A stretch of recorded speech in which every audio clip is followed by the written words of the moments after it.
Good evening, ladies and gentlemen, from wherever you're watching us. Welcome to Motembei Show, the show that is here to educate you about the current happenings in the Republic of Kenya. Mahali popote ambapo unatutazama na karibisha kwenye Motembei Show, show yako murwa ambayo inakuelimisha mambo mengi ambayo yanaendelea kwa nchi yetu ya Kenya. Na siku ya leo kwenye mada yetu tutazungumza kuhusu swala ambalo unaliona hapo kwenye runinga yako. UDA finally captures the judiciary. Is the judiciary finally under the capture of the UDA government? Then the other issue we'll be talking about here is Raila says no more taxes. Kenyans paying a lot.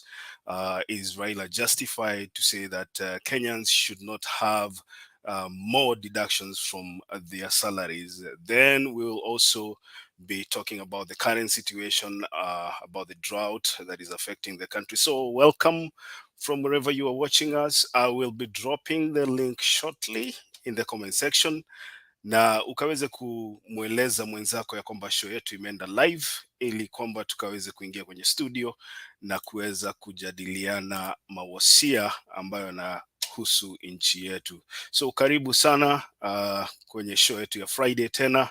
Mahali popote ambapo uliko, ningependa kudrop link.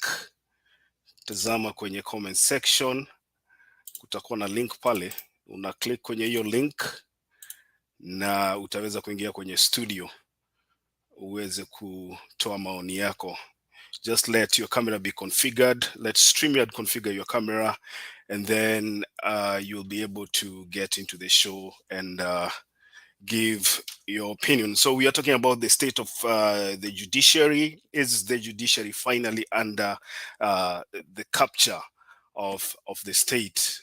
Is the judiciary finally captured by the state? We're also talking about Raila Odinga's criticism towards the government, saying that Kenyans should not have any more taxes increased, especially those that are working, those that receive a salary either from the government or the private sector. Raila Odinga anasema hakuna kuongeza ushuru. Also the government is saying, do not criticize us.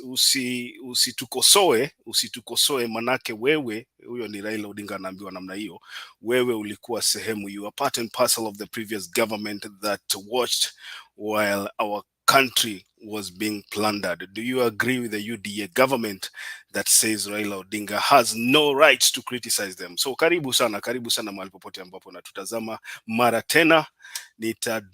Hata nimedrop tayari kwenye comment section, nimedrop link, ndio hiyo tena ninaiongeza pale ili ukaweze kuingia kwenye studio na kutoa maoni yako. Kwa hivyo mahali popote ambapo natutazama, na wakaribisha kwenye show ya siku ya leo Ijumaa, tuweze kuongea maneno ambayo yanahusu nchi yetu.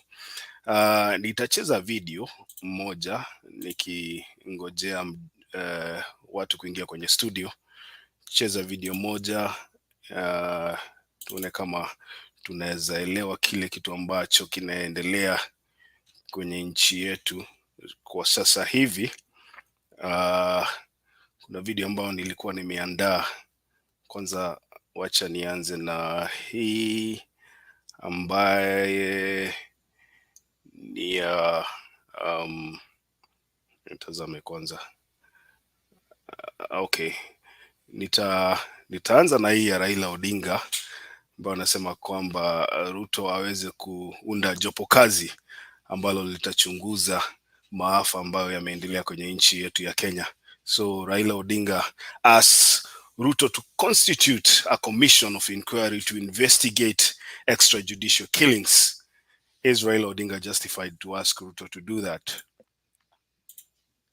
Leader Raila Odinga now wants President William Ruto to constitute a commission of inquiry into past cases of extrajudicial killings. Odinga accused President Ruto of using extrajudicial killings to execute what he termed a campaign of political revenge. And speaking at a separate function in Makueni, Wiper leader Kalonzo Musyoka declared that the Azimio One Kenya coalition will keep the Kenya Kwanza administration on toes to avoid excesses. Stephen Leto reports.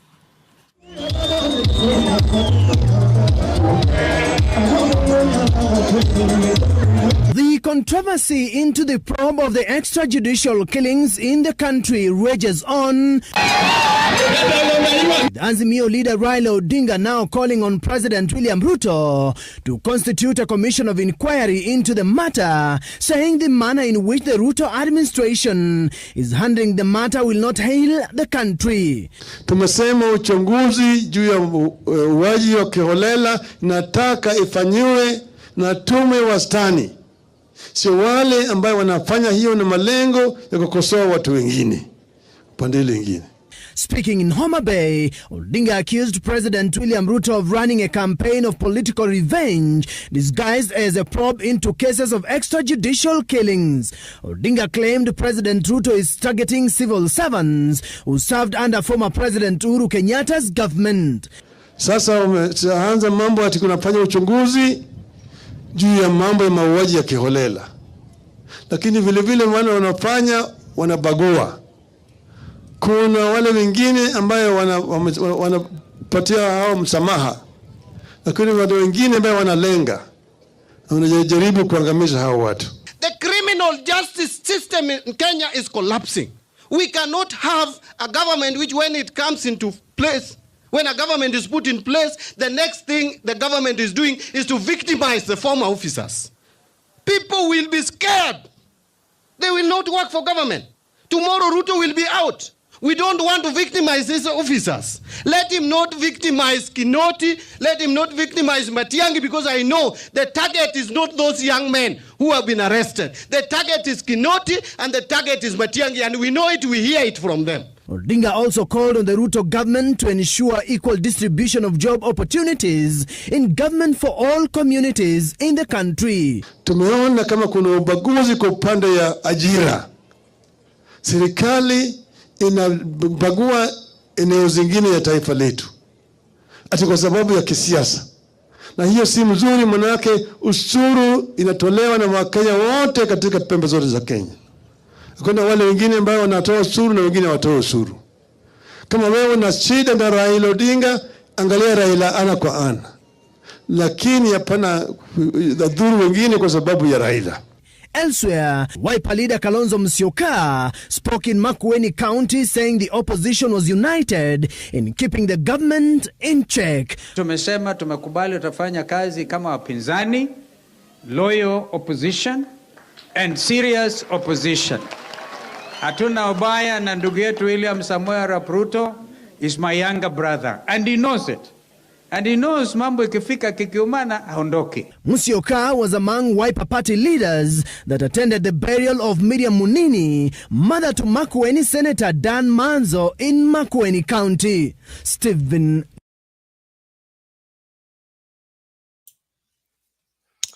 So, welcome again, viewers. Friday evening, wherever you're watching us from. This is Motembei Show, the show that is here to educate you, gives you an opportunity to give your views about what's happening in our country. And just to remind you that I have dropped the link in the comment section, so if you want to join the show, tafadhali click kwenye hiyo link, uache StreamYard iweze configure your camera and your voice or your sound, na kisha basi utapata nafasi ya kuingia kwenye studio kutoa maoni yako. Na kuona Mary Wainaina, asante sana, good to see you too. Just try to inform whoever is a fan of this show that the show is live. As we wait for the people to join in, I'll keep on playing another video so that we are acquainted with what has happened throughout the week.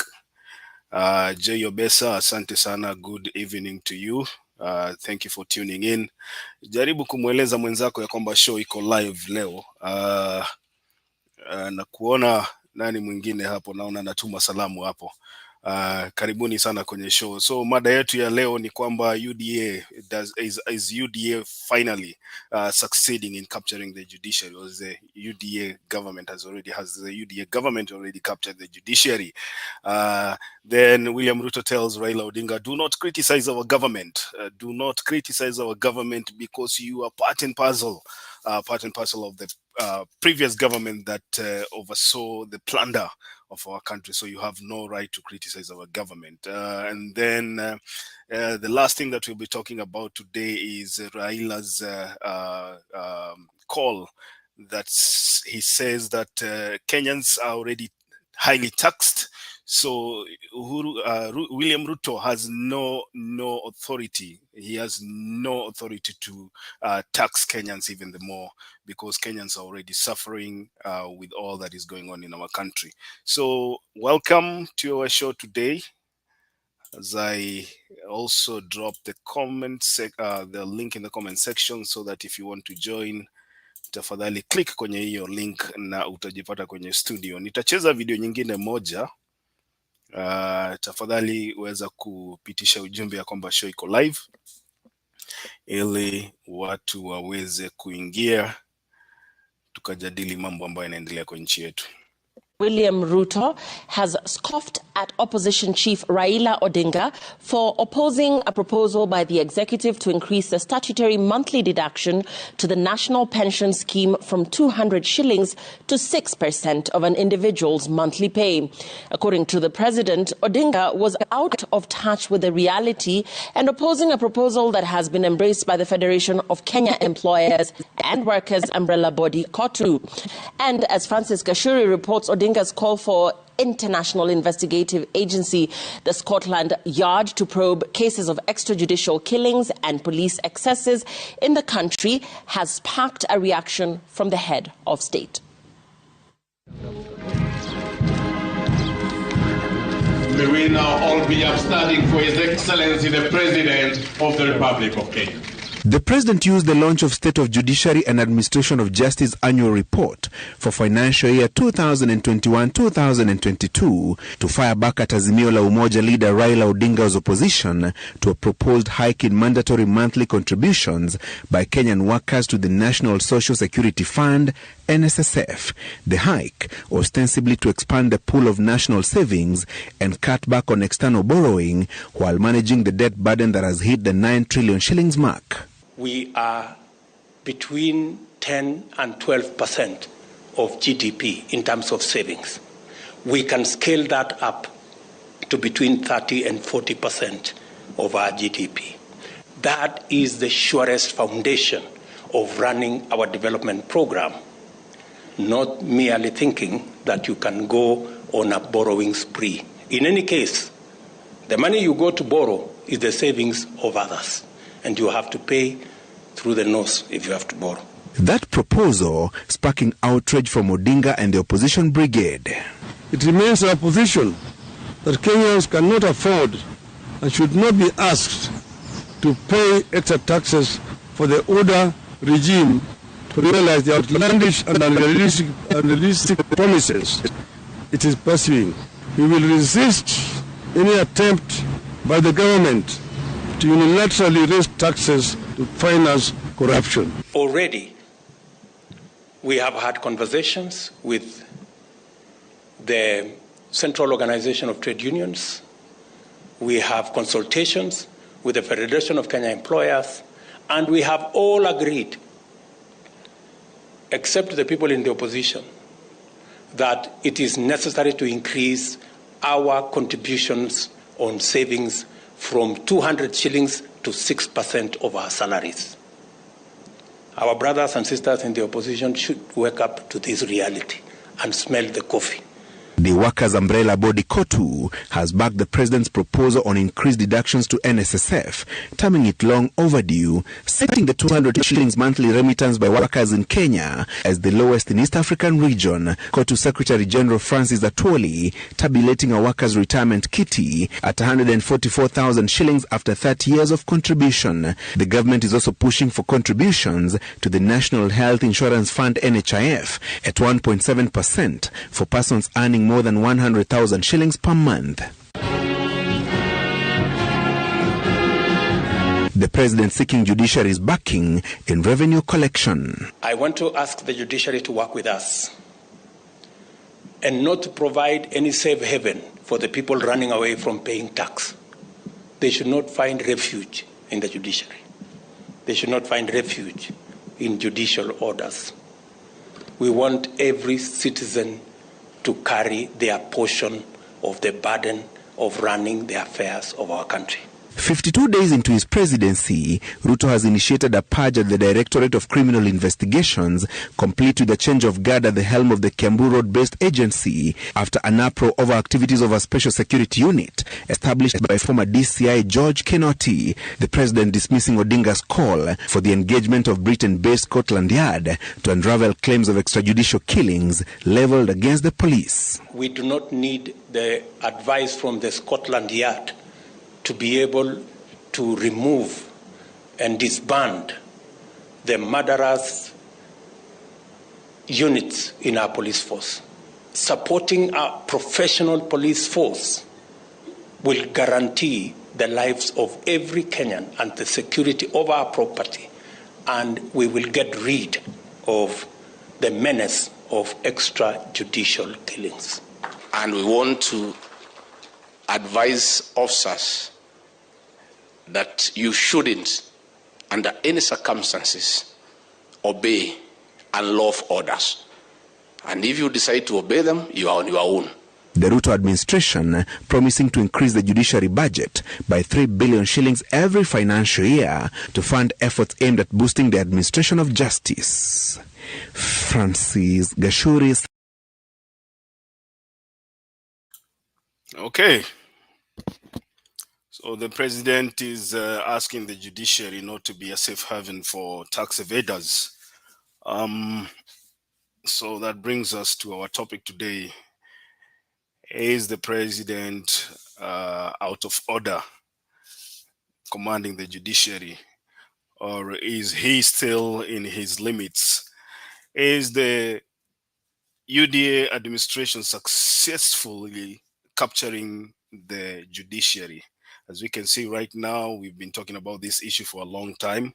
Do you feel that the judiciary has decided to go to bed with the executive, or what is your feeling? Karibu kwenye studio.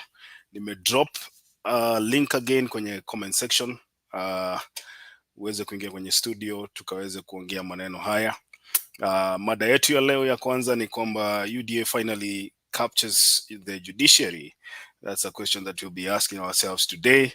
Number two, we'll also be talking about the UDA government that is saying do not criticize us. That is Ruto and all the MPs are up in arms against Raila Odinga and the Azimio fraternity for criticizing them. They say that Azimio and especially Raila Odinga has no authority to criticize the Kenya Kwanza government because he was quote unquote part and parcel of the previous administration which plundered the country. And also we'll be talking about the drought situation in our country. Do you feel that the government is doing enough to address the drought situation in our country, or are they just doing what we call hot air politics? Also, we'll also talk about the tax situations. Raila Odinga says no more taxes, hakuna kulipisha Kenya ushuru zaidi kwa sababu wa Kenya already wanaumia na hali ya maisha ambayo inawakabili katika nchi yetu ya Kenya. So ninaona kuna mtu ambaye anaitwa Philemon Samoei anasema kwamba nimetafuta Mutembei from 9 p.m. Sijui ni 9 p.m. Kenyan time ama ni 9 p.m. saa za wapi, lakini kama umetutafuta tuko live saa hii. Samahani watu ambao huwa mnatutazama kutoka kwenye sorry, not YouTube. YouTube iko live leo. Wale ambao mnatutazama kutoka kwenye Facebook, leo hatuko kwenye Facebook. Bado tuna hitilafu kwenye Facebook. Kwa hivyo wale ambao mmezoea kututazama kutoka kwenye Facebook, tafadhali kama unataka kuingia kwenye show ama kama unataka kututazama leo, unaweza kujoin show kwenye LinkedIn. unaweza join show kwenye Twitter na unaweza join show kwenye YouTube. Facebook bado hatujasuluhisha tatizo ambalo lilikuwa linasumbua mitambo yetu. Kwa hivyo tukisuluhisha, we'll be back on air on Facebook. So pass the information. The show is on. I'll keep on playing the videos. I have seen another video here that Martha Karua has already filed her case.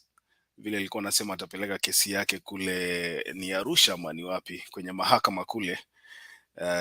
Naona ni kweli haikuwa ni vitisho baridi tu, bali amewasilisha kesi yake kule akitaka kujua kama alipata haki kutoka kwa mahakama ya upeo ya Kenya. Wacha nicheze hiyo video kwanza. Ulishinda, ilikuwa ubashiri wangu. Na mtazamaji, tukiendelea, aliyekuwa mgombea mwenza wa Raila Odinga Martha Karua amewasilisha kesi katika mahakama ya haki ya Afrika Mashariki akionyesha kutoridhishwa na uamuzi wa mahakama ya upeo kuhusiana na kesi ya kupinga ushindi wa Rais William Ruto. Katika kesi hiyo aliyowasilisha pamoja na mwanaharakati Khalif, Karua ameshikilia kwamba hatua ya IEBC kutangaza Rais Ruto mshindi na ile ya mahakama ya upeo kushikilia ushindi huo zilikiuka haki za Wakenya wengine na vile vile mkataba wa EAC. Mwanahabari wetu David Mudhoka na taarifa hiyo. Vuta nkuvute ya matokeo uchaguzi wa urais wa mwaka huu sasa imeelekea katika mahakama ya haki ya Afrika Mashariki. Hii ni baada ya aliyekuwa mgombea mwenza wa Raila Odinga kwenye safari ya ikulu Martha Karua kuelekea katika mahakama hiyo kupinga hatua ya mahakama ya upeo nchini kushikilia ushindi wa William Ruto kama rais. Akiandamana na mwanaharakati wa haki za kibinadamu Khalif, Karua aliwasilisha kesi hiyo Ijumaa na kuanzisha mchakato mzima wa kisheria ambao kilele chake ni uamuzi wa iwapo mahakama ya upeo nchini ilifanya haki au la. Katika kesi yao, Karua na Khalif wanashikilia kuwa haki haikutendeka kamwe na kwamba hatua ya IEBC ya kumtangaza Ruto kama rais na hatua ya mahakama ya upeo kuweka muhuri ushindi huo zilikiuka haki zao za Wakenya wengine na vile vile zilienda kinyume na mkataba wa EAC. Kulingana na wawili hao, dhambi zilizotendwa haswa na IEBC ni kiwemo tume hiyo kukubali watu ambao hawakuwa na idhini kuingia, kufuta au kubadilisha sajili ya wapiga kura, pamoja na matokeo ya uchaguzi wa urais, mwenyekiti wa IEBC kujipa madaraka yote ya IEBC na kuwapuuza makamishna wengine, mwenyekiti wa IEBC kutangaza matokeo ambayo hayakuwa yameidhinishwa na wengi wa makamishna wa tume hiyo, pamoja na IEBC kudinda kuchunguza malalamishi yaliyohusiana na uchaguzi wa urais. Kwa upande wa mahakama ya upeo, wawili hao wameilaumu mahakama hiyo kwa kufeli, kupuuza au kukataa kuwapa wahusika wa kesi ya uchaguzi wa urais haki sawa ya kusikizwa, kufeli, kupuuza au kukataa kupekua kabisa ushahidi uliotolewa na kudinda kumpa adhabu mwenyekiti wa IEBC licha ya kumpata na hatia ya uchaguzi. Awali alipokuwa akitishia kuelekea EACJ, Karua alisema kuwa lengo lilikuwa kuonesha upande wake ulinyimwa haki wala sio kubatilisha ushindi wa Rais Ruto, kwani mahakama hiyo haina mamlaka hayo. Kuvunjika kwa mwiko sio mwisho wa upishi. Hakuna mahali ingine tunaweza kwenda kubishana kiti ya urais, lakini tunaweza peleka mahali pengine ndivyo tuelewe kama kweli koti yetu ilitupatia haki. Sasa sio mambo ya uchaguzi, mambo ya haki vile nilienda wakati ule mwingine. Karua alifuata mkondo wa mahakama ya haki ya Afrika Mashariki baada ya mahakama ya upeo kudinda kubatilisha ushindi wa Anne Waiguru katika kivumbi cha ugavana wa Kirinyaga cha mwaka 2017 na akashinda kesi hiyo. Ijapokuwa mahakama hiyo haikumpa Karua kiti cha ugavana, iliamuru kinara huyo wana Kenya apatiwe fidia ya shilingi milioni 2.8. Kama ilivyokuwa na kesi hiyo ya Kirinyaga, mwanasheria mkuu ndiye aliyeshtakiwa katika kesi ya uamuzi wa uchaguzi wa urais wa mwaka huu.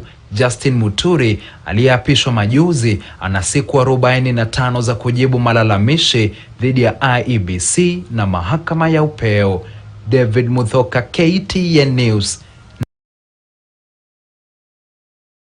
Hey Julia, good to see you. Good to see you.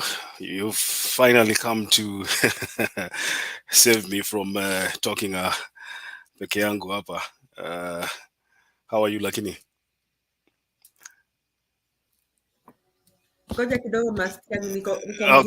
Okay. I want to play another video. Here. It's about the hunger situation in our country, and I think this is one of the videos that I wanted to play before we move on with our discussion today about how the government is handling the hunger situation in our country. So let me play this before I give Julia an opportunity to speak. Na Julia, nikicheza video ukiona mtu anaingia hapo, naona Kimere ni kama anakuja, unaweza admit watu. I might not hear them coming in. The 23 counties faced with severe drought as thousands of people struggle to put food on their tables. According to the recent report by the National Drought Management Authority, 130,000 people are in dire need of food as drought persists in the country, with the worst hit sub-counties being Kieni East and Kieni West. This has pushed farmers to sell their cows for as low as 200 shillings to sustain their livelihoods. Our regional reporter Margaret Kimathi has that story. This is not what one would expect from a county known for its massive food production. Farmers in Kieni constituency, the county's food basket, have not harvested for the last 5 seasons due to lack of rains and irrigation water. As the drought worsens, residents are now surviving on relief food. We meet Anisia Modhoni, a single mother of 3, who has just returned from collecting relief food donated by well-wishers. Anisia, who received 2 kilograms of flour and a cabbage, claims that the donation will only last her family 2 days. Hiyo unga nitapika leo, yenye itapaki nipike kesho jioni. Na hiyo cabbage nimepewa. Sasa imekuwa ngumu. Sasa hii niko na matumaini juu nimepewa unga. Ati jioni watoto wangu watakula na yenye itapaki wakule kesho, lakini hiyo siku ingine ni sile tu stress. Sasa watoto wangu watakula nini? Watakunywa nini? Na ujue sasa ni weekend, lazima wakule lunch na wakule supper. Anisia Modhoni, who washes clothes to put food on the table, says that the drought has made it difficult to put food on the table. According to Modhoni, paying school fees for her first-year son has been a challenge. Juu hata hizi vibarua, hata nikikunja kwako nikifulie nguo, utanipea tu 300. Na mwenye amekupea pesa mingi sana ni 350. Hiyo 300 ndio nitafanyia budget. Ndio nitatoa 100 juu ya mwisho wa mwezi kulipa nyumba, 100 juu ya school fees, na sasa ndio nitapangia chakula. Unapata unga na hauna cabbage ama mboga ya kupika nayo. Unapika, unachemsha manjani bila hata sukari, wanakula. At least walale kama wamekula kitu badala ya kulala njaa. In schools, the situation is similar as children are missing class due to hunger. According to Joseph Kanja, deputy head teacher at Lusoi Primary School, the children are very disturbed and are not concentrating in class, which has affected the school's performance. Watoto wamepoteza mifugo kwao and it is affecting them. Hata tukiwapatia homework, waende nyumbani, you are finding that some of them are not even attending to the work that we are giving them, since wako na njaa nyumbani, and it is even affecting their performance. In a day, you might find that maybe 80% of the kids are in schools, 20% are absent. On Monday, Tuesday, and Wednesday. So a child might come maybe 1 day per week or 2 days, twice per week.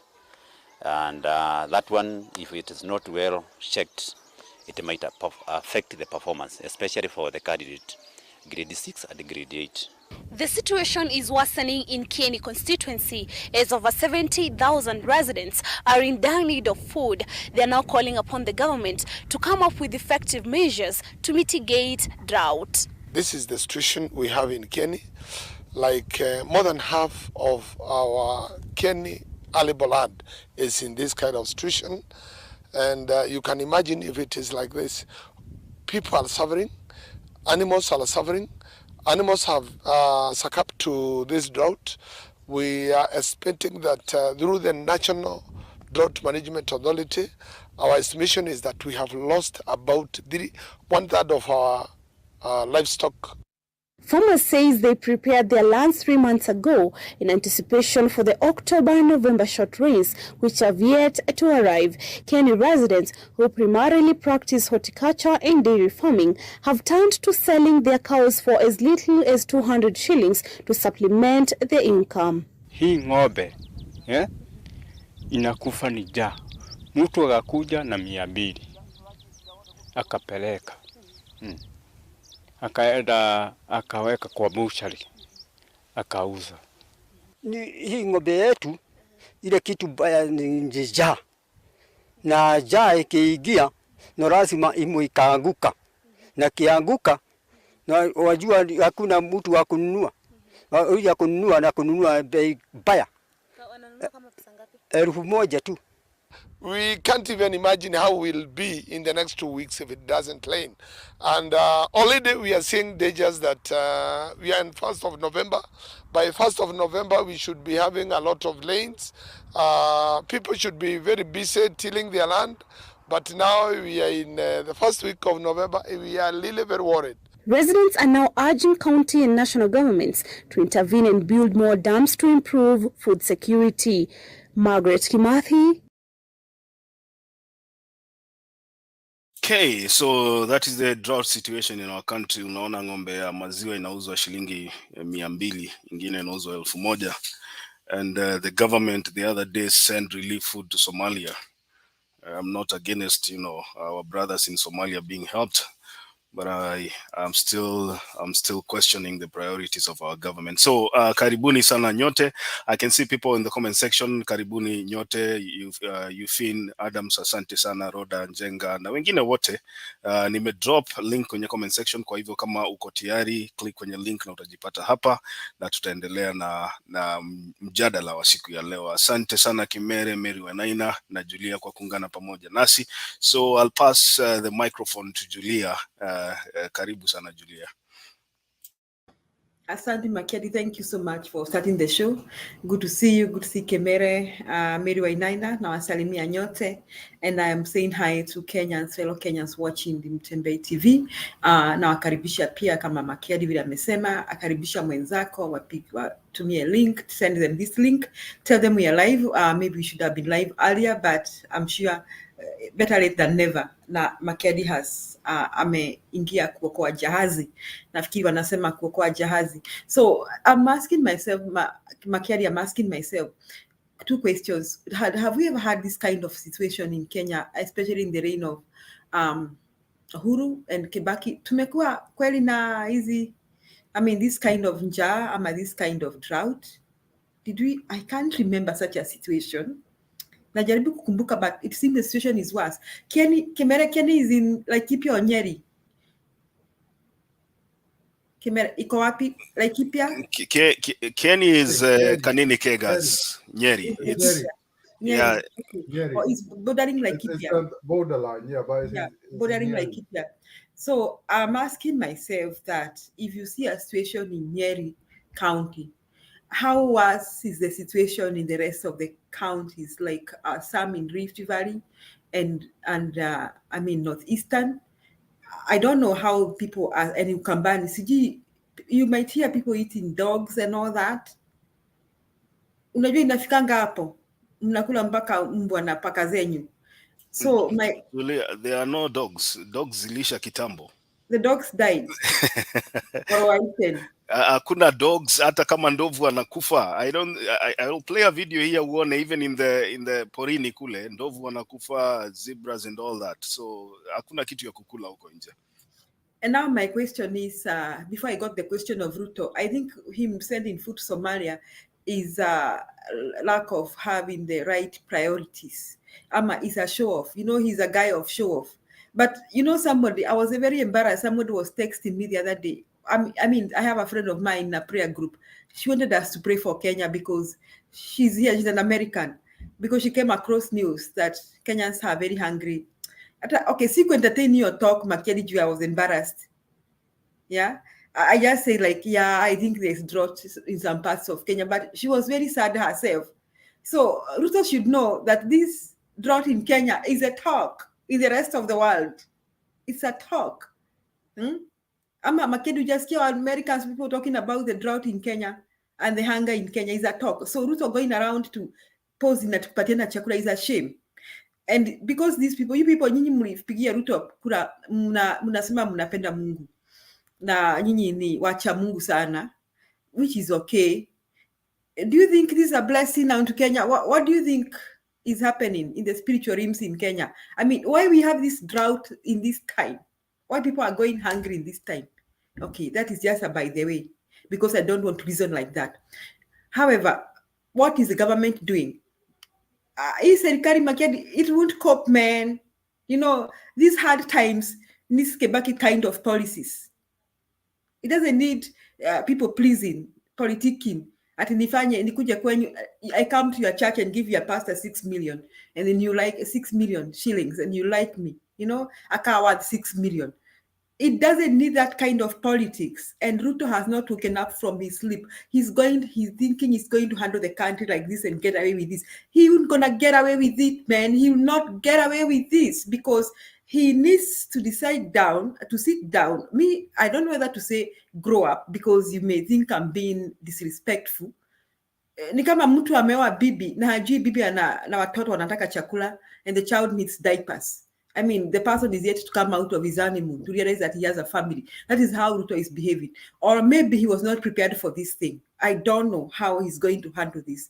But the drought situation needs measures that are going to be long-lasting, like that man who was saying there, we need dams, we need all that. Instead of Ruto making such plans like that, he's walking around at mpaka napeana chakula. I think that food should be brought back. Somali, we give our people first. Or somebody should pay us back our food because our people are going hungry. I'm also seeing Ruto amesema nini ati hakuna tax. He's the one who came up with the tax. It is not Raila. No more tax for Kenyans.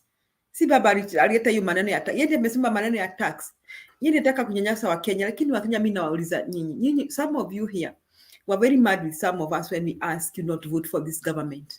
And this is what now, I think it is paper. I'm not happy about this because penye farasi wawili wanapigana, nyasi ndio umia. Sasa si ndio nyasi tunaumia. Now, I'm not happy about the situation because it is Kenyans who are suffering. But I think even those who voted for Ruto are going through that. And we have seen in the video, that is Kenny, and a big part of Mount Kenya region voted for Ruto. So I'm asking you, my question is, Kenya, do we think we'll do this for 5 years? Do you think we will do this? We can't do this for 5 years. I think Ruto should be told that. We can't do this. Have you ever locked a cat inside a container? So try doing that one of these fine days. You'll see what that cat will do to you, Kimere. Jaribu kufungia paka mahali, utaona vile huyo paka atakuonyesha. Hapo ndio tunafika, ni kama yule paka amefungiwa ndani ya in a pot or somewhere. You will see how that cat is going to behave because we cannot be going hungry. We cannot have our children not going to school. Alafu unajifanya hapa unajipendekeza tunapeleka chakula Somali na you are trying to intimidate everybody, left the police, the judiciary.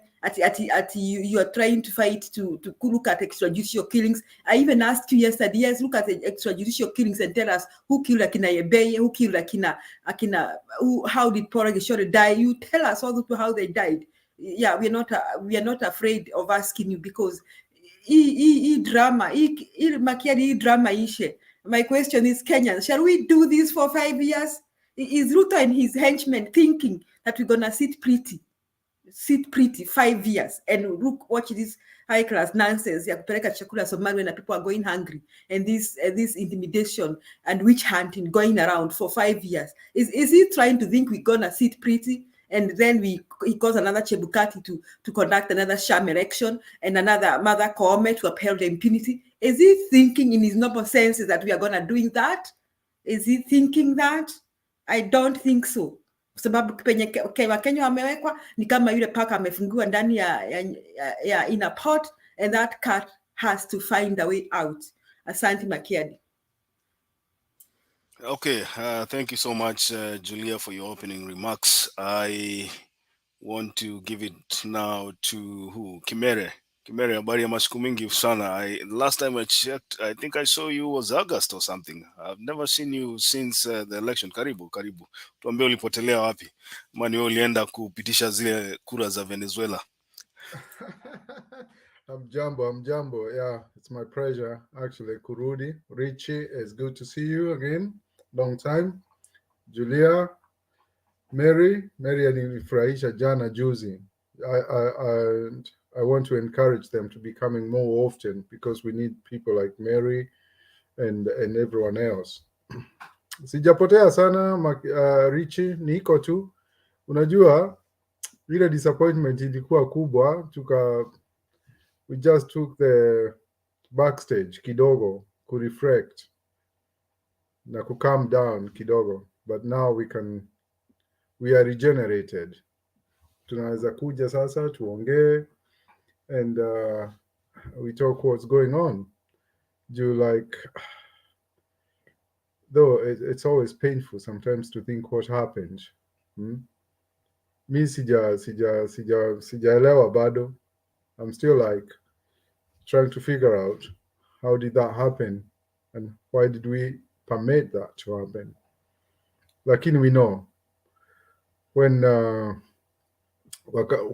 when you have greedy people, because it's all out of greed that we are where we are now. Kwa sababu, you can, in Kenya, unfortunately, and this is something I continue to repeat even when we were doing the campaigns, that everyone is compromisable, you can buy everyone, and that's proving that's the case. We have the judiciary gone, we can't even, the parliamentarians, we can't even talk about those, because those are the worst category. But luckily, Mungu anajuashia residues. So we got the wananchi. And I was having a conversation earlier with Julia that we can't, even if they want, we can't go back to Moi days. That will never happen. Because you see, people have advanced. No matter how much they try, we'll never go back there again. Tunajua pahali tumetoka, we know what it can be, and we don't want to go back there. Kwa hivyo hiyo hatutaruhusu, we can't, and we must, lazima tukae ngumu. And I want everyone to know that. Watu wasiwe intimidated. Juu nimeona, when Mimi, for example, haven't been here because I've been so disappointed, lakini si uoga, but I know a lot of people don't come here because they are fearful, they are worried. You understand? They especially people who are in Kenya, they are afraid what will happen to them, because you see, these people have some funny methods of dealing with people, but they don't need to scare us, because lazima tung'ang'ane mpaka hata wale walikuwa mbele yetu walifanya vile vile, si ndio? So if you give up, then it's giving the license to people to just step on you, and we won't permit that. So as the conversation here says, the judiciary is gone. It's gone long time. And that we knew that since when they made the judgment. But even before then, actually, if you guys think about it, from like 3-4 years ago, if you think about the rulings, the High Court rulings, there was a trend how things were going. Every case favoring one side, we know how the judgment was declared, you know. So that started a long time ago. And it's systematic how things are being done. So we have no hope on that. Now, the taxes. Well, I'm not very bothered about the taxes really, and to me, I would have said, okay, Baba shouldn't even worry too much about the taxes. Let them pay the taxes. They are the ones, because you will be surprised how many people well, voted or may not have voted, but they sympathized with the current government that we have now. And all that was because they hated Uhuru. You know, you can't penalize, you can't really throw the country to the dogs just to penalize one person. It doesn't make sense. How is Uhuru paying now? He's not paying anything. Uhuru is comfortable wherever he is. Yeah? He has done a lot for the country, but we just want to ignore that because he has been so good, so humble man. And we want to throw away all that. And to penalize him, we just put a regime that will really, and people will cry. And this is something that we kept on repeating here, that people will cry. And this is just how many days now? 52 or 53 days since they were sworn in? My goodness. If it's only 53 days and we have like 5 years, so that means we have 4 years and how many days? And 310 days to go. 4 years and 310 days to go. So how do you manage that? You see, so I think it's important that we think what we are doing. So we have to, I don't know what I can tell people, lakini lazima tuungane, and we must resist this government because it's ridiculous. And I repeat, as you were saying earlier about we saw the video that you played there in Kenya, and a week ago, I think, or 2 weeks ago, they were showing a video in Gatondo where people were lining up, getting, they were supplied with food, and now we are in Kenya. I know there's situation in Meru, there's situation in Isiolo, and there's situation in Northeastern, and many other places. So how then do you decide that you're going to give assistance to Somalia? And as you said correctly, that we are all brothers and sisters. There's no harm helping the Somali people. But charity begins at home.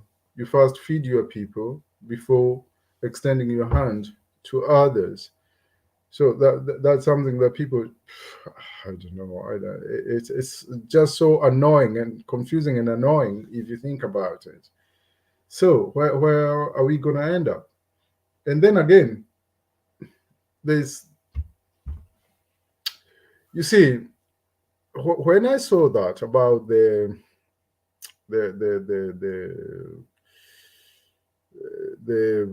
help being sent in Somalia, I thought about it and I said, well, this is not accidental, because if you look at the formation of the government itself, there's the way the government is structured itself. You see, it's like we are entwined with Somalia. Even if we call them Kenyan Somalis, or I know we are foreigners wherever we are, but that's not the issue. We're going to call things as they are. If you look, the security sector, for example, in Kenya, all the senior security officers are from Somali origin. Am I right, Richie? Yeah, starting from the most of them. from the minister to the DCI to the new inspector general to the DPP, all those people. Yeah, and then when we had the vetting the other day with the PSs, I think 9 of the PSs are also from a Somali origin. So you see, if you look at that, you see there's a trend. Yeah. So it's deliberate. Whatever the president wants to achieve, we don't know. But he has something that in his mind. It wasn't just something casual that he decided, okay, let me just show off and give some assistance to Somalia while people are starving in Turkana or in Kenya or wherever else. But then we have our guys there, in our parliamentarians or our whoever governors, all those people trying to be nice because they can't contest that, or they can't really say anything contrary to what their boss says. Yeah. But what is sad is to see the institutions, the institutions that we have, which are constitutional institutions, independent, why do they have to bow to the government or the president or whoever that may be in that case, whether the president or there are a lot of things that we need to start thinking about and start to decide how are we going to tackle all these problems, because something needs to happen. But things don't happen alone. People initiate change. And we don't, something I would like to say here, we have been always here calling Raila. Yeah, we call Raila. He's a good leader. He can lead us well. But we also, as a people, we must be the ones initiating all these things. Because if you don't agree with something, you should be the first person to say, okay, things are not right and things must change. But don't wait for others to start that change for you. Be the first one to start that change. And that's the only way that we'll get to where we want to be. Yeah. Makiadi is gone. So I think I'll stop there. Julia, if you can take over and yeah. No, he's around. Ameniambia anaenda kukunywa maji is there. So yeah, that is it, Kimere. We got to do something. There's somebody who is saying Jeffrey Ruto amesema, I don't know, Azimio Sekafansi will do nothing. Jeffrey Ruto, I want to remind you. Moi was talking like you in 1990. And he had to deal with Section 2 of the Constitution. Kirimpata, by the time he changed that, he did not wake up one day and decide we want to have multi-party, but because he had to.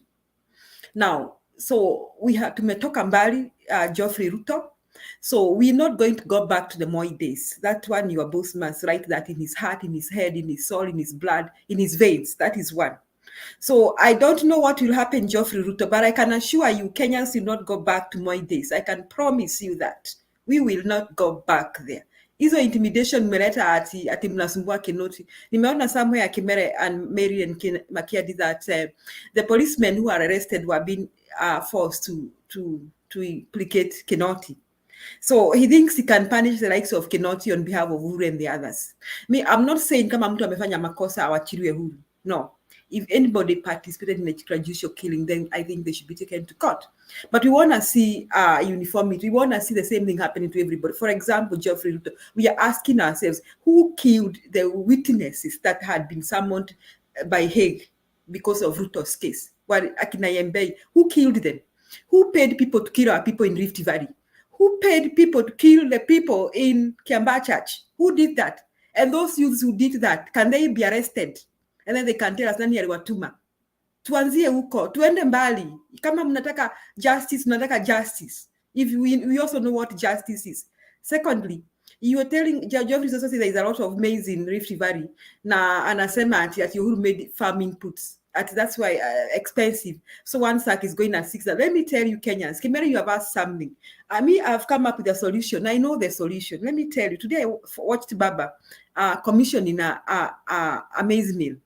Let me tell you something. What we should do right now, we're not joking with these people. We should empower, because those counties have money. They should prioritize food production. For example, if you're in Nyanza province, if only they have water, enough water only. Tuachane na hii serikali kubwa. Let them do whatever they feel like. Let them steal as much money. Let them loot the coffers as much as they want. But because the counties have their share of the resources, if the counties can decide that we shall have money, we shall have boreholes, we can have boreholes, and we shall have dams. We try and empower our counties. Then Rift Valley can keep their maize. And I will not be surprised if they give their maize to their cows. Because if they think they're going to sell to the rest of Kenya 6,000, they are holding Kenyans hostage. Wasahau sana. They can. I'm not trying to create regions here, but I'm not saying when things go bad, you think ahead. Kama mtu anakunyima chakula, Kemera, if you think I'm going to die by giving me maize, I can say to eat sweet potatoes. I become creative man. You decide that no. So me, I'm saying this. Those regions that feel marginalized right now, especially the ones that are in Azimio zones, the way forward, let us empower production. I understand Kitui is doing a wonderful thing. Understand the kuna sijui ni Kilonzo. This man called Kilonzo may come up with a company of fruit processing or something. We can do that. We can do it, Kenyans. So that next time mtu afikirie sana, akifikiria kwamba he hold Kenyans hostage na mahindi. Itafika mahali tuambie watu wakae na mahindi yao, wapatie ng'ombe wao hizo mahindi. We will not even eat that maize. So that is the next going move. And the next move that the governors, because thank God to the likes of Baba and the others, because we have devolution, let us make sure our schools are well built. Let us make sure nyinyi mnataka watoto wenyu walewe, mnauzia pombe za kinyakeroche zenye zinauzwa Kirinyaga, muuzie watoto wenyu hizo pombe, muendelee kuwauzia. Let their counties, our Azimio counties, come back to their senses and make sure their children go to school. Let us implement, Baba, this one county, one product. You see, these people will be coming to buy from us. Let us implement Baba's policies. One county, one product. Let us leave the Ruto government to do what they want with their national government, to loot as much as they want. We have no control over that. So, Geoffrey Ruto, you're asking which way forward? I want to tell you something, that Moi was in 1990 saying the same thing. In 1989 and 1988, he kicked Matiba out of KANU. And that was the birth of multipartyism. So you ask me that, you say Azimio will do nothing? Something will happen. I promise you, Geoffrey. Tell you about that. But meanwhile, the counties, Azimio counties, empower your people. Find out how we can get water from those counties. Find out how we can do irrigation. Find out how we can produce our indigenous crops. Like, for example, if you look at like Nyanza and Western, if only they have water, I think maize takes about 3 months to mature in those, because the places are hot, even in Kambani. So going forward, we will no longer depend on this sham government. Geoffrey, you asked me if I have evidence. You can ask the likes of Bensouda and Ocampo. They were not crazy when they came up with those cases. So you can ask them where the evidences are. Sasa nyamaza kabisa. Asante Makiadi. I wanted to reply to Geoffrey and Kimeli. Umeanza kubishana na watu wa comment section mapema sana, but that's okay. I don't know. I'm also trying to understand why the so-called investigation into the extrajudicial killings should only begin in the second term of Uhuru Kenyatta, which they claim to have been sidelined. I would have wanted the extrajudicial killings to be investigated from, not even Moi's era, long way before, so that at least if you want to bring this thing into conclusion, we can conclude this thing once and for all. Si maneno ya kufanya half-baked investigations whereby at least people want to act like they are doing something, but very well everybody knows that this is just a political witch hunt. Wacha nikaribishe. The other thing, I cannot say I will arrest you for doing things when you suspect that I'm also doing the same thing, right? Yeah, I cannot do that. I cannot, literally, seriously, if Kibaki came up with those things, we can listen to him. We can say, yes, Kibaki, we're paying attention. Arrest all those killers. But you cannot say you arrest somebody when we suspect you yourself, you are a suspect. I mean, internationally, you are a suspect. That is irony. Okay, let's go to Mary. I don't know what's happening with your camera today, Mary, but it looks like it's pointing toward the ceiling. Okay, we can see you. It's okay. At least we can see you there. Karibu. Yes, Makiadi, Julia, and Kimere, how are you guys? Niko hapa na ninataka kusema, Kimere, there is one thing I want to comment about. I'm worried of the taxes because of the poor people facing famine. People are not ready to cough more money, which they don't have. So ni kama kukuta mtu mgonjwa unamwambia akimbie. That person cannot run. Atakuangalia tu na macho ya huzuni na atalala tu chini. Kwa hivyo Wakenya tuko na shida, na shida ni kubwa. Wakenya ndio watamvalisha Ruto nguo mzuri, ile itafanya aonekane mzuri kwa wale watu. He is rewarding with the billions of money. We are the one making his look good towards the people he is rewarding. And that's why we are being taxed. Na ndio unaona kuna mahesabu mingi sana inafanyika kando na kando. If you can remember during Atuoli lipokuwa anafanya campaign, Atuoli siku moja alisema ati the grudge I have with Ruto is because he refused to let NSSF money go to be used, to be taken to serve purpose which looked fishy. So nikawa very much ashamed when I saw Atuoli, after Ruto, was like he has won. I would say it's like he has won, but he didn't. Atuoli was not running towards Ruto, to apologize and say all these things. If we have people of that kind, really, are we really having limping people in, leading us, or what is this? Because you have to have principles to stand and let people understand you so that we can feel we have got a strong pillar in front of us. But when I saw that, I was very much ashamed. I felt like really we have no grounds. The other thing, Raila has a right to criticize the government, which is the government in Kenya at the moment. Of course, if not, how will they know their mistakes? Do they think they are perfect? This is something that people should not shy off. They have to look and listen and know which way we are going. So many mistakes have been done and people have tried to criticize, but these people don't want to be criticized. Why? Because they have got many, many mistakes and they are insecure. They feel shaken. And because they are the government, they want to intimidate everybody to keep quiet. This will look like Uganda, the way they have been intimidated and looking down like sheep. So we are in a time that things are not looking good, and we have to talk it out. We cannot let it go the way it is going, because we are Kenyans and that is our country. We don't have anywhere else to go. This is something that is very, very hurting when you look at the people in Kenya trying to uplift their little they have, and it is not happening. It is taxes on taxes. That is what they are doing.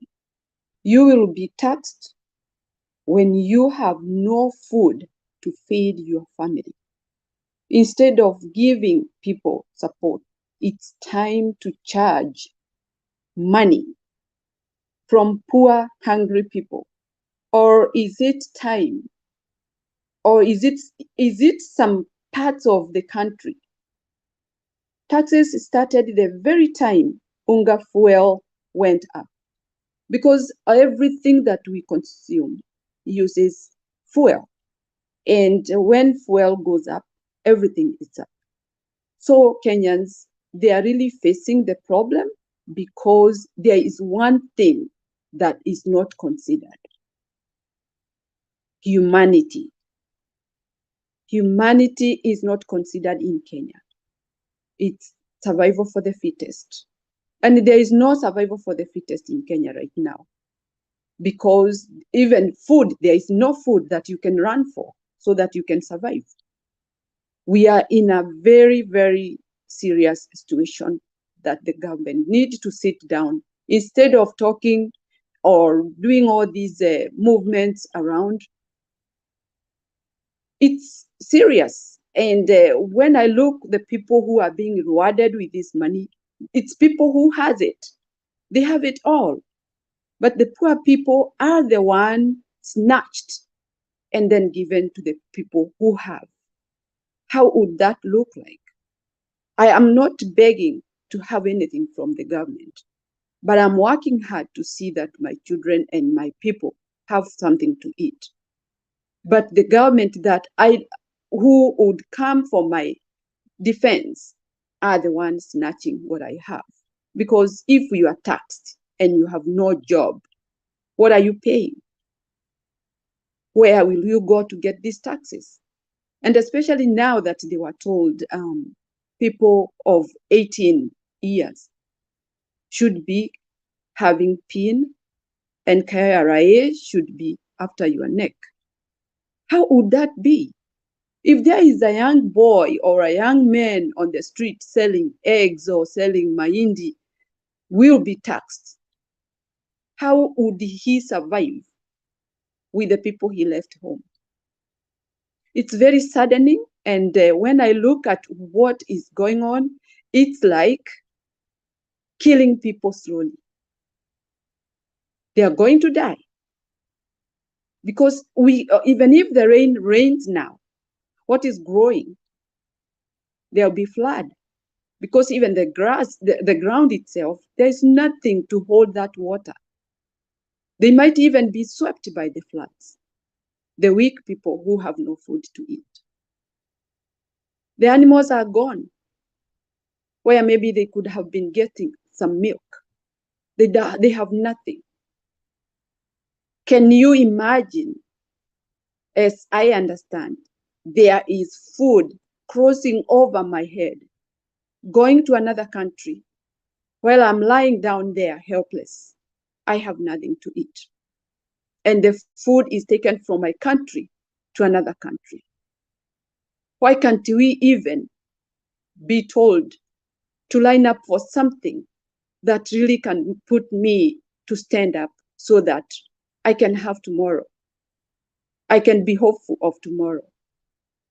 The country now looks like it's a play game whereby nobody think that you are good to live. It's okay if you die.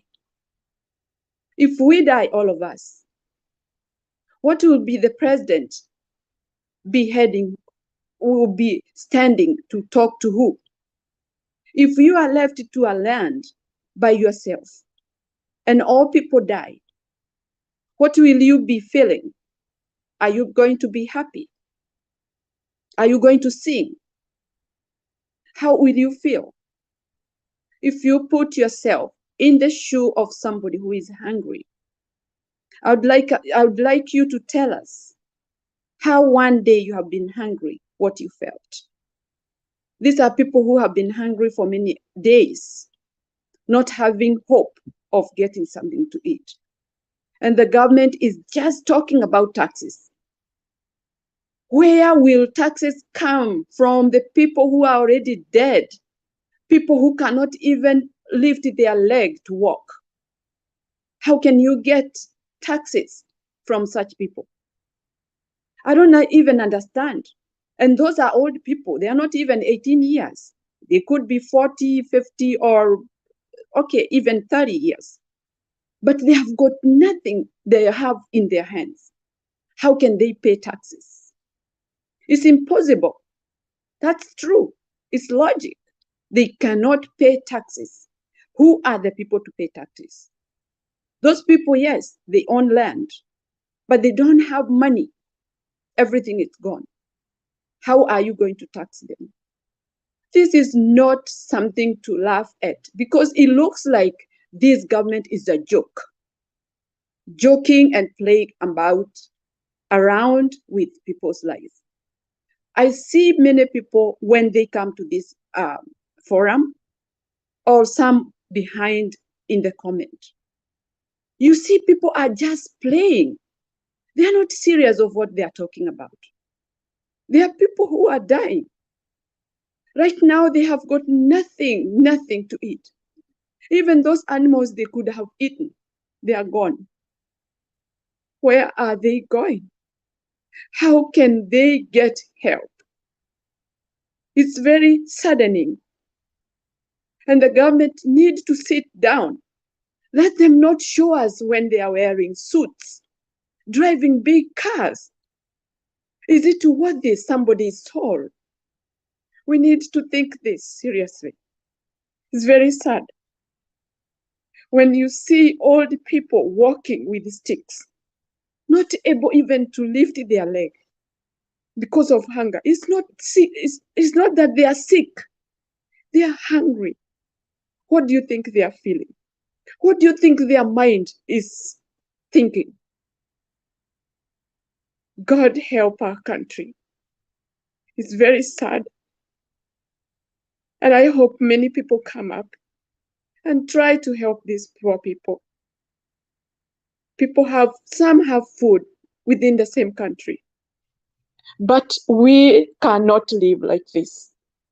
We cannot be eating and others are sleeping hungry. It's very sad.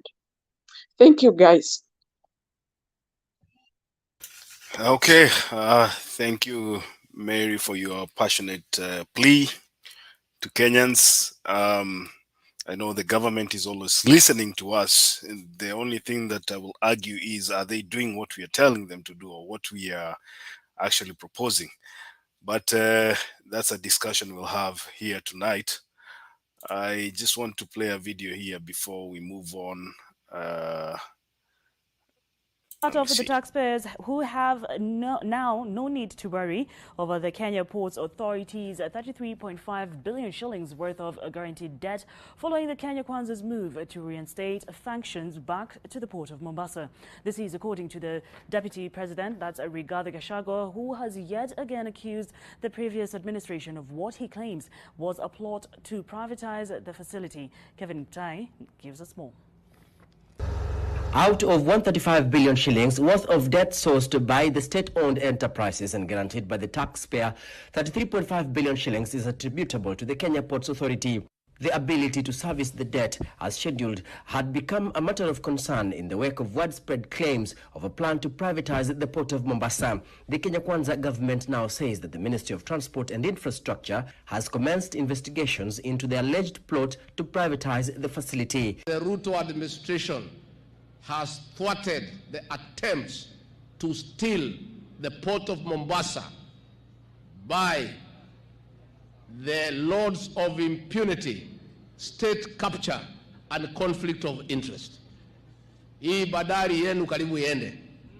Pale siku za mwisho ya serikali iliondoka, walikuwa wamefanya ukarabati wa kuimbia nyinyi bandari ya Pwani. The Deputy President says that all essential services have been reinstated to the port of Mombasa, a move he says gives the port adequate capacity to generate strong revenues and meet its obligations. Hii bandari is not available to be given to private individuals. It's a natural resource for this country. Na ni ya Wakenya wote. Nimeandika barua kwa Kenya Ports Authority. Na tunataka wale wenye kufanya biashara kupitia KPA Let them pay their fair share. Port services, transport and storage is the third largest source of employment opportunities in Mombasa County, accounting for 13% of the total labor force. Kevin Mutai, NTV in Mombasa. Previous government had a choir called Praise and Worship. Their work was just to praise and worship. We have dismantled that choir in government, as we want the truth. When we engage in that round table conference, CEO, please look at the president on the face and tell him, here you are off the mark. Here you are doing the right thing. Here you can change, and you take it positively. The only praise and worship team we want to come across is on Sunday in our churches, and we'll be quite happy. But in these other engagements, please don't come to praise us, to tell us how wonderful we are. Oh, nini, hatutaki. Ni uongo. Just tell us the truth. Where we are doing well, encourage us to continue doing well. Where we are doing badly, please tell us off. And I encourage the opposition, the people we defeated, please take up your role. Mutukosoe na mutuambie vizuri. Hapa hapana, hapa muko sawa, hapa munaanguka, hapa you are too lazy. This one improve here, and we shall take it positively, provided it's constructive criticism. Let us not develop the culture of praise and worship in a country, because the country will sink. Let us be truthful. Let us tell the leadership the truth of what people are saying, what the situation is like. And that is why when we came in, we removed the subsidy on fuel, because it was not sustainable. It was a lie. Subsidizing unga was a lie. It cannot go on for long. We are spending 8 billion shillings in a month. How can you sustain that? And you have seen through interventions, the price of unga has started coming down.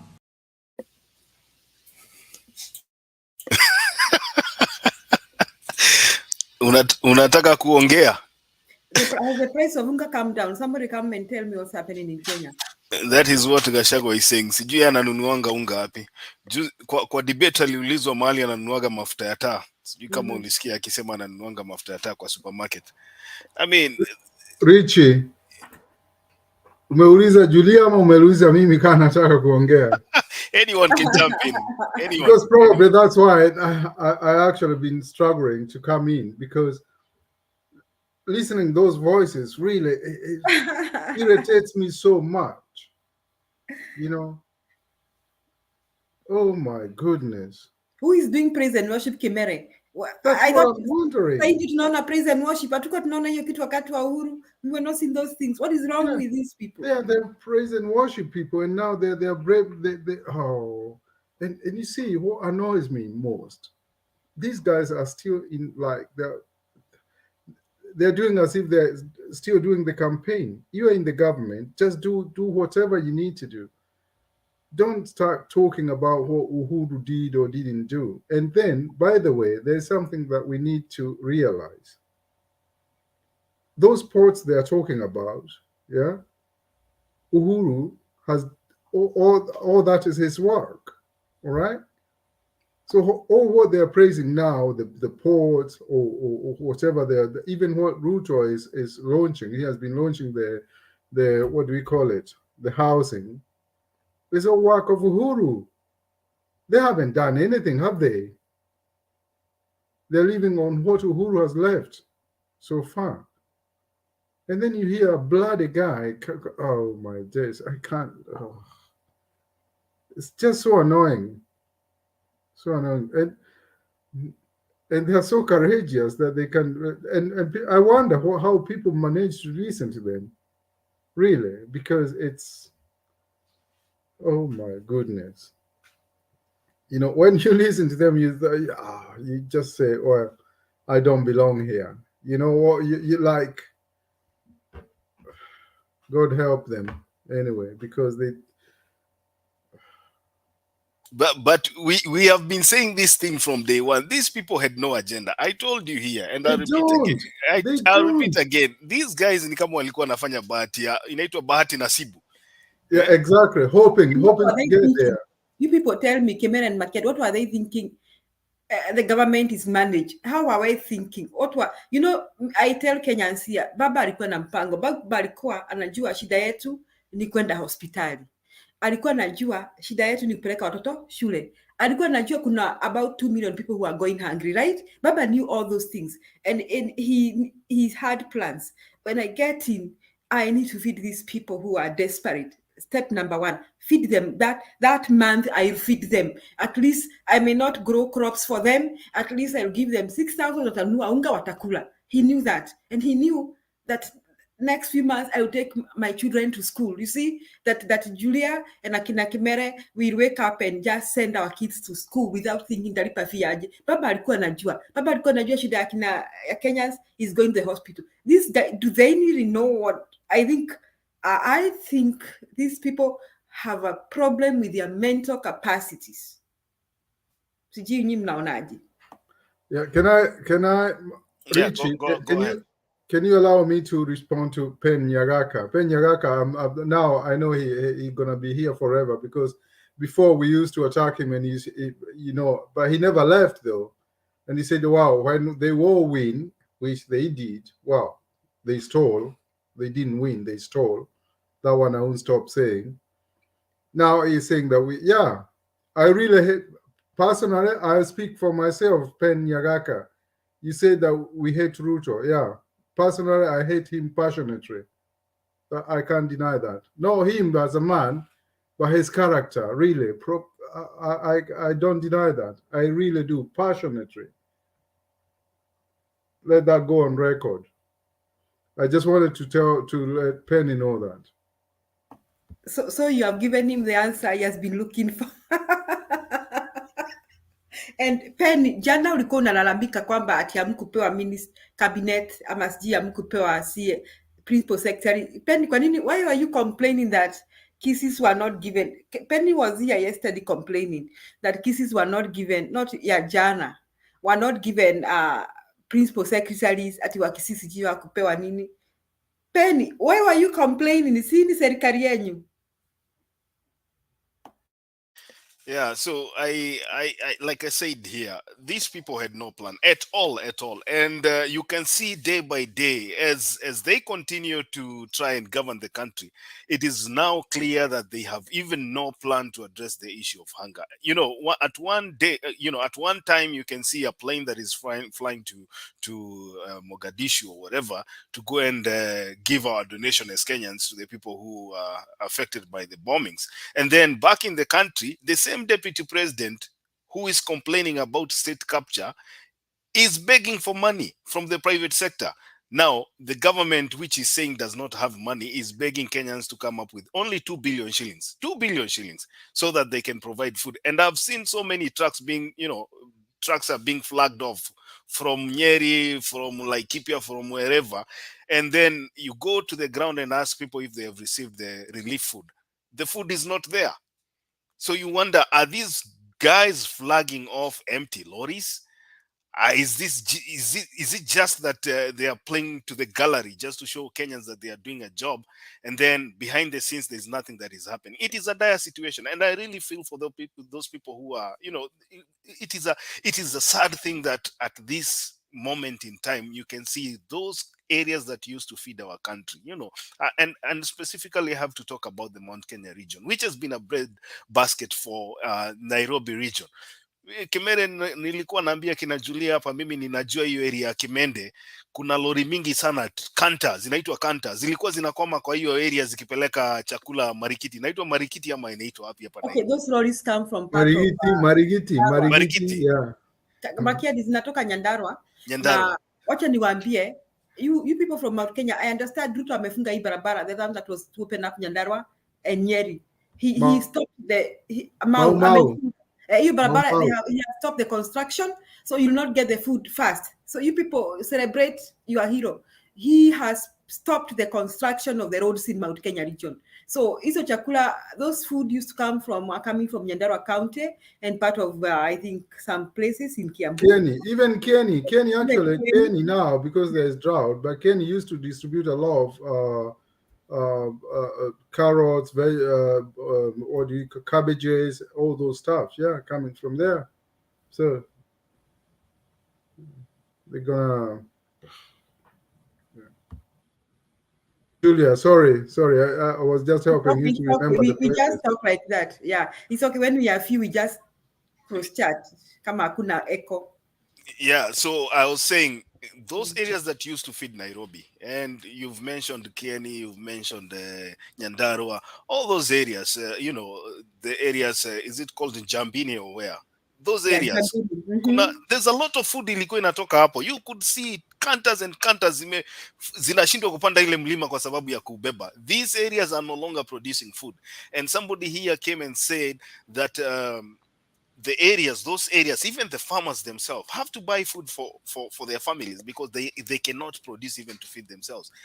And so I'm kind of wondering, where did we go wrong as a nation? And I'm not trying to blame the administration right now. I think this is a general situation that is affecting our country. We cannot feed ourselves. Are we a failed government? Are we what do we call that? A banana republic? Because Julia, last time we said we will come to talk about, are we a failed democracy? Are we a banana republic? If we cannot feed ourselves, then we should start asking ourselves, what is wrong with our country? What is wrong with our country? Right now, all we are doing is playing politics. It's 1 month, 1.5 months, almost 2 months.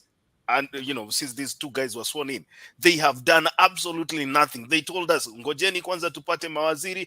They have been given mawaziris. Anything happening? Zero.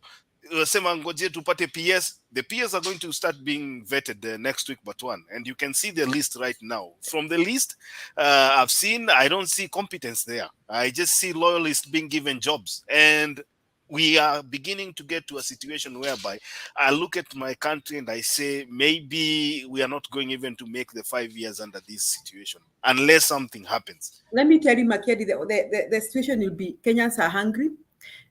So first you will see a reaction of the hunger and the desperation. So expect a reaction within the next few weeks from Kenyans. The other thing is that Jamaa ameingilia business people. He's purposed to fight the business world. He purposed to do that because he called them what does he call them? These people who are doing well. Dynasty. The dynasty. According to Ruto, ni hustler. If you made it before him, when the dynasty. So he purposed to fight the people of raw media services and all that. And then shamelessly, they are calling them and asking them to raise money to support government.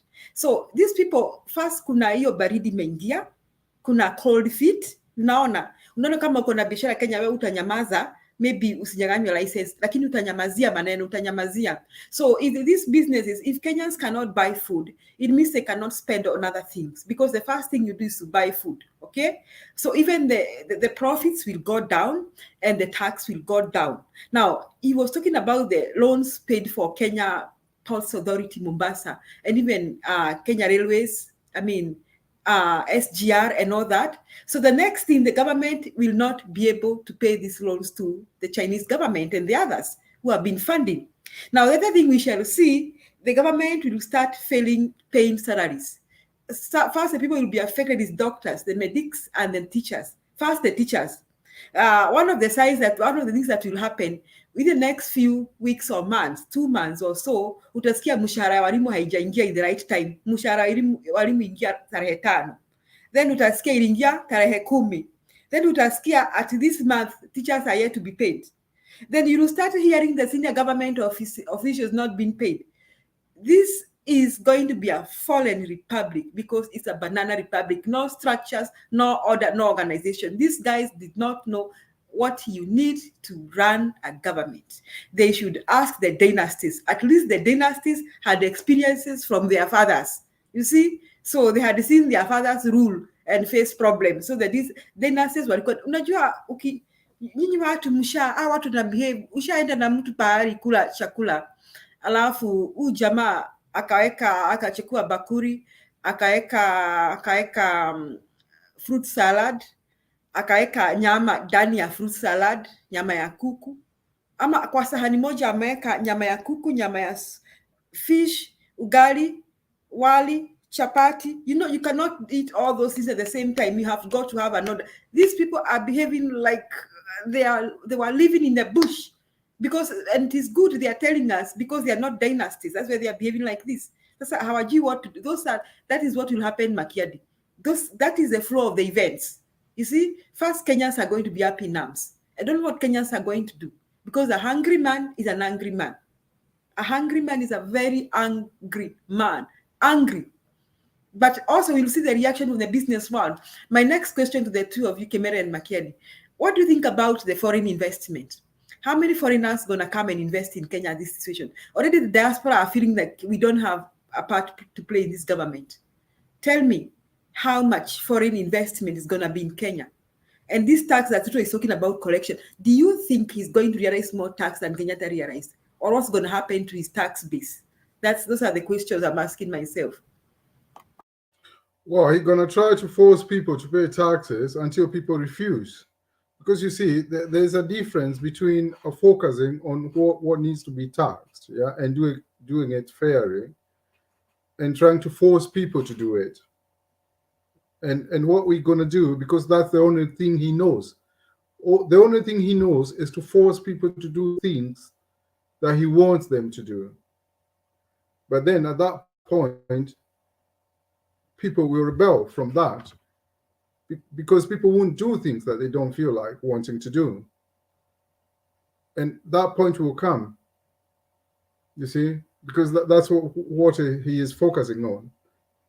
When you see Gachagua talking like he is crying, trying to show people help, yeah, and those people why don't they just say, okay, now they're talking about hustlers or whatever, instead of talking like that, trying one day to talk humbly and trying to tell people, okay, what do we do now? Can you guys contribute some money to feed the poor? Yeah, I get that. That's good. If it was a genuine request, people contribute, because like everywhere, charities help a lot to help people who are suffering, yeah, or don't have something to eat or whatever. People contribute, or people try to help in whichever way they can. But now these guys here could just say, he could call a club within themselves, amongst themselves, yeah, and say, guys, can we put $1 million each? You see, you saw the CSs they were vetting, and PSs, all those people are millionaires and billionaires. He himself, now they have dropped his case. But what about his case? Was 7-point-something billion that he had stolen, right? And they had confiscated how many? 2 million or 200 million, I think, something like that. So just why don't you say then, okay, my case has been dropped. The 200 million I was to refer to the government. I'll put that money to help the poor people. And all the friends, or all these people that I'm trying to call in our government or whatever, let's contribute $1 million each. You know, when Motembe was doing it last year, was it last year? Was it the beginning of this year? We all contributed to Jazarori, and it went to Masabet, didn't we? So these guys have a lot of money. They can do that instead of crying here for 2 billion while they own more than 400 billion themselves. What's 2 billion? Yeah, but no, they can't do that. But they can go to a church, yeah, and brag themselves that they're doing, I'm paying 2 million, 3 million, just to show off, so they can buy people. Their business is to buy people, not to help people. They don't give a monkey to helping people. Or what they're interested in is building their fame and being there. But the thing is, I really pray to God that their plan doesn't succeed, because we can't accept them to be there 10-10. Like now they are talking about 10 Ruto, 10 Govt. No, I really pray that they don't even do the 5, leave alone the 10. Yeah. So because we can't, and I pray, Pen Nyagaka, wake up, man, wake up and smell the coffee. And that time will come soon anyway. We are not the ones telling you. You'll realize it, or your relatives will tell you in a very short time. Don't worry, wherever you are. So guys, we must wake up and do the right thing, because right now we are not doing the right thing. Right now we are just trying to feed the egos of some people. Yeah, trying to be the commanders and saying, okay, I will also hold that seat. I'll be the president, or I'll be in that position. But that's not all. So you're gonna get to that position, but that's not the end. We have seen a lot of people go. Makiadi, Idi Amin was there. Mugabe was there. Gaddafi was there. And Moi was here. Moi was there. The other guy in Iraq, what was his name? Hussein. What was his name? Hussein who? Saddam Hussein. Saddam Hussein was there, sir. They all went. And you know, the funny enough, Julia, no one takes anything with them. They just go that way and leave the rest. So it doesn't really make sense that all these people try to oh, no. It's unacceptable. Yeah. We have a country that can really prosper, but we have people dying of hunger, and we have other people like owning hundreds of properties, choppers, thousands of acres. Yeah, most of them aren't non-genuine, but obviously, if you corrupt judges and you corrupt the all other issuing authorities, then you know it's just so hurting. For sometimes it's really very bad to think about that. And you know what annoys me most is when you see all these people. There are a lot of people who are brainwashed, like this. What's this guy, Geoffrey? You know, he keeps on attacking us here. We are just the messengers, Geoffrey. Yeah, but try to interrogate our message instead of really focusing on who we are or what we are saying. Don't just defend because you belong to a community or you think that you're trying to defend a person. Try to translate the message that we are delivering here, other than focusing on us, focusing on Wainaina or myself or Julia or Makiadi. Get the message. Amesema we are age amesema we are age mates. So I'm wondering, Geoffrey, wewe unasema we are age mates. How do you interrogate the message instead of the person? Anything. And I'm asking me, does he know anything about multi-party struggle? These people don't understand anything. When you can say that you people you do nothing, it's because you know nothing. But you people, your teachers taught you about how Kenyans fought for independence. And then we were here when people fought for multipartism. We were here when people used to do Murolongo. We were here when the likes of Jaramogi, the likes of Matiba, the likes of Rubia, Paul Moite fought for multipartism. I mean, Martin Shikuku. I mean, we can name them. These people are our heroes. We were here. And we know how they got it. We were here when we got our 2010 constitution, Geoffrey Ruto. So we know where we are coming from. So we can't let it go. We can't sit pretty and do nothing. So the struggle continues. That's what I want to say, Makedi. Aluta continua, the struggle continues. Yeah, indeed, the struggle continues. There's a video here. I don't know if you guys have watched what is happening. Like we are saying here, this fight against corruption that William Ruto has all of a sudden remembered that there's corruption in our country and there were extrajudicial killings. I don't know. You know, sometimes when you tell people that your fight against corruption is not targeted towards a certain individuals, and then from the way we see people being prosecuted, you know, and also persecuted, it's like these guys are up in arms to revenge, so to speak, what happened to them. And the reason why I'm talking that is because there's events that have been happening the past few weeks, and I think a parcel of land in Mukuru Kwaruben slums here in Nairobi is at the center of the latest probe by the Ethics and Anti-Corruption Commission that involves several politicians and a trade unionist. The EACC has today summoned Cyrus Jirongo and David Murathe to shed light on an alleged attempt to defraud the state of 250 million shillings through compensation. A primary school, a community center, and a police station currently stand on that contested parcel of land. We begin tonight with NTV's Leila Mohammed.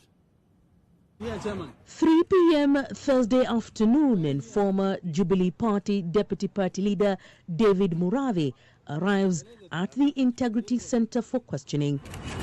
Several kilometers away, it is business as usual at the Ruben Police Station when we arrive here Thursday mid-morning. A few meters from here, children at AEF Primary School play during their break, while mothers who have brought their children to the Mukuru Health Center go about their business despite not being aware of the latest investigation around this piece of land that these three establishments sit on. This has been an ongoing investigation. It has nothing to do with the transition. But if they want to use it for their own political whatever, that's their problem. In documents seen by NTV, EACC is investigating several high-profile individuals who are persons of interest in this matter. This is just diversionary. It actually borders on harassment. And I think I'm entitled also to take the EACC to court. The EACC notes that the individuals under their radar are alleged to have conspired to receive 250 million shillings while posing as owners of this parcel of land that is slightly over 2 acres, registered under the following number. Documents seen by NTV show that the EACC is seeking to question KOTU Secretary General Francis Atwoli, who is alleged to have received a 60 million shilling cut from the proceeds of the payment from the state. Former Jubilee Party Deputy Leader David Murathe is alleged to have received 25 million shillings. I'm not involved. I'm not involved in Jirongo and the county and how they, if I give you money and you pay me back, do I care where you got your money from? I was not involved in what they were doing with the county. I just know he owed me money and he paid me. He acknowledges receiving the money in 2 installments through his advocates in July 2020. These are diversionary things. When people cannot deal with the challenges that are facing the country, they look for things to divert attention. Former Speaker of the National Assembly Kenneth Marende is also a person of interest, alleged to have received 3 million shillings. In my position, you have to say the truth. Cyrus Jirongo, who contested the Kakamega gubernatorial seat, is also alleged to have received 20.6 million shillings and was expected to be the first person interviewed by the EACC Thursday, but failed to show up. In a letter to the commission written by his advocates, the politician expressed dismay at the presence of a battery of journalists outside the EACC headquarters and says that while he is willing to record a statement with the EACC, he will only do so at his private office in Westlands. This summoning me and calling the media, who called you? Can I ask you? No, who called you?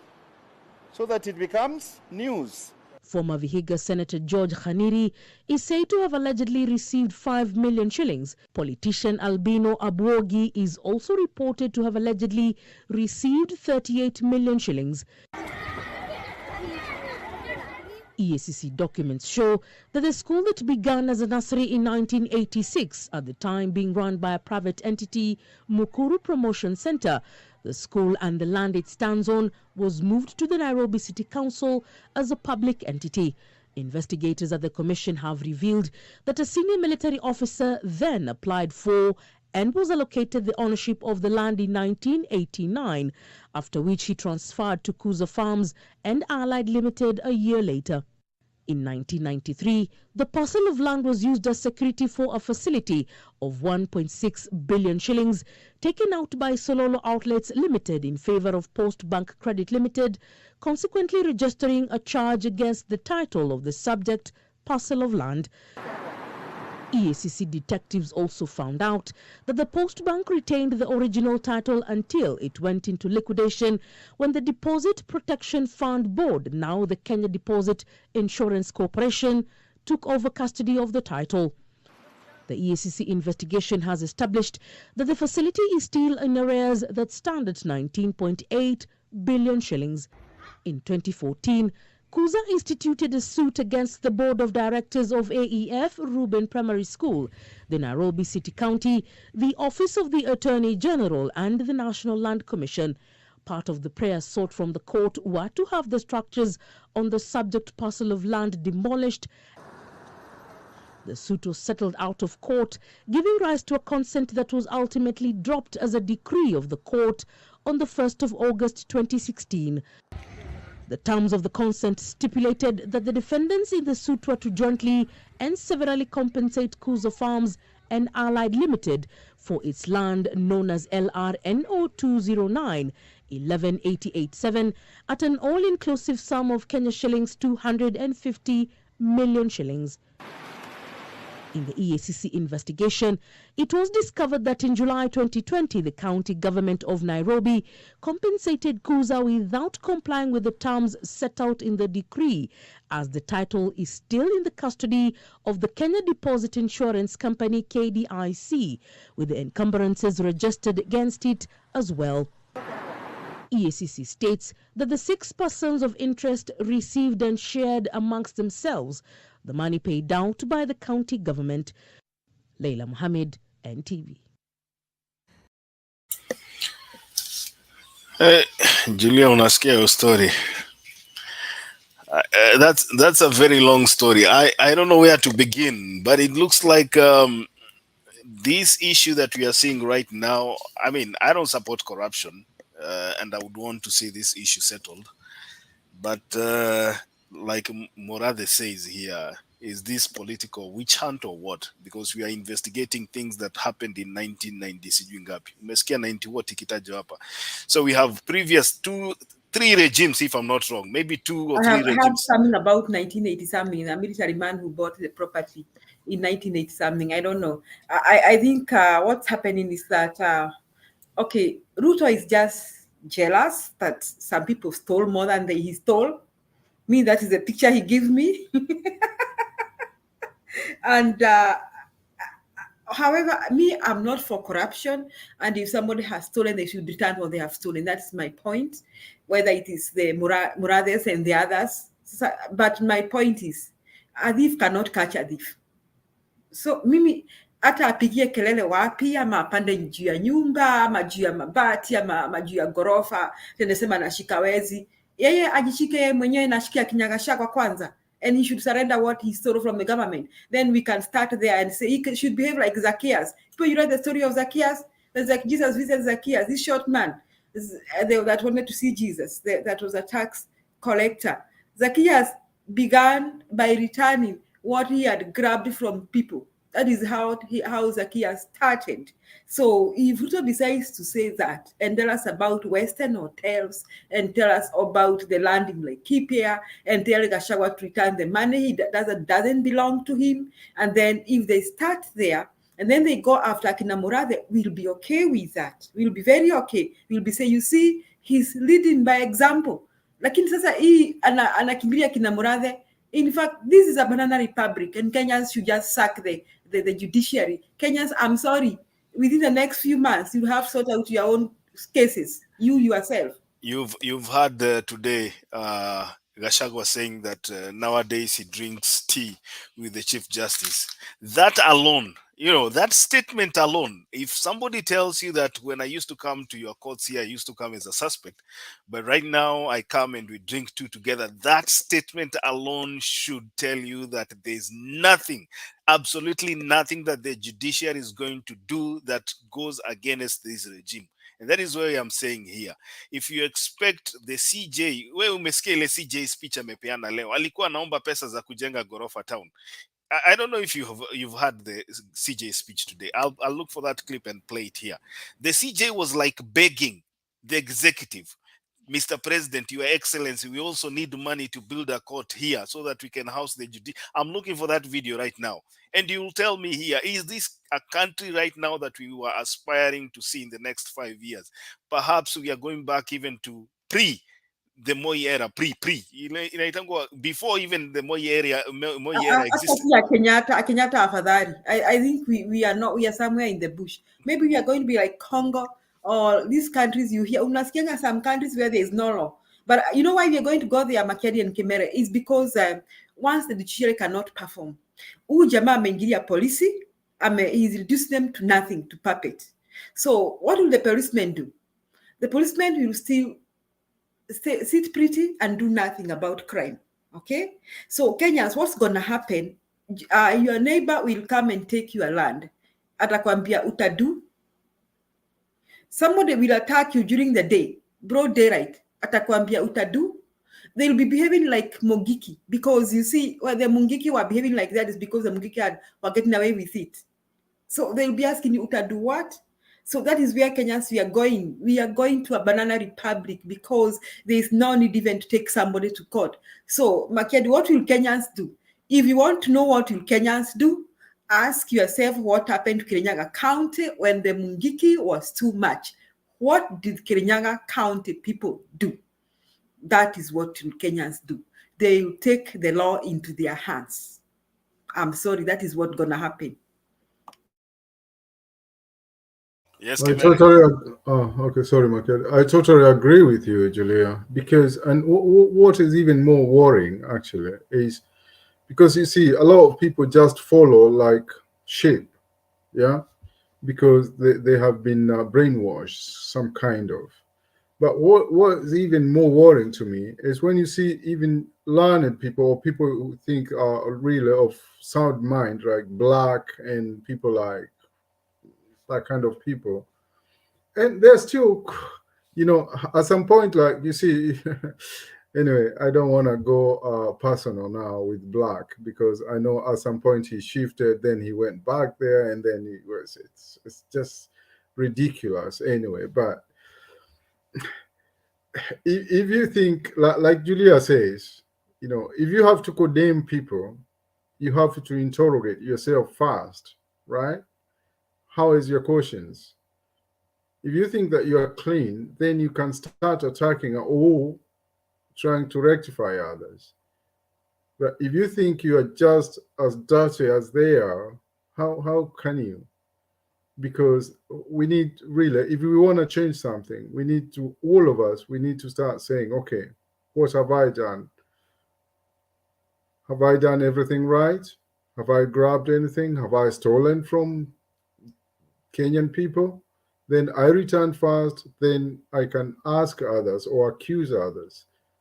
But if you look, the current regime, actually, where we have probably 90% of those guys, they're of questionable character, you know, and behavior and everything else. So you can't just crucify the judiciary. We don't even talk about judiciary. Now you're saying them crying for money to build a house. And I read an article somewhere today about their toilets in the Supreme Court. They're like horrendous. They're like the worse than Kanjo toilets in Nairobi CBD, you know. So, and they're shameless. How can a Chief Justice, do you understand? Chief Justice, you know, it's not a magistrate in like Nanyuki or Meru or I don't know where, in a village or in a small town somewhere. Chief Justice is like, is the, you know, of the Supreme Court. You know, it's really independent institution, and you're begging, you're really bowing on. What faith should we have with that kind of government or country? You know, Julia, you keep on saying banana republic. For me, it's not even banana republics. It's an okra republic. Yeah, banana republic is really it's an overstatement. So it's we are done, and I think we something needs to happen and needs to start happening now, and it will happen whether people like it or not. There will come a point that people won't. You see, even when Moy was there in the 80s, and people started agitating a long time ago, you know, because I remember when we were going to school ourselves, you could hear rumors here and there, and finally they managed to ousted him, you know. So no one will last forever. However, even now these guys are blinded and they just see this their president or whatever.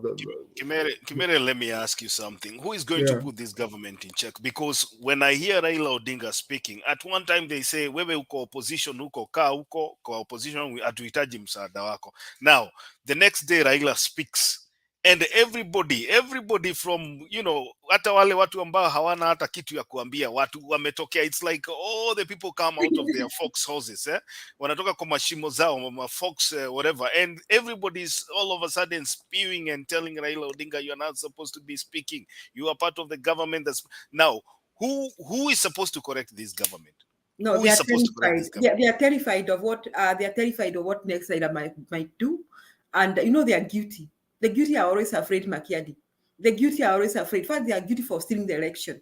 You see, Mother Karua went to the East African court concerning the election petition, and I think the intention is not even to overturn the results because the court cannot overturn that, but the intention is to bring to a point to inform Kenyans that this is not right. This government is not legitimate. You see? So they hate such kind of moves. Our pendy. The guilty are always afraid.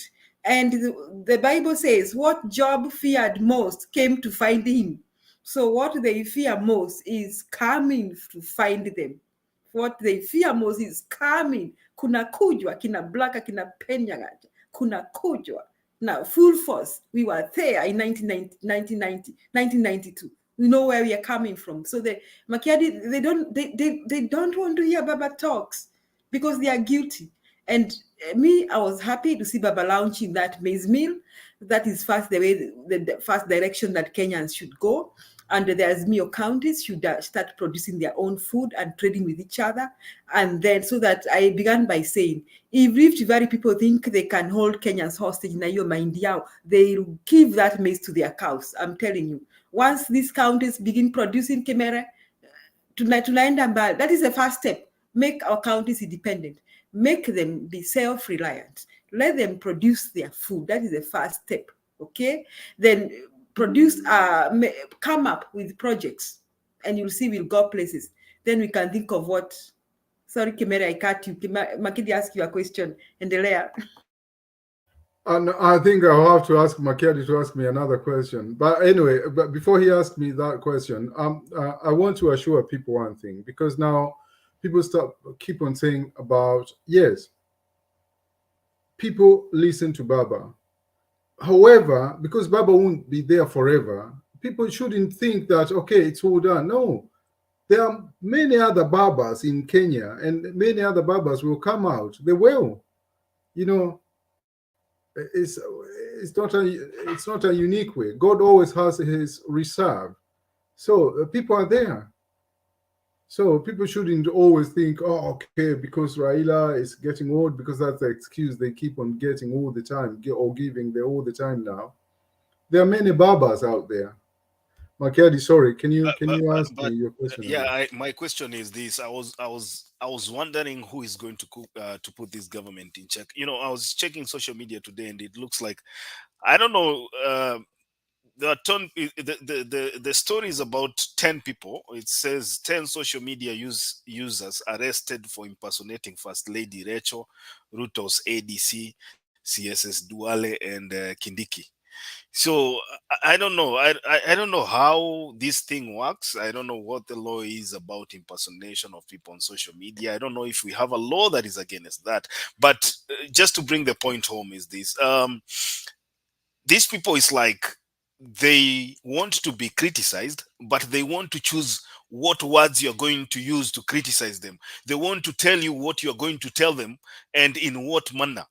So you kind of wonder, do these people want oversight? What is this thing that they are very afraid of being told that every time Raila Odinga speaks, everybody in the government is all over the place jumping and complaining, oh, Raila Odinga, you are part of the other one. And the same people that are complaining, one of them who is the president right now was a deputy president in that same government. Now they have selectively decided to do away with the first term, which is almost 6 years. And then all they keep on talking about is the 4 last years. Look at the loans that Kenya took, the loans that Uhuru Kenyatta and William Ruto signed for. They make over 70% of what we are carrying today as a debt in our country, but nobody's talking about that. The SGR, they keep on complaining that we cannot be able to pay about 400 and something billion Kenyan shillings. The loan that was signed for the construction of the SGR was signed by William Ruto and Uhuru Kenyatta. But these people have selected, and that is why we are saying here, most people here, I mean, it's like people are brainwashed. I don't know. It's like people are brainwashed. They are. And to answer your question, agree actually, with everything who gonna just put this because it's their government in person. I mean, check? I can criticize Raila Odinga when he does something wrong, because yes. Go ahead. Oh, Kim. sorry, I thought you had finished. No, you're okay. Go ahead. Oh, no, because I was just trying to answer your question about who gonna keep in check this government, and the answer is people, is wananchi. And so the people will do, because even if they arrest, how many people can they arrest? Can they arrest all Kenyans? No, they can't. So you start arresting 10, you can arrest 50, you can arrest 100, you can't arrest the whole population, can you? So it's us, it's the wananchi. The wananchi will keep on coming out until you can't arrest everyone. So we are the people who are gonna keep them in check, and we'll keep on coming out like mushrooms. You arrest 1, you arrest 10, we come out 20. You arrest 20, we come out 40, until things get right. That's the only way, Makiadi. We can't only rely on Raila and say Raila will. No, Raila won't save everyone. No, we have to start playing our part as well. So we must go upon every Kenyan, everyone who feels aggrieved. We must all come out and start doing the right thing, because when you do the right thing, then you're not ashamed. You shouldn't be afraid. If you pay the price of doing the right thing, then so be it. You understand? That's the only solution. I agree with you, Kimere. I agree with you. And my question is this. I'm just trying to figure out a situation. Most of us were saying here, Raila Odinga wachana na hii serikali ifanye ile kitu inataka. But the line between dictatorship and William Ruto's government is very thin. That is one thing I've come to realize. And if, for instance, Raila decides to keep quiet, now I'm telling you, and I'm telling you, Kenyans, as you're listening to us, our country will be governed by people who are full of themselves, will be governed by dictators. These people have the tendency of trying to fight what is called, what do we call that? Any voice, dissenting voice. They do not want to be told anything. And just to prove to you that these people do not want to be criticized, listen to this video.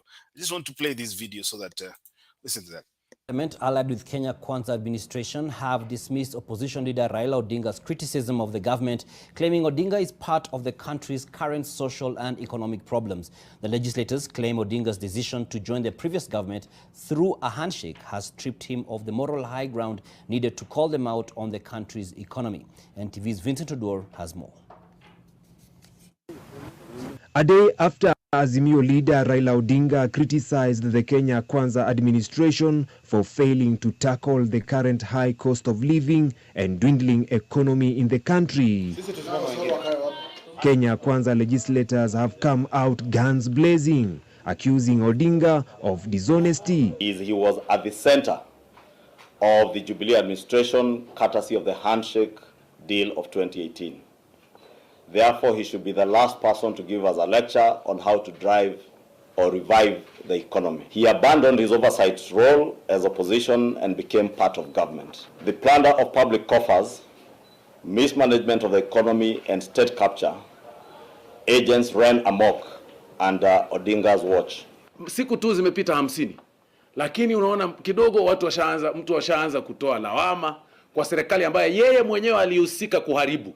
Wakati alienda kushikana mikono na mwenzake, wakaweka hela zote katika vitu kama BBI. On Thursday, Odinga claimed that the ongoing investigations by the government into the incidents of extrajudicial killings are personal vendetta against certain state officers in the previous government.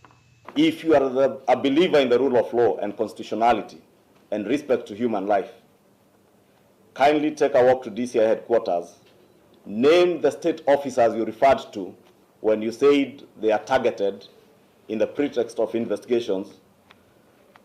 Then it is clear you seem to know who are these state, either current or former state officers, who may have been involved in extrajudicial killings of Kenyans. Serikali hii itaenda kila mahali kutafuta yule ambaye alikuwa anaongoza kikosi cha kuua wa Kenya kiholela.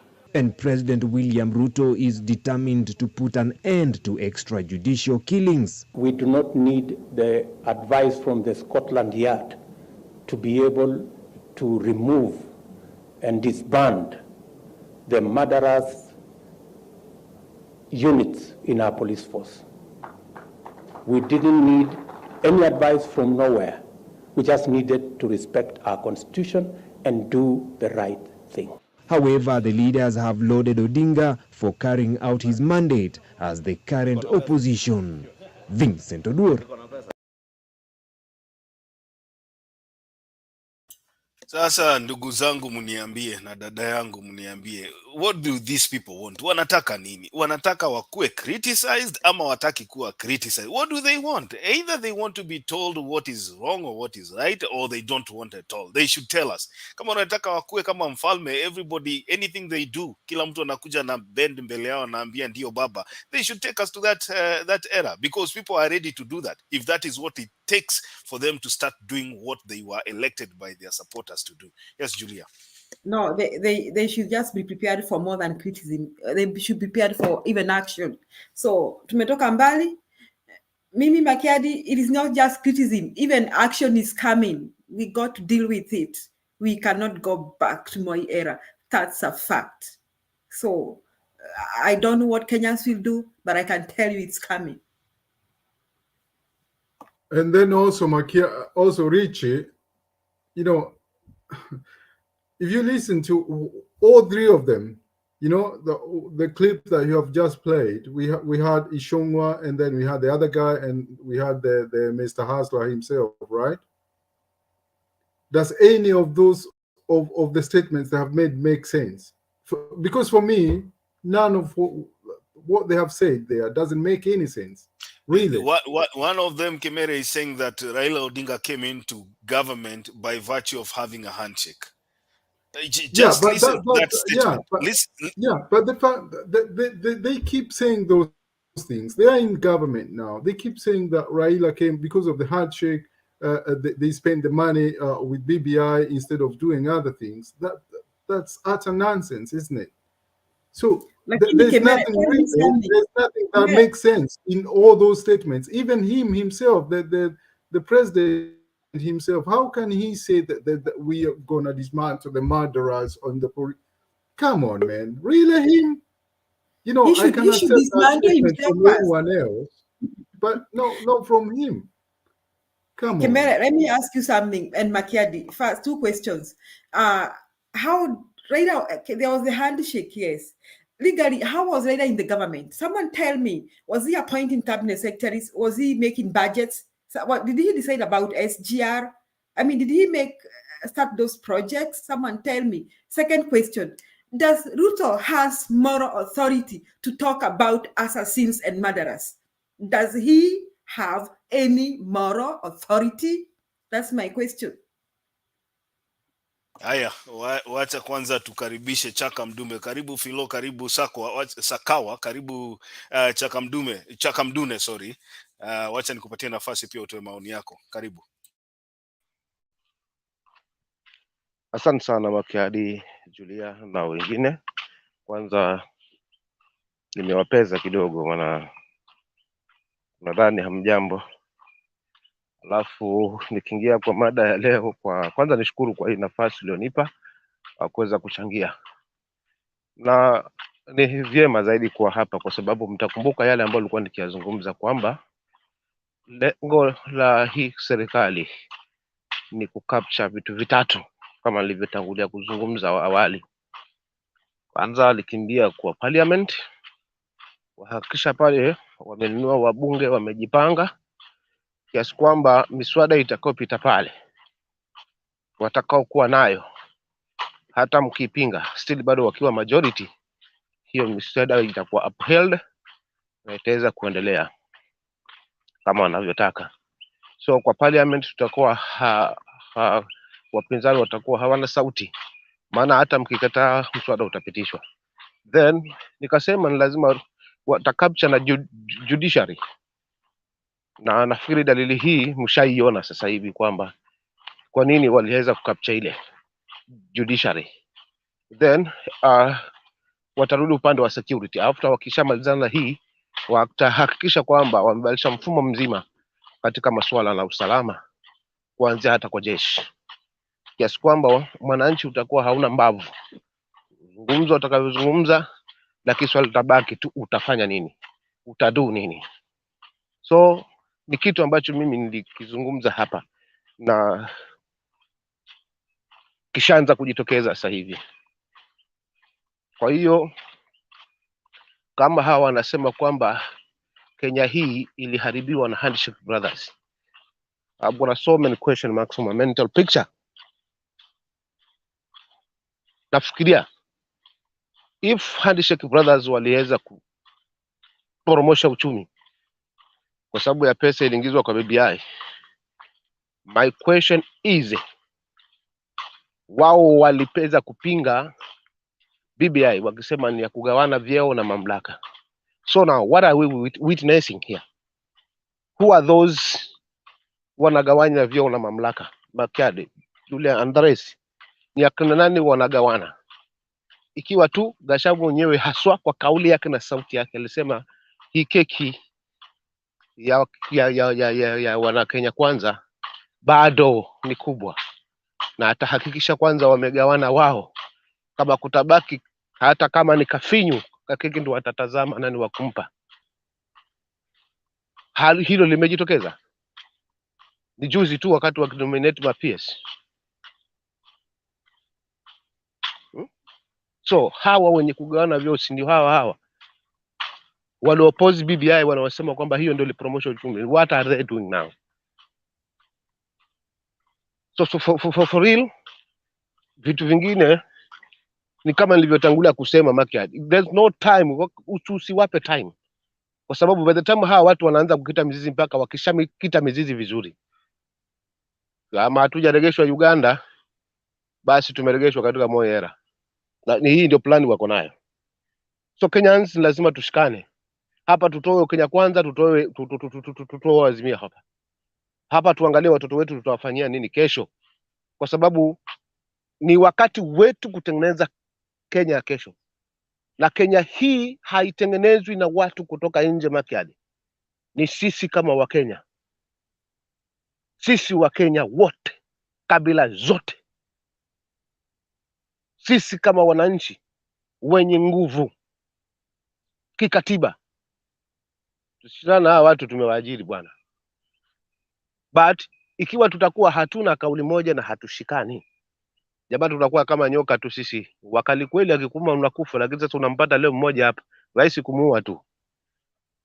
Lakini kama kwa kweli nyoka angeshikana, ukikuta wako 10, 15 market, hata wewe ungekimbia bwana.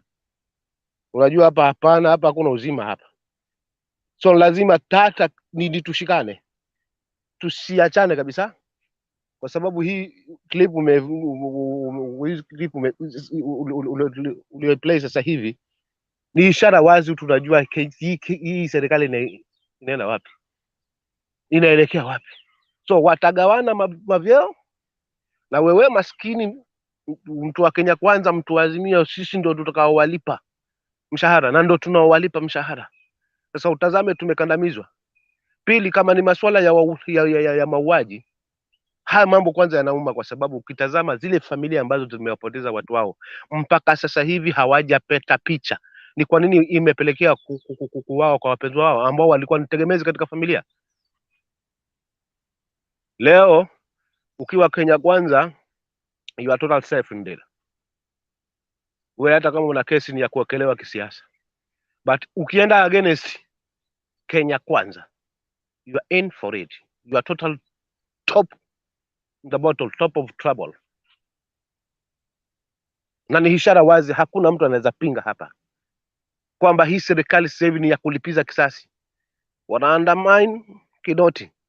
After Kinoti, Matiang'i, be ready, watakufuata tu, sababu lengo ni kulipiza visasi, kwa kisingizio kwamba Handshake Brothers ndio waliharibu nchi na kuchukua pesa na kuiharibu, sisi ndio tutafufua uchumi.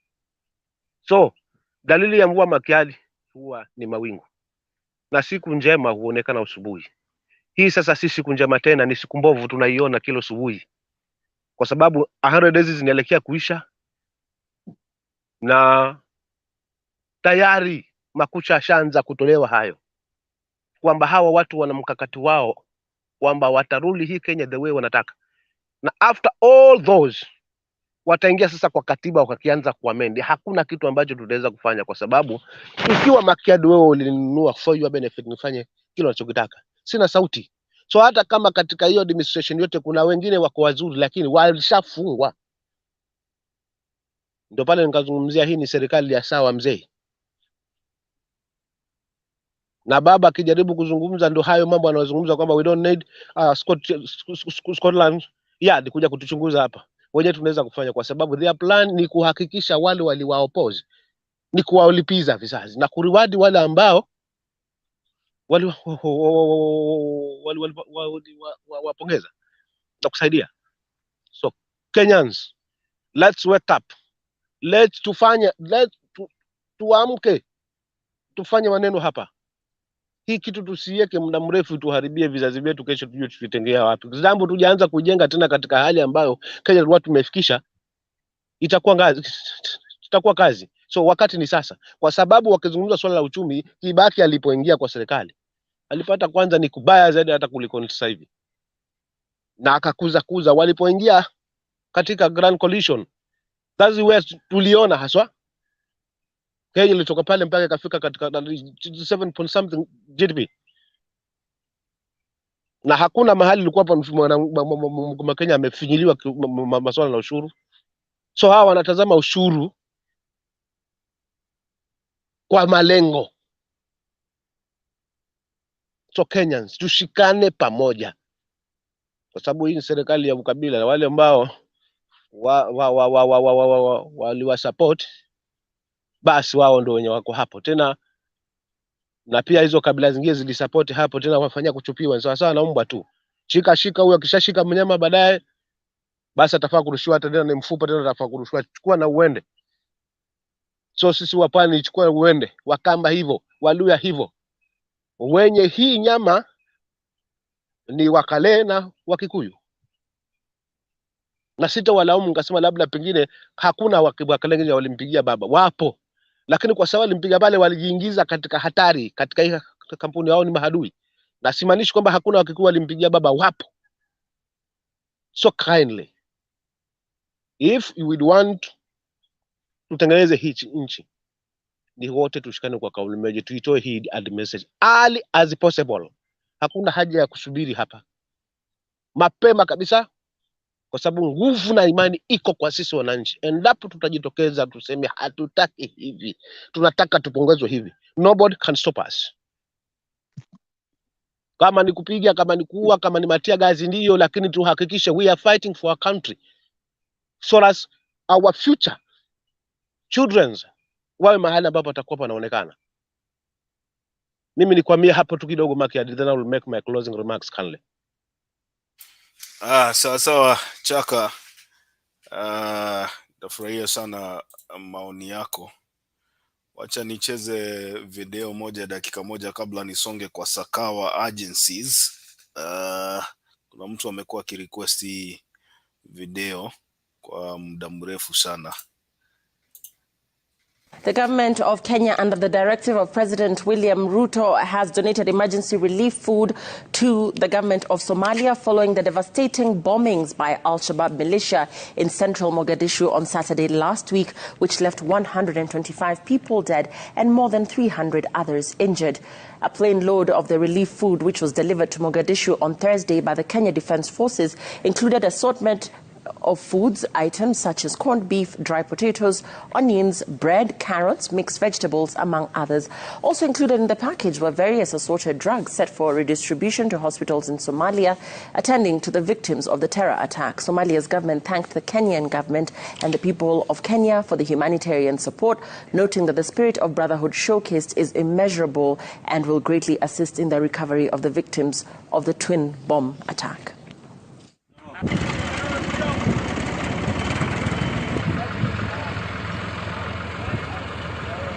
We always appreciate the support of Kenya, which has been on our side in all the crises that Somalia has been facing for the last 3 decades. And we really appreciate that they quickly responded to the call made by the Somali president, Hassan Sheikh Mohamud, when he asked the neighboring countries and the international community to provide us with some medical expertise and some medical support. And this is not the first time Kenya has been supporting Somalia, and we expect that this will continue. Terrorism has no boundaries, and therefore what affects Somalia equally affects Kenya. And it's always important to cooperate and ensure that we wipe out this menace, which is affecting the Horn of Africa and causing a lot of instability.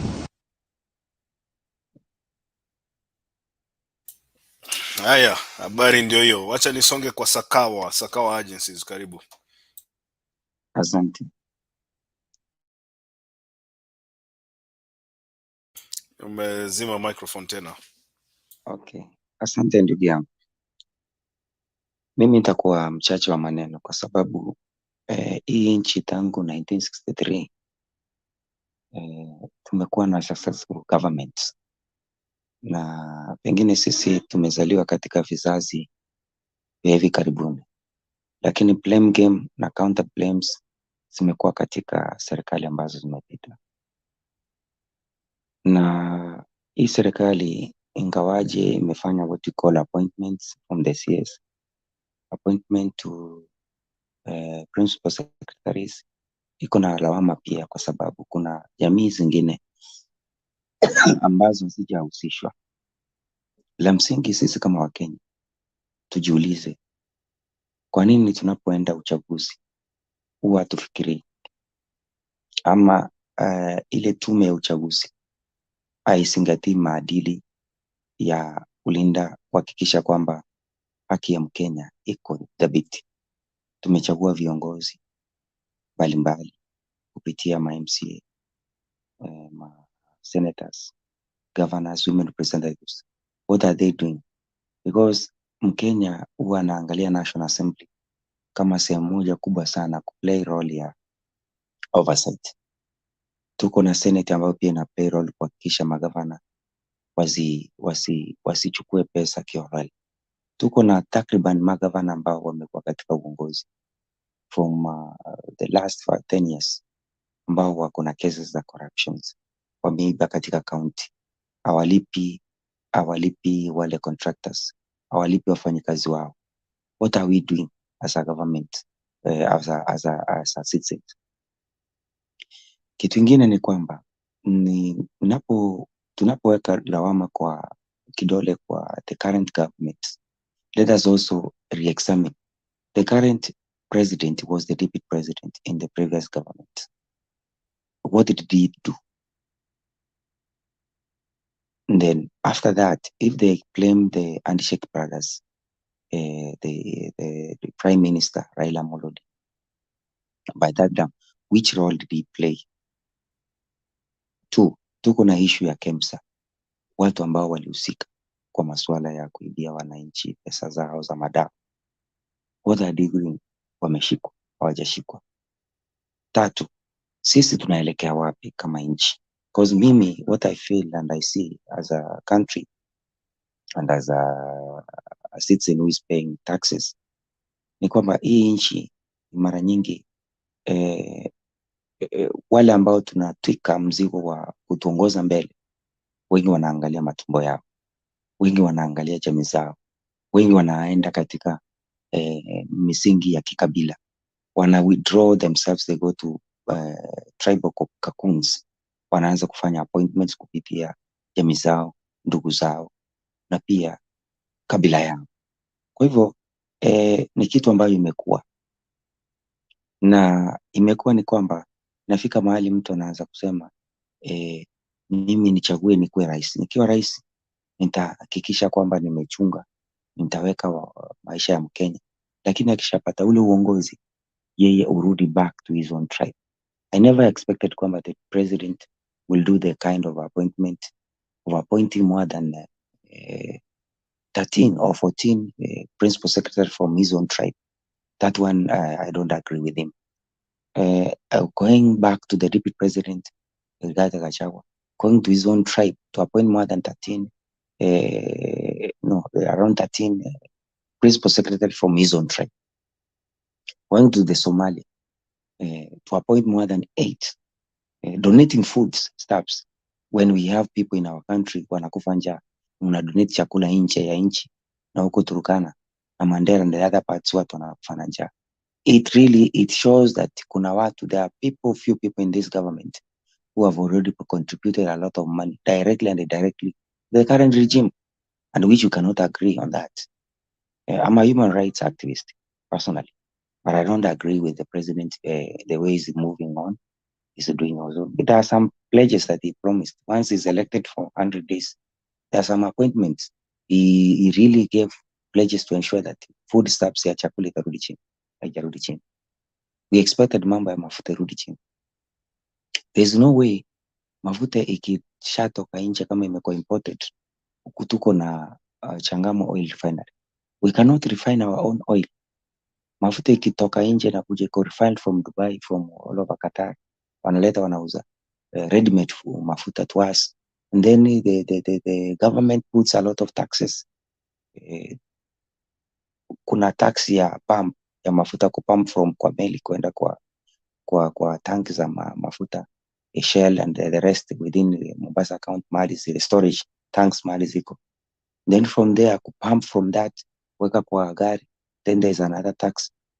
What do we expect Mkenya ambaye ni maskini wako pale chini? These unnecessary taxes lazima zitolewe so that to reduce mafuta kurudi chini, ili gharama ya maisha ya Mkenya ambao ni maskini aweze kupata.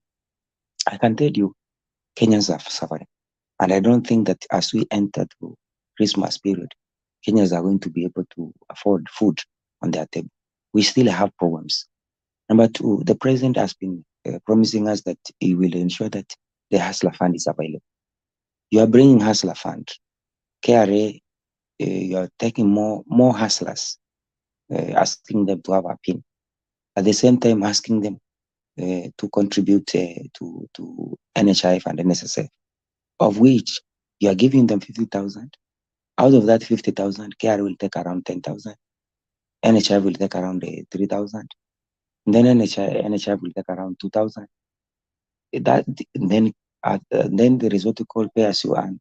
These are necessary pesa ambayo unataka kukata wa Kenya is as if again na kulipa hiyo loan na umweke around 8% ya hiyo loan. It means that it's the same like the previous government. You know, we thought that by electing President William Ruto, we'll be able to see a change on basic needs, to see a change on our GDP, to grow up our economy. But now we are realizing that he's also messing up to some extent. The appointment of various parastatals, which we expect to be seen. Appointment of chief administrative officer. If today he has appointed 18 and 14 and 13, it's as if that yeye na Rigata they wanawanya mamlaka. And then Duale is coming in. And we have history of what's happening in Somalia, some of us. And we know for a fact that some of Somali who are in Kenya, they originate from Somalia. They have bought IDs. They are now Kenyan citizens. They have their relatives and families in Somalia. Maybe now that could be the reason that the Somali community feels that this government belongs to them. We don't want a government that after a period of time we start asking, because we know that Somalia are prepared to take over the leadership of Kenya. That's what they are saying, that in 2032 or 2037, one of them should be the president of the Republic of Kenya. Maybe they are prepared from that angle. Kenya is a country where we have hosted, we have refugees in this country. In fact, the highest refugee camp in Kenya is in Dadaab. But that Dadaab is turning out to be a place whereby you can buy your ID at a cost of 300,000 to become a Kenyan citizen. We know Migration Department is doing those things. We thought that we can have people who can check and ensure that we don't allow unnecessary people to come to Kenya. If we have a problem of insecurity in Kenya today, we are fighting in Somalia. Our army are in Somalia. Are we not prepared to have more war in Kenya? Because if we are fighting in Somalia, those are the families. Tomorrow, anybody can say, no, you cannot fight our own brothers because that is our blood related relatives. And then Kenya will go into war. We need a serious, drastic change on the leadership of this country by ensuring that we elect the right people. We should not even blame whoever, but Kenya needs to find a lasting solution by appointing the right people who can drive the economy, who can drive this country to a next level. Because some of us, we are getting old. Some of our energy is getting tired. We'll not be able to make a decision on this country when you are at the age of 50 or 100 or 70. That is the time that you'll be fighting on wars at that age. We need people who will come out, put check and balances, petition this government, put a lot of petitions in the National Assembly, Senate, and ensure that the country remains stable, ensure that the corruption that we see in this judiciary and wherever is checked properly so that the country can be able to move forward. Another thing is that when you talk about judiciary has a problem. Yes, I agree with some of your views that Makeda and Muduna said, and Juliana, I saw her also speaking. In fact, Juliana is the one who made me to wake up. When you see a weak judiciary, then it means that we have a problem in this country. My close related, the former Chief Justice Maraga, was in the helm of judiciary. We saw what he did. He stood firm to tell the president, the former president Uhuru Kenyatta, the election was not free and fair. And I see that there's a problem, because I see the current Chief Justice is too weak to handle that judiciary. So we need drastic changes on judiciary. We need drastic changes on our administrative, counter-administrative police force. We need a lot of check and balances on the executive, and even with the governance. We know some governors have turned out to be the mean presidents in the respective 47 counties. We have governors who have actually stolen more than 1 trillion, 1 billion.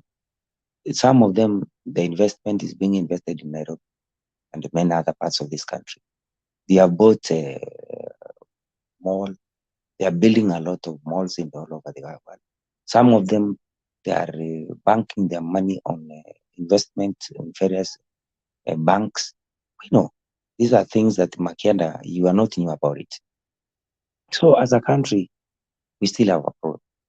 And I don't think we really be able to have the right material. In the independence days, our forefathers, they fought for this country. Some of them, they shed blood. Some of them, they lost lives. And I saw that what our forefathers expected this country to have is that to have a country whereby which will respect the rule of law, a country which can be able to drive the agenda of Kenya. We had what we call the Arambe philosophy, whereby the late president, Jomo Kenyatta, in fact, he also did a lot of damage to various families in this country. But the Arambe philosophy was good for this country. It was that we must be able to come together as a country. But now we are being divided on ethnic grounds, because now I can tell you for a fact that most of the 47, the other tribes which have been sidelined in this government, they are feeling very bitter. I can tell you for a fact, even where I come from, Kisii, we expected since the independence, we have been having around 3 to 4, 2 cabinet secretaries. We've been having more than 5 or 6 principal secretaries and various parastatals. But from what I've heard, you even saw Ranison Omari making a lot of noise, saying that they have been sidelined. In fact, we have been sidelined as a community. We expected that we can also be able to get around 2 or 1 principal secretary from Nyamira and Kisii, which is not even in record. Then now that one shows that there is a lot of hatred coming out very clearly to the Ruto administration. In the other parts, like now in Ukambani, and even in parts of Taita Taveta and many parts of Coast, they have, even in Mombasa itself, they feel that they have been sidelined. Cabinet secretary went to Kwale and went to Kilifi. Mombasa, Tana River, and the rest, they have not been considered on appointments. People are also feeling it. So, Makianda, I can tell you, we really have a long way to go as a country. As Mudune said that we need to come together, but we should ask ourselves, we have been coming together. We came together in 1997 to fight the administrative or Moi administrative. We came together to remove Kiba and to remove Moi era, which ruled this country for 24 years. And then we formed so many. Raila came up with the Rainbow Coalition, NASA. He came up the other day with what you call Azimio. And he will come up with another one in future. But Raila is getting tired. We need people, a young, energetic Kenyans who can be able to drive the agenda of this country going forward. We need the serious people, not people who remain on. We don't want to be talking. We need to have a clear roadmap, having a clear strategy. How can we be able to be the watchdog of the huge population which is not speaking in this country? We need to ensure that corruption that we are talking about, people are prosecuted and brought to book. We need to ensure that in those respective counties, the wage bill that we are being told is being checked. Mudune can tell you that in Makueni County, if he's coming from Makueni, Professor Kevuta Kibwana has performed very well. And we hope that the current governor, the son to the late Mutula Kilonzo Jr., will perform also well, because he's a young, energetic leader who speaks out his mind and is focused. So we also expect that some parts of this country, especially in Nairobi, we are seeing the young, energetic leaders like Sakaja. If he will not be able to remain in drinking, I know he can perform, because I'm seeing him also doing something to this the people of Nairobi and to the country, because Nairobi is the capital city of this country, and we expect Kenyans expect to see changes on the performance of the Nairobi County and many parts of the country. But now appointments of your own tribe, it tells you the kind of a leader you are. We expect to see changes. That's why people should not be underrating Sonko. Sonko is one leader who doesn't care where he comes from. If he has the money, he can be able to feed or wherever. He can be able to assist anybody wherever. We saw him doing it for the people who have been stuck in Dubai. And even Mutua should go in and cancel all the licenses of our children who are going to Dubai, Qatar, and the rest. We don't expect to see Kenyans coming out in a coffin. Some of the people we have in this country, and the very big people who are in the Senate and National Assembly, they own those agencies. And those agencies, they do a lot of damage to the country. They charge a lot of money to be able to get maybe a visa to go and work. And that's why you are seeing that when Kenyans go there, they find out that they are working for those agencies. That's why they start to move out from wherever they have been taken. So I really feel remain optimistic that as a country, we will come together as a nation and be able to fight for the common goal of ensuring that this government does the right thing to the people that elected them. Whether we voted for them, whether we do not vote for them, we must.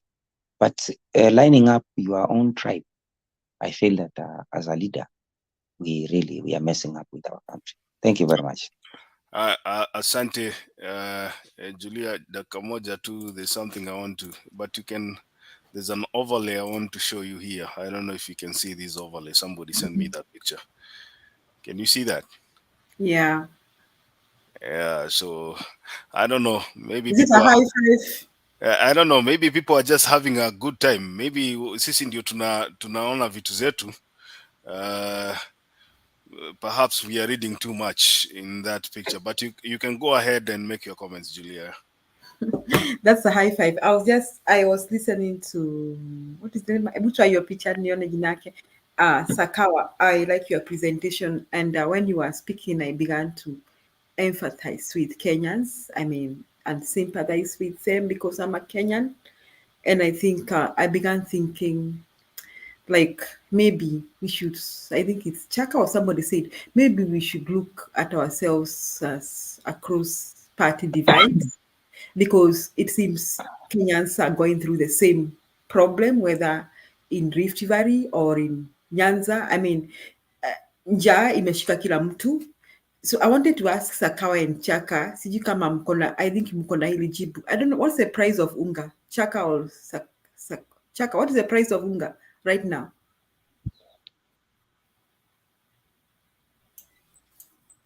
Huko kwetu ni 220 kwa mfuko wa kilo mbili. Okay, Which na ni 210 kwa kilo, ni 100 kwa 110 kwa kilo hii moja. So kilo mbili ambayo ni kilo mbili ni 220 na ni Julia.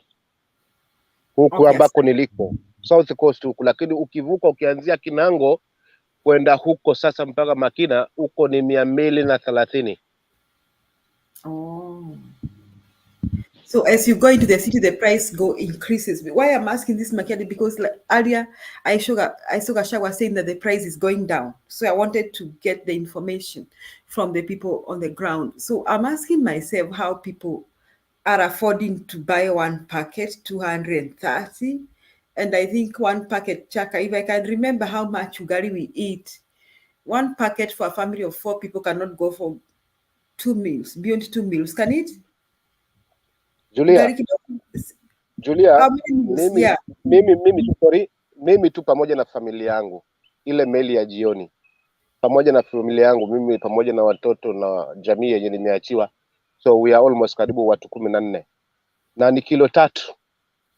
Hizo tu ni kwamba wanagusa, lakini kama watakula ugali washibe kwa sababu wameshinda njaa, basi ni lazima zibandikwe 4. So just take 4 times 220 times 4. That's 1 meal kwa normal mwananchi. Okay, in a normal family. So I don't know how normal family, sorry. Yeah, so I don't know how Kenyans are going to afford that. I don't know. Mimi hiyo hesabu makiadi haingii. So that tells that now we should just think like Kenyans. This problem is ours, and this government is not doing much. Sakawa has also touched about their public appointments. Sakawa, my take is that these appointments won't help anyone. At those people, when you are met Mount Kenya, hata kama wamepewa 20 of them, they're not. Makeni played some video clips earlier here of people going hungry in Kieni. Kieni is in Nyeri County, so the common mwananchi in Nyeri County and wherever, even in Mount Kenya, even in Nyanza or wherever, I think they are going through the same problem. So that means this government is a problem to all Kenyans. Wenye walipigia kura na wenye hawakupiga. So we don't want to sit here and point fingers who voted for who. Probably people, you said something, Sakawa, that you people voted and you thought this government was going to save Kenyans. Probably Ruto played a hustler card and he made people think he's one of them. So maybe he's going to understand them. But now he's proving that he has no plans for the same people he talked to. So I'm saying to Kenyans now, I think now this can be a debate maybe in future. Now, Chaka, you are governor. Do we think he can come up with projects like irrigation? So if you people have irrigation in your county, Chaka, I think your land is very fertile. I think if you have your own corn, you produce your own corn, you take to the mill and you not have to buy ready-made flour, that is corn maize meal. You not have to buy that. So I think we can start from there. So Sakawa was talking about our corrupt governors. That is where we go back now. And I want to pinpoint even the governors in the Azimio region, that as much as we point fingers to Ruto government, we don't want to hear any corruption scandals from Azimio governors. We want to see them lead by example and walk their talk. And with the funds they are having, I was saying, someone was asking, what will you do about this government? The first thing we can do, because we are enjoying some level of independence at the county level, we can have our county governments doing something for our people. We can have them start with irrigation projects, countrywide irrigation projects. They can start across from Nyanza to coast, so that hata kama hii serikali iko na wezi, let them steal their own loot there huko kwa central government. We shall be saying, steal as much as you want, but at least our people are not going hungry. That's what we can start there. That's the first thing we can start by doing. So Sakawa, I liked your presentation, and I empathize with you. And when you are saying tulipigia serikali kura and we are regretting, now I found myself trying to understand even the people who voted for this government, that they are going through the same problems. And it is good that we are learning that even if you voted for this government, now you're disappointed because they're not meeting your expectations. As for me, Makiadi, I'm not surprised. I did not expect anything different, because I don't expect Ruto and Gachagua to be transformed in the night and to start upholding integrity. I don't expect that. And if they cannot uphold integrity, then I do not think any other person that they are working with will uphold integrity. Otherwise, I really like that presentation. Asante Chaka for that information. Makedi nimemaliza. Asante. Aya, nilikuwa nafikiria Mise yuko hapa, lakini ngoja Chaka kidogo tu, dakika moja nitakupatia nafasi uweze kujibu, lakini ngoja kidogo Chaka, dakika moja. Bado zangu zinaelekea kuisha tu. Oh, okay, sawa, kama okay, nitakupatia nafasi. Endelea basi, endelea. Mimi tu nikifunga katika huu mjadala ni kwamba ndio hata tukikimbilia magavana wetu watufanyie kile watakufanyia, lakini ugonjwa ukiwa umeanza huko juu, na imani hata huyu kwa hapa chini hata kuwa na nafasi, kwa sababu kama atatengeza kile ambacho ni haki kwa mwananchi wake, lakini juu kuna pressure nyingine ambao watu nao wana malengo, hatutaweza kufika mahali. So ugonjwa ni pale juu. Ukianzia pale juu tuhakikishe tumetengeneza hapo. Kama ni pabaya tuseme hapa mahali ni pabaya, tusubiri. Maki ya dadangu Julia kwamba sisi tuna msemo wa Pwani tunasema hivi, mgomba unahusika ukiwa bado uko wima. Yaani ule mgomba umeshazaa uko na nani, uko na ndizi, lakini unakaa kama kuanguka. So unatafuta gongo unauweka. Ukiuacha ukianguka kabisa kwamba hiyo ndizi nayo ishaharibika na mgomba nao ushakwenda. So bado ni mapema, huu mgomba ndio, lakini hebu tuwekee gongo kama hii ni mbaya. Tujitokeze wote, tuache Ukenya Kwanza, tuache Uazimio. Kwa sababu nazungumza hivyo, amani ya mwananchi ni muhimu kuliko kitu kingine. Na ni muhimu hata kwa familia, amani ikiwa pale, hata kama huo mji uko na njaa namna gani, lakini kuna amani imetawala, riziki huingia pale.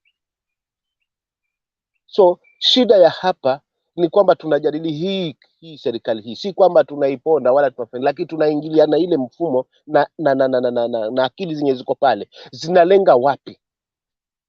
Je, ni kitu gani kinaathiri mwananchi wa Kenya kwa manufaa yao, ama hii serikali inamtengenezea mwananchi awe mahali pazuri? So kila mahali wameanza mpaka walipofika, hakuna dalili.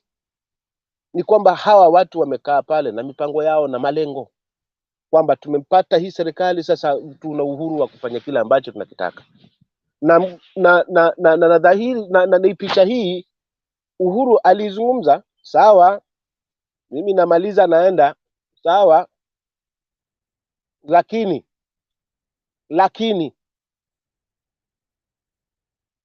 mtakuwa salama katika mkono wa huu mzee. Wanamwambia huyu jamani project, wakamponda wakamwingilia, Wakenya wote wakaamini kwamba Raila amewekwa pale kama project, so Uhuru ataendelea kulead pale. Lakini ni maswala kama haya ambayo tunashuhudia, pengine huenda ndio ilikuwa kikwazo kikubwa cha yeye wakati wa deputy president Ruto, ambaye ni rais wetu sasa hivi, na Uhuru, kwamba anampeleka katika misingi ambayo kila akipiga hivi picha kesho na kesho kutwa, wakati wa kupumzika kwake itakuwa ni lawama kwake. So hizi ndo arguments na plan walizokuwa nazo, na ndizo ambazo Uhuru alikuwa anataka kujitenga nazo. Kwa sasa hivi wamepata hii nafasi, sasa ndio maana wanatoa hizi kucha. Kisingizio ni kuwalamu wale, lakini mimi nitapinga ile ambayo nitakubaliana na Uhuru kila alichokisema. Jamani, huko tunaelekea siko huko, ni vikwazo kama hivi na tumeanza kuviona. So to expect much from this government. Na hapa tuonoe kwamba sisi ni Wakenya Kwanza hawa nini. Lengo ni Kenya yetu isimame thabiti, uchumi uje, yani upande kama vile ambavyo tulikuwa tuna expect kwamba utapanda kama alivyoahidi, na wameshindwa. Tuhakikishe kwamba tuna good governance, mwananchi anajisikia amani kwamba tuko Kenya, lakini si hali. Kwa hiyo ushindani huu Makiadi na Julia, naomba tu mkubaliana na mimi kwamba ushindani huu ndio ulisababisha mpaka kukawa na mgawanyiko. It's not because of handshake brothers, kwa sababu kama ni handshake brothers, Raila hakuwa na mawaziri, hakuwa anazungumzia kuhusu miradi yoyote pale. Yeye ni kuulizwa ushauri tu, pengine kuchangia. Lakini serikali hii ilikuwa ya current president na former president. Wao ndio walikuwa kwenye serikali, wao ndio walikuwa wanajua kinachoendelea pale. Kwa kama ingekuwa ni makali, kwa sababu kama anavyodai kwamba alirudi katika upinzani yeye na akamwachia yeye kama makamu wake wa rais, basi huyu alikuwa anapiga kampeni. Lakini hakuwa anazungumzia haya ambayo anazungumzia, na mbona haja azungumzia kutoka pale mwanzo kwamba jamani, pesa hizi zetu zinaenda huku, kuna mambo haya na haya, at least. Lakini hakuzungumzia. Lengo lilikuwa ni kuhakikisha kwamba amemhadaa mwananchi, especially wale young waliozaliwa kuanzia 94 mpaka wenye 25 20 mpaka 30, ambao hawajaona yale maisha tuliyokuwa nayo nyuma huko. Kwa hivyo hapa target akajua hii generation hii nikienda na slogan hii wazi nitawapata na Mkenya na especially wale maskini kama sisi, kwamba hapa ndo tutapumzika. Lakini ishara wazi ni lazima tutengeneze kwanza serikali yetu kabla hiyo governance. Tutengeneze hii serikali, kama ni mbaya tuitoeni jamani, tusimame wote kwa kauli moja, tuseme hii hatutaki kabisa. Simameni, mshashindwa na kazi. Tutafute watu ambao watakuwa wana imani ya kujenga hii nchi mbele. Hilo tu ndio ambalo nataka kuzungumzia. lakini kabla ya kutengeneza hii serikali, hata huyo gavana wangu kama ana maono, je, kama hajakuwa supported, hajaisupport hii serikali, unafikiri atakuwa na kweli ana nguvu ya kuweza kutengenezea wananchi wake? So zile zita benefit ni baadhi tu, lakini wale wengine atakokuwa na maono basi watazimwa, kwa sababu lengo ni kunyamazishwa na wawe na sauti wao, kwamba akisema twendeni hivi wote tunaenda hivyo, hakuna mtu anaweza akapinga.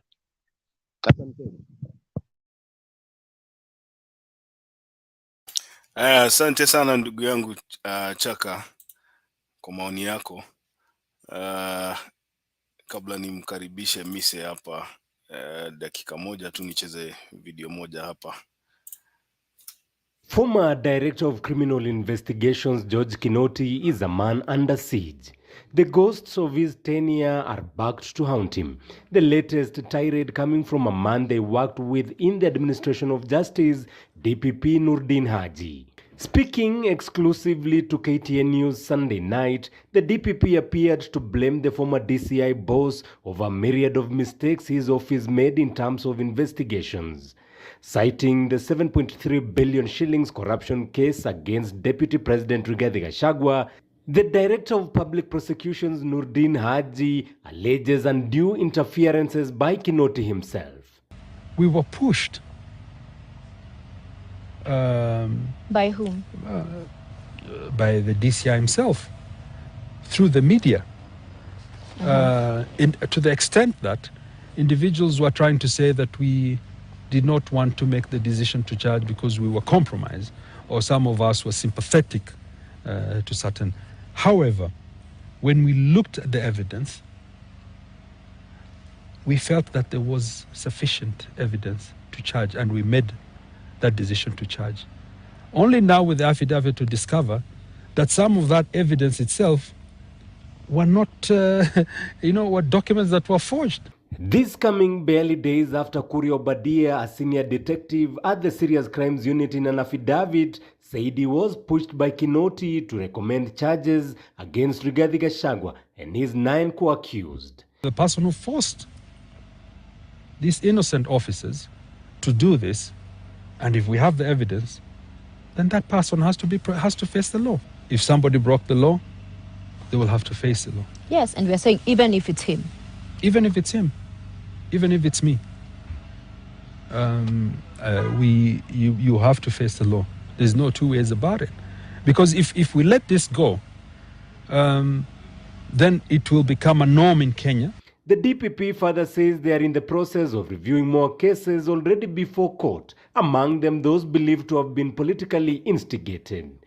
Haji said in some of the cases presented by the DCI, the threshold to charge offenders were not met. Among them, Deputy President Rigathi Gachagua's corruption case. If I have to go by that affidavit, I will withdraw, and I'm not afraid of saying that, and I will stand by my word.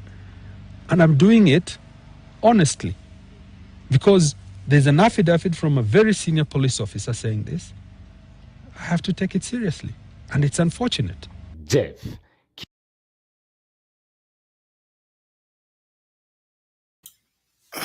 You know, before I go to Mr. Julia, I like directing my questions to you. Why is the DPP of the Republic of Kenya coming out to cry, at the media? Why is the DPP, the person that they were working together with, who was the DCI, when he was in office, these guys were all over the place, taking pictures together. We were seeing them in press conferences together. And then all of a sudden, because one person has lost his position or has been, moved to another department of the government, now the DPP, whose office in the constitution is an independent office, comes out and claims that he was being coerced by the DCI.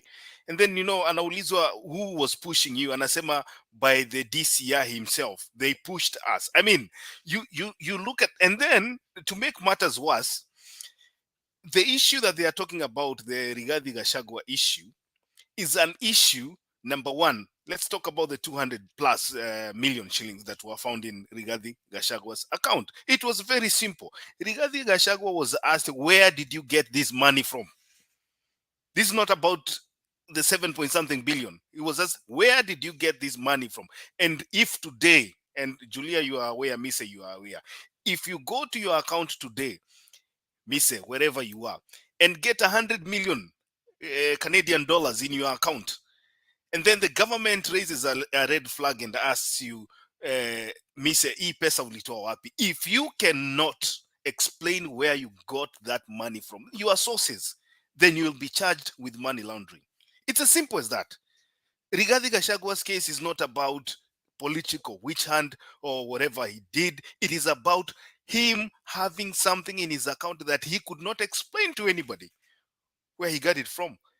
So when you see the DPP coming out right now, I don't know if he's trying to save his job or what. Maybe he's trying to save his job. But he's saying right now that the evidence that was provided to them did not meet the threshold. Then why did you go to court in the first place? If you had evidence that did not meet the threshold, then you should not even have gone ahead to present the evidence before the court. It is as simple as that. And then I don't know. Maybe you people have your own understanding. No, this DPP in the first place, he was not successful in prosecuting any of the cases. He did not want to. So we now know where he was. He was on the side of the corrupt.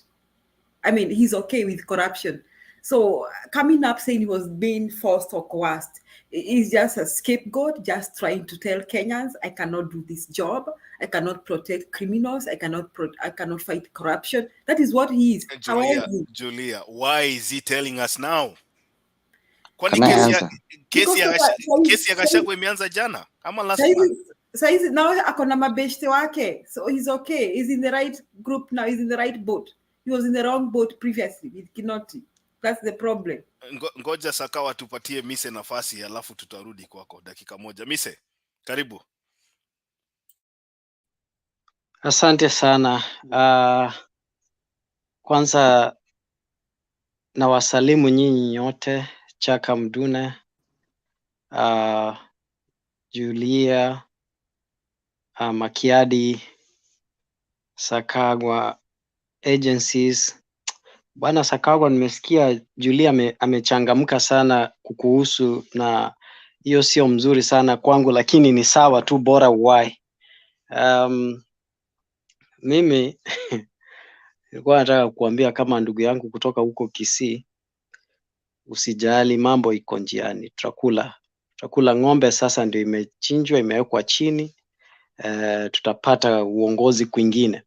Si lazima tuwe kwa cabinet ministry, secretary ndio tuwe uongozini, tutapata tu. Lakini kwanza ningependa kuchangia kwa ile mada ya leo. Hii ng'ombe unazungumza ni Mkenya wa kawaida. Hii ng'ombe unasema utapata imeangushwa, ni gani hii ng'ombe? Nitakujibu Chaka Mduna. Sasa kwa hivyo mimi ningependa kusema kwamba mazungumzo ambayo yametokea hivi sasa, haswa kutoka kwa Nuruddin Haji, nafikiri ni mazungumzo mazuri.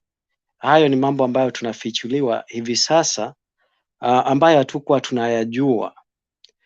Makiadi, hilo swali umeuliza, kila mara unajua ukifanya kazi na wakubwa wako ama wenzako lazima huwe na uhusiano mzuri. Sasa kuna yale mengine saa zingine hauna mazingira mazuri ya kuyasema. Sasa kama hivi sasa ni mazingira mazuri ya kuyasema, mimi naona hayo ni mazuri, wacha ayaseme, na akipatikana kwamba ali abuse the office by abating crime, pia yeye tutamhold accountable. So kwa hivyo sisi wa Kenya tunafaa kufurahia sana wanapokuja wakayazungumzia maneno kama haya hapa nje. Tunafaa kusema na kusikiza kwa makini sana, kwa sababu kuna mambo mengine yanafanyika, sisi hatujapata fursa ya kuyaelewa jinsi ambavyo yamefanywa.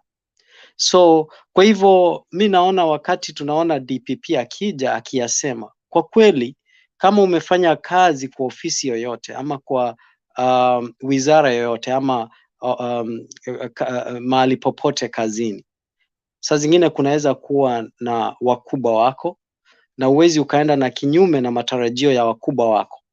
Hata kama unasema ukweli ama unajua ukweli, saa zingine lazima uende kulingana na wakubwa wako jinsi wanavyosema. So kwa hivyo Nurdin Haji akituambia kwamba alifinyiliwa akiwa kazi pale na anayeitwa George Kinoti, mimi naona ni vizuri. Sasa tunafaa kuwaita hawa wote wawili watuambie nani alifinyilia mwingine na kwa nini alifinyiliwa na kwa nini alikubali akafinyiliwa na ni nani aliyemtuma akamfinyilia mwingine. So for us as a country, we should allow such revelations when this is being told to us, so that we can know, we can have a beginning to ask these questions. Mr. Just a minute before you go any further. I'll give you time to proceed with your. I'm sorry to interrupt you. My question to you would be, why would you believe Nurdin Haji and not listen to Kinoti's side of the story? And I think I'm just saying the same thing, that we should provide them. And this is why we need to have a platform where both of them can be answerable, a commission that can ask these very, very pertinent questions. You know, I'm not believing there's presumption of innocence of anything that Nuruddin is saying, and even Kinoti.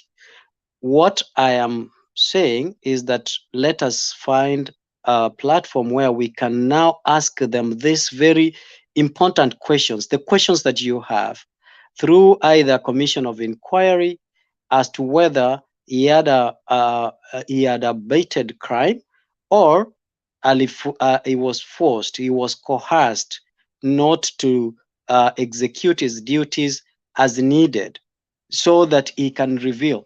I think this is very good to us as a country. That being said,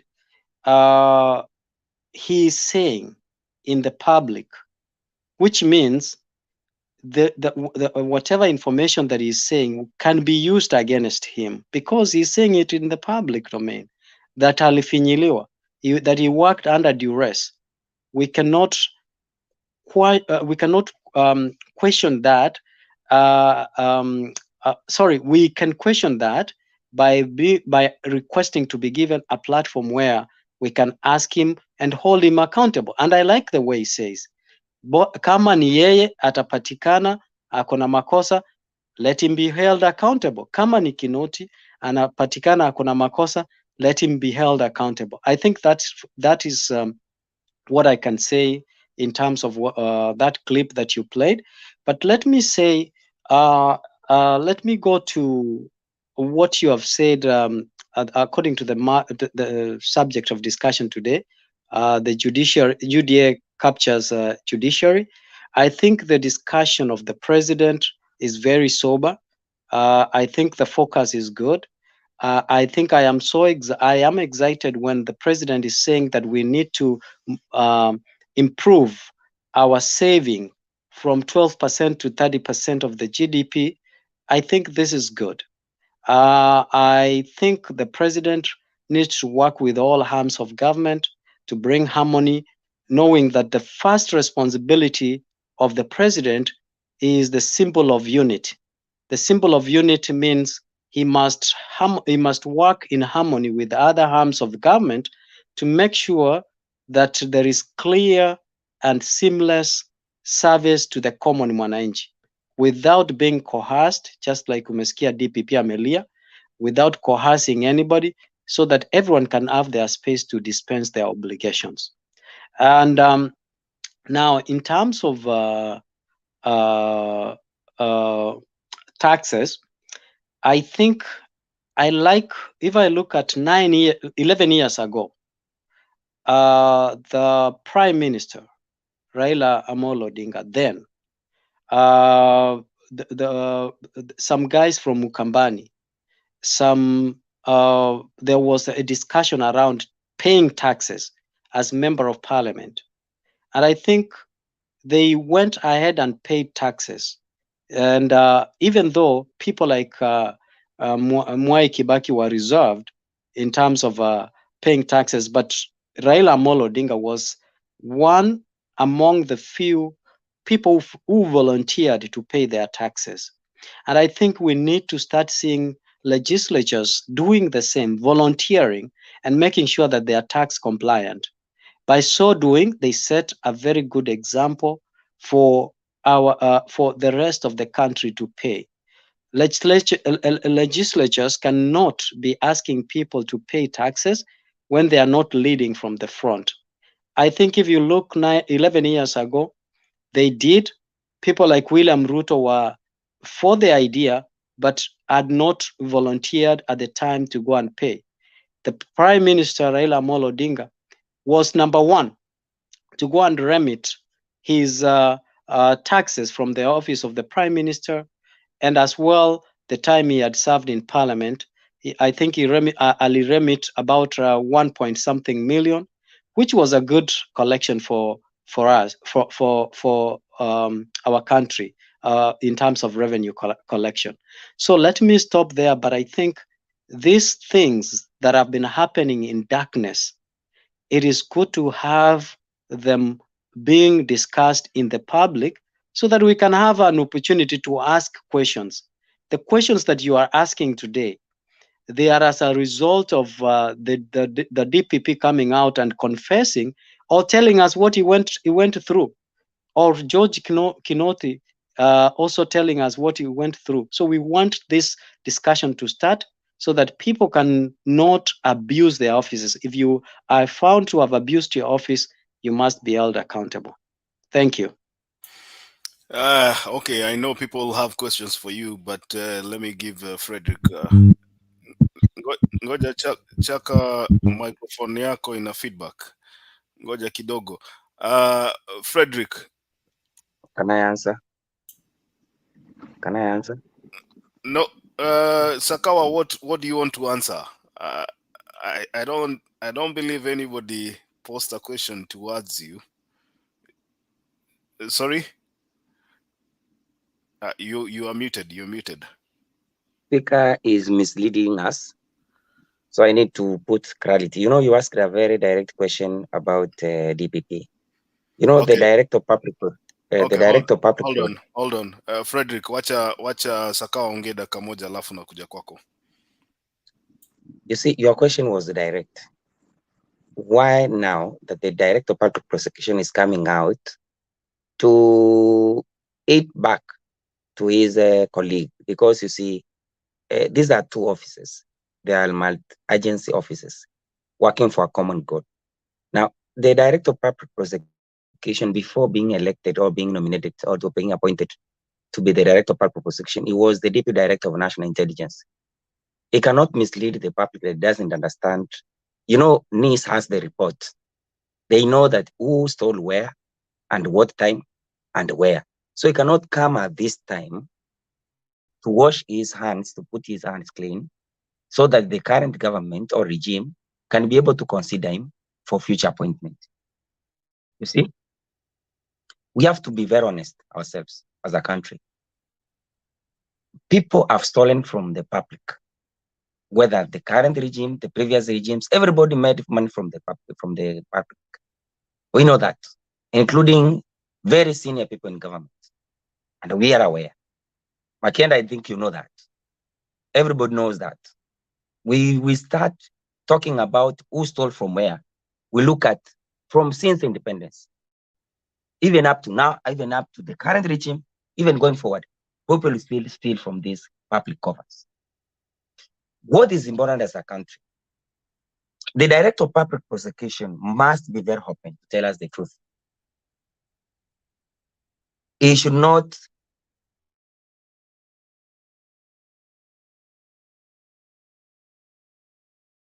Inaonekana Sakawa amekwama. Let me give Frederick. Endelea. Thank you. Thank you for the chance. I've just been listening. I've been listening from the background, and I'm on my way home from work.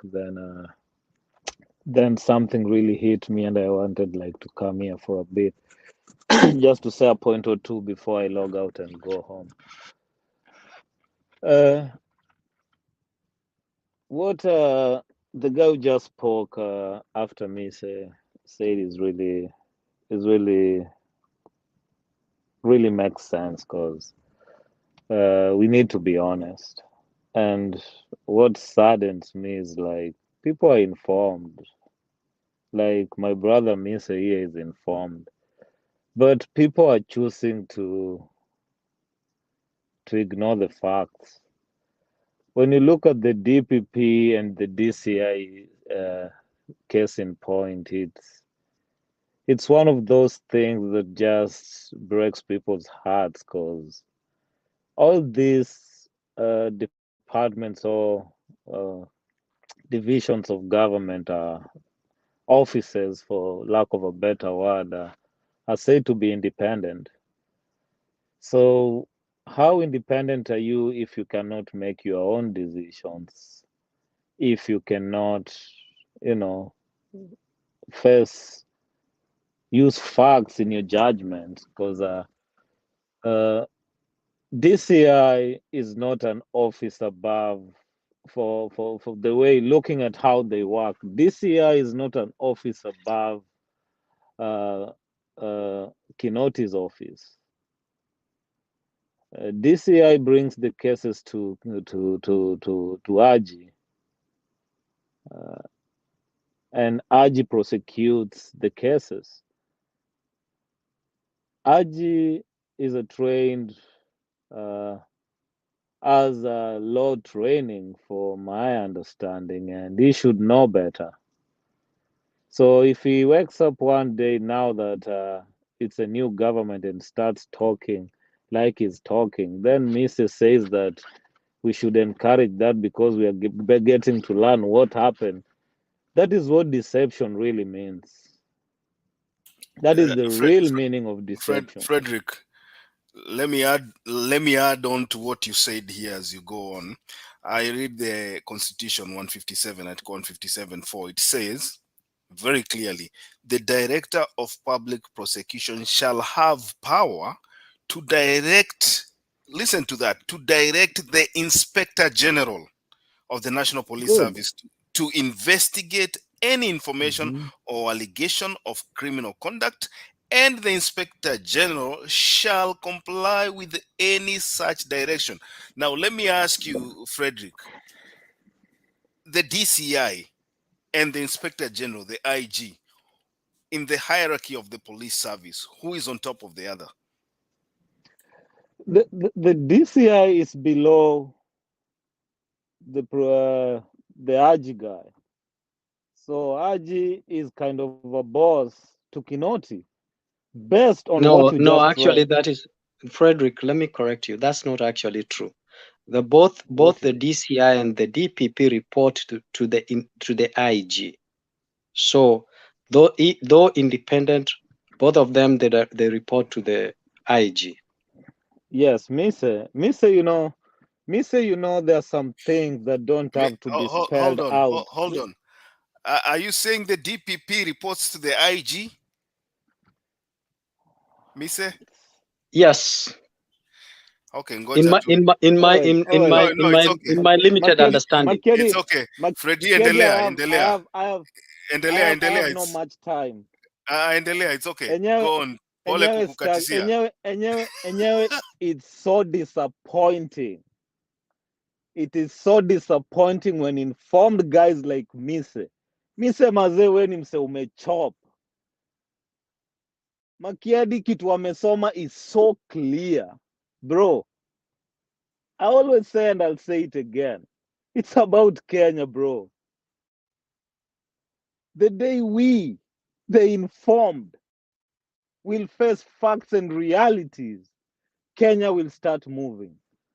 But for as long as we, the informed, are playing this Mise game, my God, we are just going round and round circles. Because Makiadi, you've just read it. You've just read it like right now. So how comes inageuka today both report, man, and it's so heartbreaking to see such things happen, and we, the informed, are defending wrong things. I mean, this guy has worked in the previous regime all this time, quiet. Let me give him a benefit of doubt that he was being pushed. What is the honorable thing to do if you're a man of honor? You step aside and say, I can't do this job no more because I'm not being allowed to do my job. That is just basic honor. That is what integrity really means. There's no any other interpretation for the word integrity. You give me a job, you let me do it. You interfere with it, I step aside, and I give my reasons for stepping aside. But for as long as I remain in the job, earning salary, and I'm not doing what I'm supposed to do, then later on, years down the line, I come and say I didn't perform my duty because so and so did this, and I was earning salary. That to me is lack of integrity. As a person, to me, you are a corrupt person from that basis alone. We are living in foreign lands where a mayor is accused of being seen in a wrong place at a wrong time, and they resign. They step aside. And here we have a country, somebody has been earning salary year after year, then change of regime, because he wants to keep earning his money, he starts coming up with stories, and the informed, which is you and me, decide to pick a side. Me, if you ask me, I'm not even supposed to know who did what. Both these guys should go home and be prosecuted. So why did you take a case to court if you were being pushed? Why? You should have said back then and said, no, this is not right, and I'm not doing this, and I step aside. You earned your salary. Man, that is actually why I came to the show. I just wanted to listen from the back, and it's the same thing I've always said. The day we will start being honest with the facts is the day Kenya will move forward. For as long as we keep playing this game, man, we'll be here. Droughts will come. Our people will die of hunger. They'll be stealing our money. Our education will be messed up, and what it is like we see now. Our hospitals will go down. You know. The other day I was having a conversation with my wife, and she was like, "Where do you see Kenya?" Because my wife is not Kenyan. So where do you see Kenya that you grew up in against the Kenya that you see now? And to be honest with you, the Kenya that I grew up in is actually better than the Kenya I'm seeing now. A lot of you guys will say no to that. A lot of you guys will say back then there was this, but if you critically take your time and study the Kenya we grew up in versus the Kenya we are in now, and you put all the factors that have taken place, like put the world where it is now in terms of progress, where the rest of the world is at this point, against the Kenya back then and where the world was back then, man, we have gone back. I grew up and there were tarmac roads. Yes, some of them had potholes, some of them were chipping off, but there were streets that had street lights and some tarmac roads in them. That now some of them have been turned into maram and dirt roads. So is that progress? Or is that, I don't even want to say it, because it's kind of painful to see that The world is moving forward. We are moving backwards. We are giving. I have no issues. I don't want this to come out bad or mean, but you cannot feed your neighbor whereas your family is dying. Who does that? A military plane is loaded with food to go to whereas our people right across are dying. A deputy president goes on media and says that we should contribute to feed our fellow countrymen, which we have no issues with. And this guy is a billionaire. He's not even told us, we've not even seen that he's given us just a truck of food going.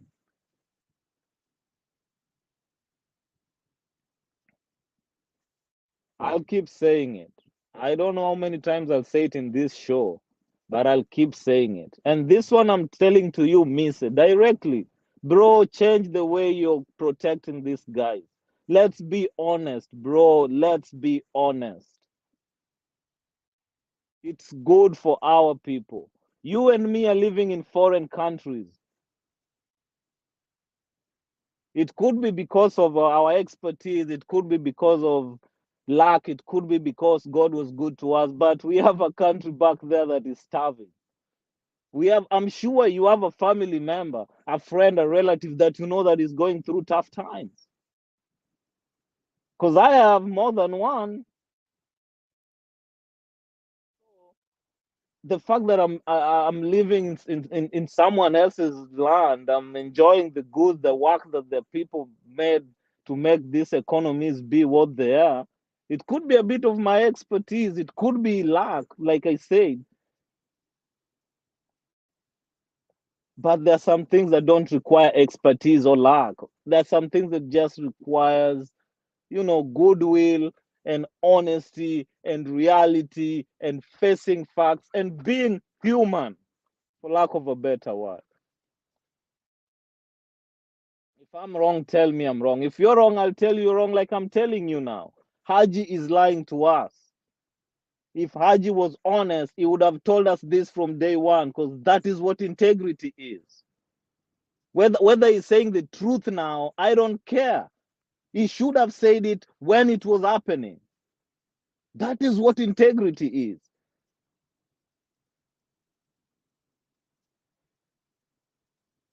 I think that's all I'll say for today. And I won't be here for long because I'm on my way home. I'm just coming back from work. And Fred, I have to be working to be at Fred, I work want to tomorrow respond again to morning. you. I really don't I think want there to. is anything to respond, man. Just be honest, bro. Just be There are honest, few. bro. Hebu acha tumpatie nafasi aribati hiyo nini yako, presentation yako. Haya, Mise, go ahead. You know, Fred, I listen to you a lot.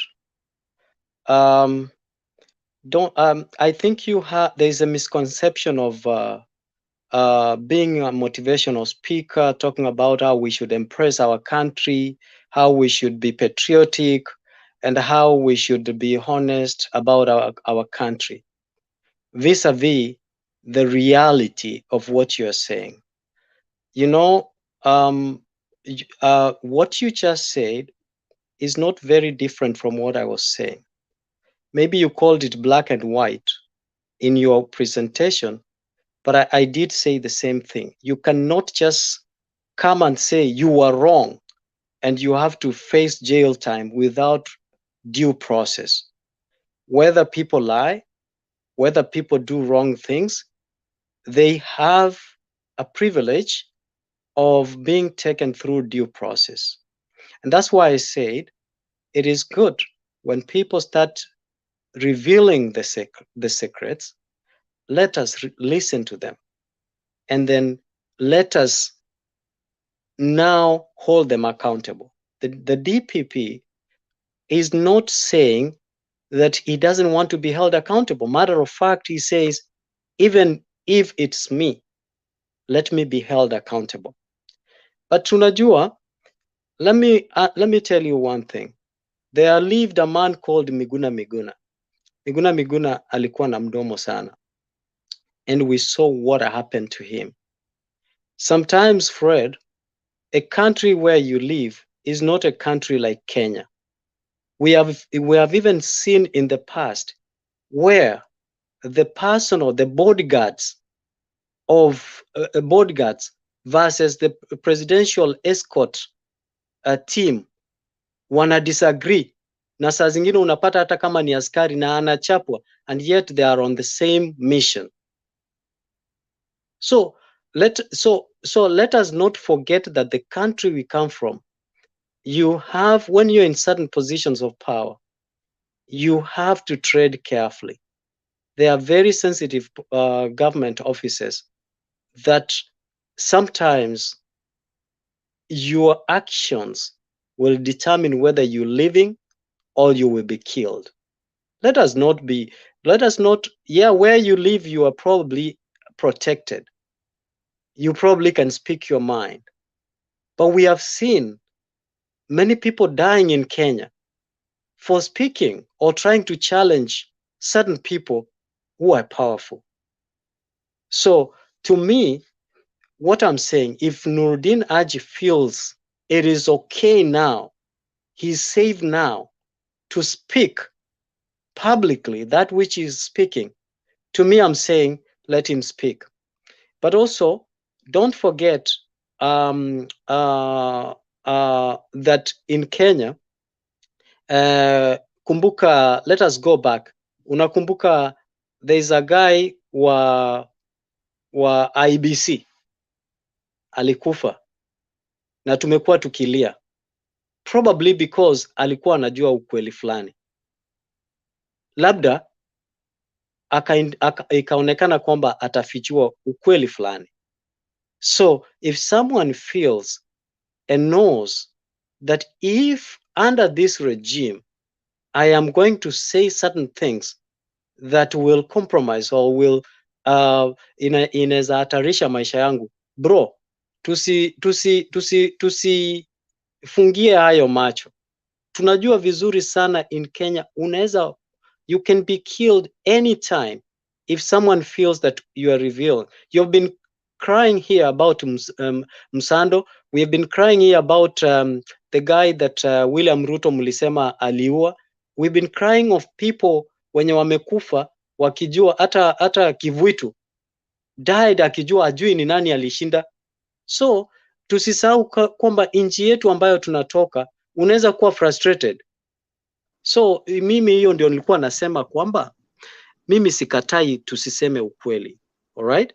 Mimi nasema ni vizuri na ni vyema kama wewe na mimi tuko na jukumu na tunaweza tukazungumza maneno, na tukijua kwamba nikienda kulala nitalala bila wasiwasi yoyote ama off yoyote.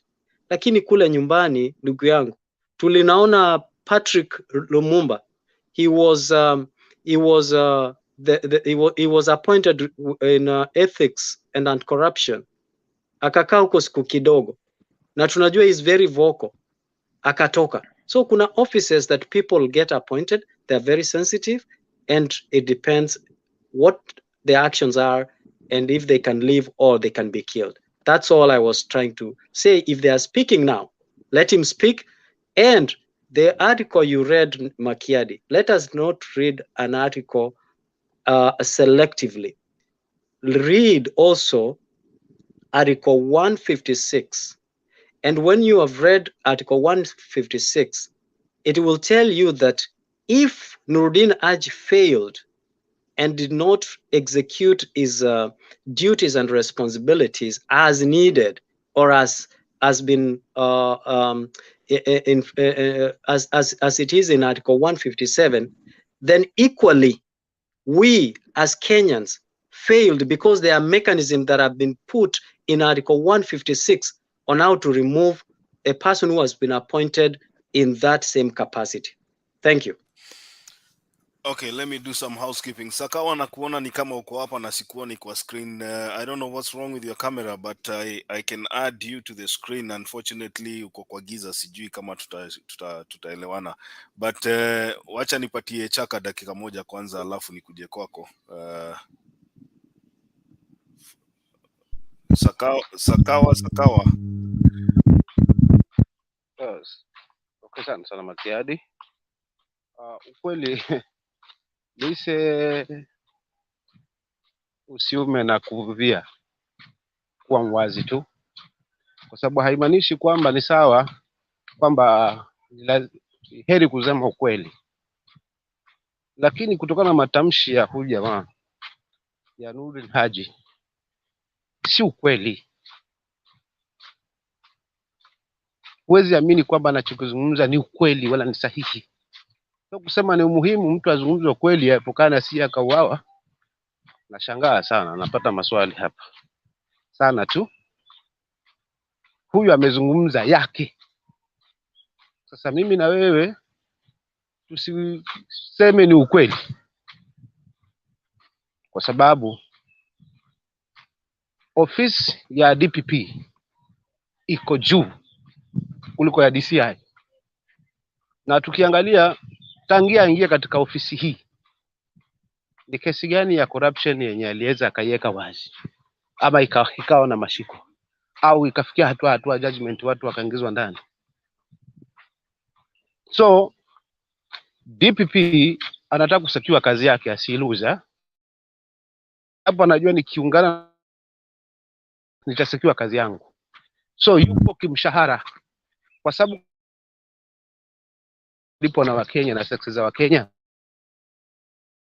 vumilia. Angejitokeza huyo mtu anajali kutoza ushuru na kitu chote mpaka sasa hivi forced by somebody. Naona hapa ni uongo, si ukweli. Yoyote mwenye anajali kazi yake na anasimama katika haki, basi ange step aside. Na wako watu walikuwa na mifano kama hii, waliojiuzulu tu wakasema ni basi hapo mahali. Huyo mtu anajali, huu mshahara anaolipa mimi, lakini yuko tumbo lake. Mise huyu DPP yuko kwa masuala yake, kwamba nisije nikakosa kazi yangu, nikakosa mshahara, kwa sababu amekuwa kwa serikali, amekuwa kwa hiyo nani hiyo kazi, na hakuna hata kesi moja ya corruption aliweza akaitolea ikawa na nani ikafanywa judgment watu wakaingizwa nani, hakuna. Na kama ipo dipe tu hata moja. Kwa hiyo huyu anatafuta kujitetea, atengeneze kazi yake na yuko tayari kupelekwa. Kwa hiyo akiambiwa fanya hiki yeye atafanya. Kwa hivyo yuko kunusuru kazi yake, hakuna kingine. Then tukirudi kusema kwamba watu wa Nyamira wameweza kuwekwa nje, lakini wasubiri tu, kwa sababu ng'ombe ni mkubwa. Ndio maana nikakuuliza hiyo swali, ng'ombe ni mkubwa bado. Huyu ng'ombe ni nani? Je, ni Mkenya maskini mwenye kulipa ushuru? Je, ndio yule Mkenya aliyehadaiwa kupelekwa nchi ya maziwa na nyama, wakati sasa hivi hana sauti? Je, hii ng'ombe ni ile pesa iko kule juu ya mtoza ushuru hapa chini, ndio ambayo sasa inatafutwa tu, kila mtu apawe kidogo kidogo hivi? Kwa hii ng'ombe tunaizungumzia ni ya matajiri, wale ambao waliungana pamoja kuweza kula hii nchi. Nataka hebu nipate hii ng'ombe ni gani ambayo watu wa Nyamira bado watulie kwanza, wataweza kugaiwa kidogo, maana bado ipo, haijaisha, kuna vipande watapewa tu. Ni ng'ombe gani? Na kama tutaenda na mfumo kama huu wa watu wakiingia kwenye uongozi, basi wamepata ng'ombe, na vizazi vyetu vinavyokuja viendelee mfumo huu, kwamba ukiingia kwenye power basi unaweza fanya chochote. After 5 years unarudi unatafuta ng'ombe ingine tena na kunyenyekea. Nikibwaga Biblia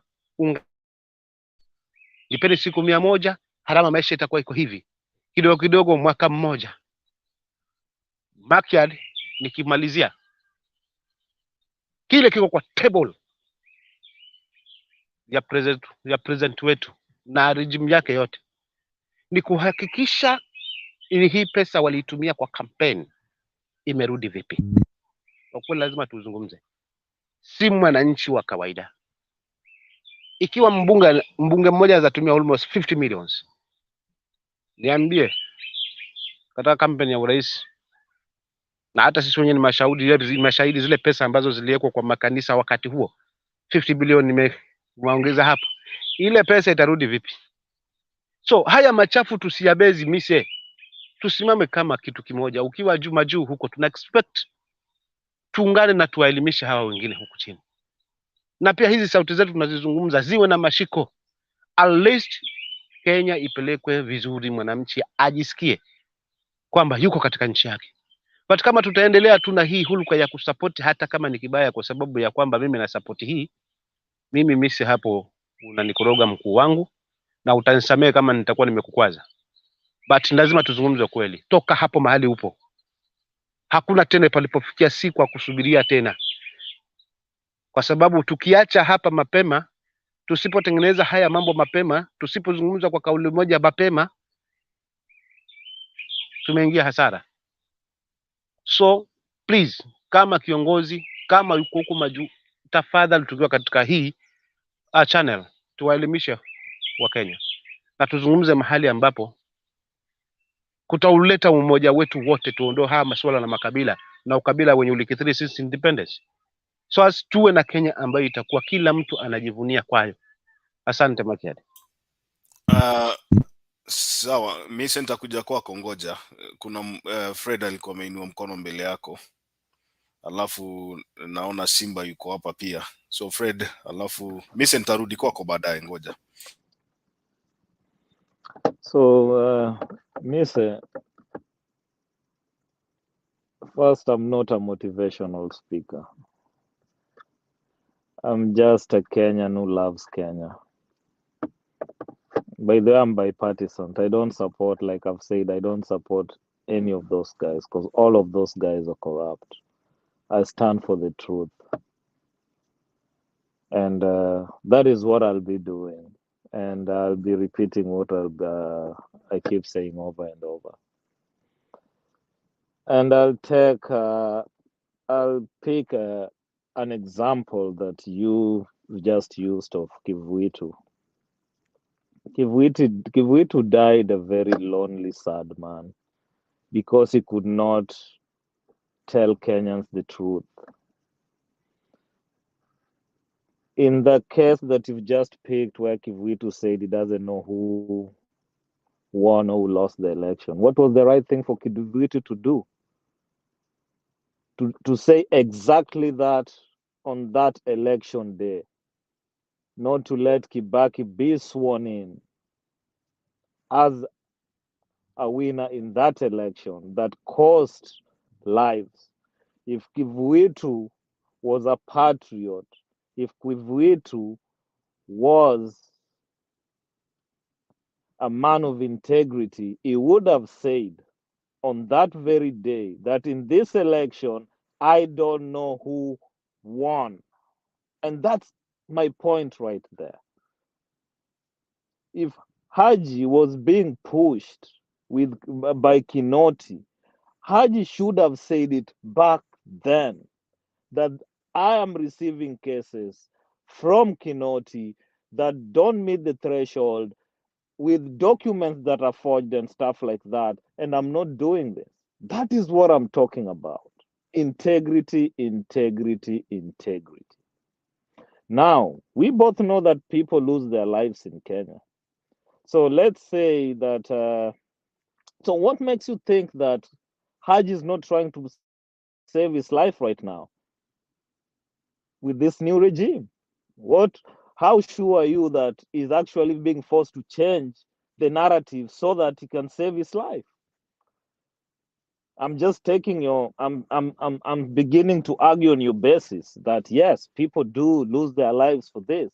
So why can't I think like that? That is now being forced. It's now that is being forced to change the narrative because his life is in danger. So where does that leave us. That means we have a country that will keep going round in circles. This president will come and everybody will be very busy doing whatever they have to do to survive and to make them happy. That includes killing people, forging documents, starting cases that don't exist, killing cases that really are supposed to be pushed forward. Then when the next president comes in, these people will have to again turn around. And so where are we headed?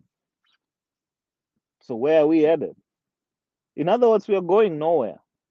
And the only way out of it is for us to have people who are willing and ready to bite the bullet for integrity, honesty,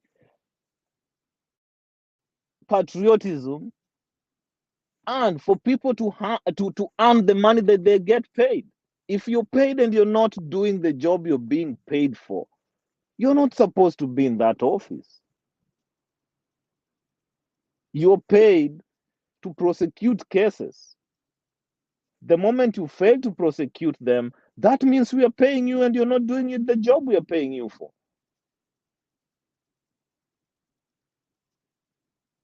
So, in a nutshell, what I'm saying is, I can't believe Haji now. The timing is bad. It's too late. I just can't believe anything he says. Neither can I believe the officers who are claiming that they were coerced to do affidavits. I can't believe them. It's too late for me to believe them. So where does that leave you and me as citizens of this country? Which side do we pick? Do I pick the side of Haji or do I pick the side of Kinoti? Well, I don't need to pick a side. I just need to have these people be accountable because I pay them.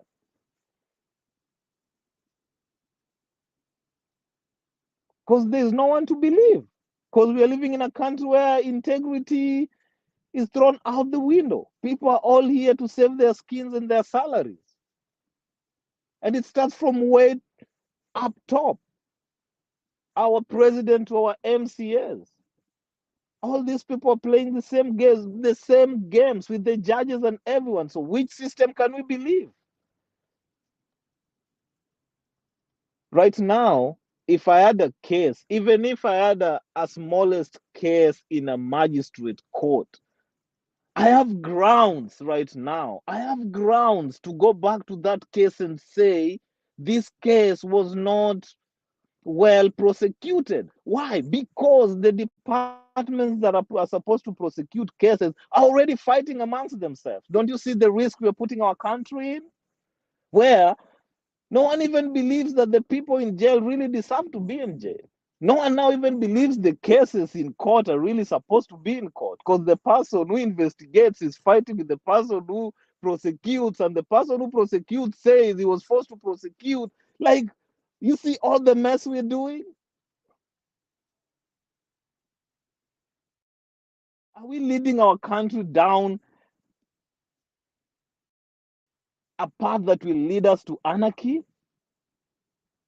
Like in broad daylight because we are picking sides? Is this where we are headed? If these cases, if the rule of the law is this, I'm not a lawyer, but I know a little bit of the here and there. If Aji felt that these cases hold no water, the only thing at this point that he needed to do is to go down the road with them. Let the court decide these cases are not supposed to be here. That's what the courts are for. If you take me to court, I defend myself, you bring your facts. If it's a lie, it's me to prove. I mean, it's you to prove if you go to court. I mean, me is to defend myself. So at this point, with these cases that are being withdrawn, it's bad for a country. Whether it's true, whether it's false, it is bad for our judiciary, it is bad for our police, it is bad for our reputation, it is bad for everything. I'm an investor. I want to come invest in Kenya. Where does that leave me at this point?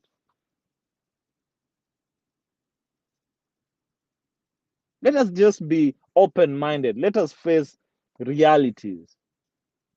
Let us just think bigger than individuals. Let us see the damage these people are doing to this country. That is what we need to look at. This is not two departments fighting. This is not two people fighting. This is an indictment to our justice system. This is an indictment to our police. This is bad. And we should not support this in any way. Whether it's true, whether it's false, it is bad. And you know that, Messi, sorry. Sorry, I've called you Messi. I don't know what I was thinking. Yeah, but you get my point. And that's why I'll say, and I'll say it again. The moment we start thinking Kenya, man, things will start working. My brother might be an MCA, but when he's doing wrong, I'll call them out and tell them, listen, this one is wrong. If I have Ruto's phone number and I can call him and he can pick, I should be able to tell him, well, Ruto, hii mbaya, wachana nayo. That is the country we need. Not the country where if he's coming to my village, I have to get my best suit and line up and shake his hand, even if I know he's lying to me, because I just want to be seen around him. Man, come on, man. We need to take this country to the next level. That's all we need. And the only way this country goes to the next level is when I'm wrong, you tell me I'm wrong. Even if it hurts, even if it bites, you just face me and you tell me, yo, Sunday, no, you're wrong here. If you're wrong, I tell you. Then what will that do? People will know that some people are watching. Some people are seeing what I'm doing. Then they'll start changing their ways. But when people start seeing that even if I'm wrong, at least some people will still back me. Come on, man. We are more informed, man. The society we live in is more informed than it used to be. We should know better. I strongly believe that we should know better. That's all I have to say. Sorry, I have to like leave because you know, it's late out here and tomorrow is another day for some of us, you know. So Okay. I appreciate you all and thanks a lot for the opportunity. And you guys, those who are going to bed, good night. Those who are waking up, have a lovely day and take care. And one Fred, love, don't Kenya go first. first, man. Sunday, don't go first. Don't go first. He said he wants to. He has an early morning tomorrow, Missy. Unless you have something that is burning, but I wanted to hit. I wanted to hit at you first before you respond to that. There are two things that I think Frederick said, and I think I should add on that. Number one, you know, we have the DPP coming out to say that he was misled about charging Rigathi Gachagua. Now, I just read in the Constitution, Article 157, and it says very clearly, I think, Mr. You also tried to mention that, it says very clearly that one of the grounds under which the DPP can be removed from office is incompetence. Incompetence. I want you to define for us in your own terms what is incompetence. If the DPP comes out to say that he has realized all of a sudden that the charges that the evidence that was presented to him was not, you know, evidence that he could rely on when prosecuting Rigathi Gachagua. That's number one. Number two, now, when we talk about coercion, and we have people that are being told, in fact, let me tell you something. The person that I don't know what's his name, Omar or somebody, ule mtu ambaye alikuwa anasema alilazimishwa kushtaki Rigathi Gachagua, yesterday or the other day he was promoted. I don't know if you are aware of that. Kwa kazi nzuri. Now that is not even the point. The point is there are people ambao wanasema ya kwamba walilazimishwa kucharge Rigathi Gachagua.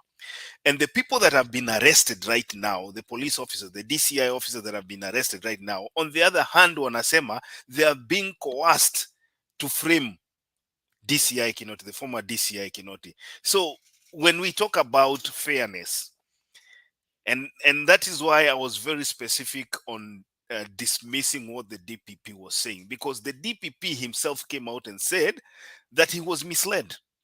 We are not hearing the other side of the story. There's also the other side of the coin that we are not hearing, and that is the story by the former DCI Kinoti. He has not spoken to any media. He has not prosecuted any issue in front of cameras like Nurdin Haji is saying. So as Kenyans, are we supposed just to believe what is happening with the DCI, former DCI Kinoti, to be the gospel truth? Are we supposed to agree with the DPP Haji that he was on the right? But because the government of the day did not favor him, then he could not be able to. Then was he the problem? It is either the DCI was working hard to make sure that corruption cases were being prosecuted and the DPP was a stumbling block, or the DPP was working hard to making sure that he prosecutes cases of corruption, and then the DCI was a stumbling block. One of the two people has to take the luggage, has to carry that luggage ya kusema ya kwamba yeye ndiye alikuwa incompetent. And from where I sit right now, I cannot believe what the DPP is saying. Hiyo ndio the bottom line. In fact, what we should be doing right now, Mise, is we should be asking the DPP to resign from office, because he himself has come out to claim ya kwamba he was being misled, and he is a lawyer. He's paid by taxpayers to do his job, which means if he failed to do his job, then he should be impeached. He should be impeached from his office on the grounds of incompetence. Mise, you want to speak? Thank you. I still wanted to tell my brother Frederick Sunday that if you didn't realize, Frederick, that you do have a gift of to work as a motivational speaker, you honestly do, and I'm telling you that you do appeal to people. You do have a persuasive language to appeal to people. So it is something that you might want to look into. And I'm not saying that with any intentions, but I'm just letting you know. But that being said, you and I agree on one thing, just that we are speaking in different languages. You are saying these people must be held accountable. I am saying these people must be held accountable. However, for anyone to be held accountable, there is a procedure. And that procedure is called due process. Due process, whether you are wrong or you're right, it's due process. And Makiadi, you introduce a very good, it is actually chapter 158, not like, I wanted to correct that. It is 158, not 157, like 156, like I'd indicated, that lays the ways that a DPP can be removed from office. And also, I wanted to mention that under Makiadi, you're right. I just wanted to correct myself. The DPP, the IG reports, okay, can be summoned or can be directed by the DPP. So, however, the DCI reports to the IG, and the IG is an officer under the IG. So I just wanted to make that correction, which brings me back to the responsibility of the DPP or DPP officers across the country. Now, one of the responsibilities of the DPP, and listen carefully, is to make sure that the cases that have been presented by the DCI, good night, Sunday, by the DCI have merit to warrant the court's time. Because you have to know that the courts are busy, and these offices were created to decongest the courts by making sure that they vet the cases that are going before the judges have merit. Okay, so now, and this is the technicality that when the DCI bring and Makiadi tu, labda hata wacha niongee kwa Kiswahili kidogo.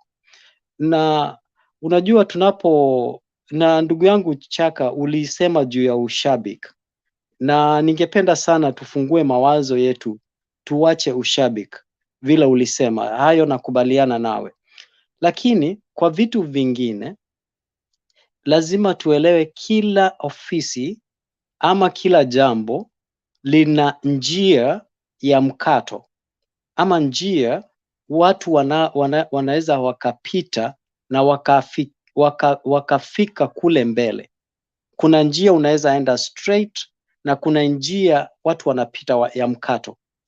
Sasa katika kutafuta ama kuokota ama kuweka ushahidi pamoja, unajua kwamba serikali yetu iko na ufisadi mwingi sana. Kwanza aswa hawa wa vitengo vya chini kama askari.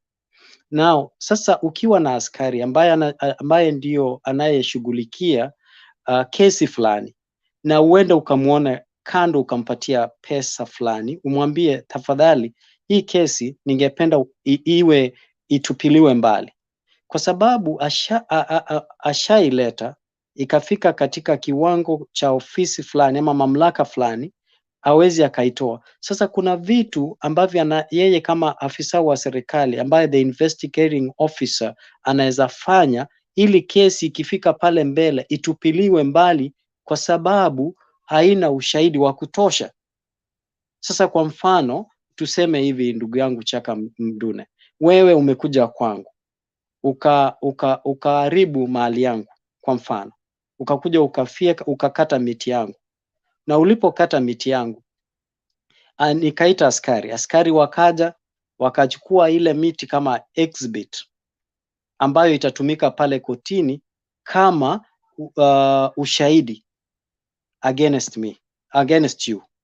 Sasa askari wakija pale, wanaweza kuja pale wasichukue ile exhibit, lakini waandike ripoti kwamba kuna miti ilichukuliwa, wasipige picha. Lakini sasa ukifika mbele ya mahakama ama ikifika katika ile ofisi ya DPP, ikianza kufanya uchunguzi, itaangalia iseme, wewe sasa umesema kwamba miti yako ilikatwa. Ni nini naonyesha? Ushahidi upo wapi? Unaona? So ile njia wanaoshika ama kuhandle evidence ama ushahidi pia ni njia mojawapo ya kufanya kesi iwe si kesi ya nguvu.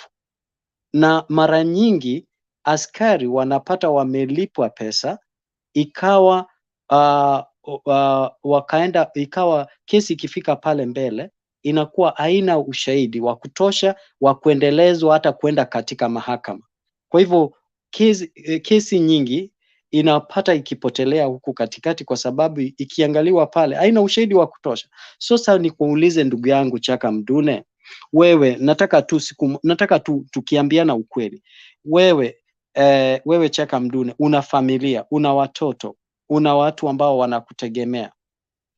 Wewe ni askari ambaye unachunguza kesi ya naibu wa rais wa nchi, kisha ukaambiwa kwamba, ukajua kwamba ana makosa. Ni kweli ana makosa, na wewe hivi leo uitwe pale katika residence ya naibu wa rais, uambiwe ama ofisi ya naibu wa rais, uambiwe njoo, naibu wa rais anataka kukuona. Ndugu yangu, ukienda pale uambiwe, uulizwe swali moja, unayapenda maisha yako ama unapenda kazi yako? Utachagua gani? Nzuri. Uko mute. Sorry. Uko mute. Yeah. Nadhani unanipata vizuri mimi. Sawa. Definitely tu kwa akili za haraka utasema mimi napenda kazi. kwa akili za haraka haraka, sio kama unaelewa vizuri. Lakini kama una roho kama yangu, which mimi najua kivyovyote tu ardhi inanisubiri na hata mtu yote pia bado vile vile inanisubiri, but nikisimama kwenye haki, hata nife leo, my legacy itabaki historia. Kile kilisababisha pale kitakuwa ni mwongozo, kitakuja kumbukwa, kitasaidia mahali kwingine. So roho yangu mimi kwa mtu tu wa kawaida atasema mimi nataka kazi, hata sema kingine, ni kujibu tu hivyo, kwa sababu ni mambo yametokea tu, mambo mengi tu tumeona sawia kama hiyo yako na uzungumza. So utasema nataka kazi, sio kama umenipata Mise.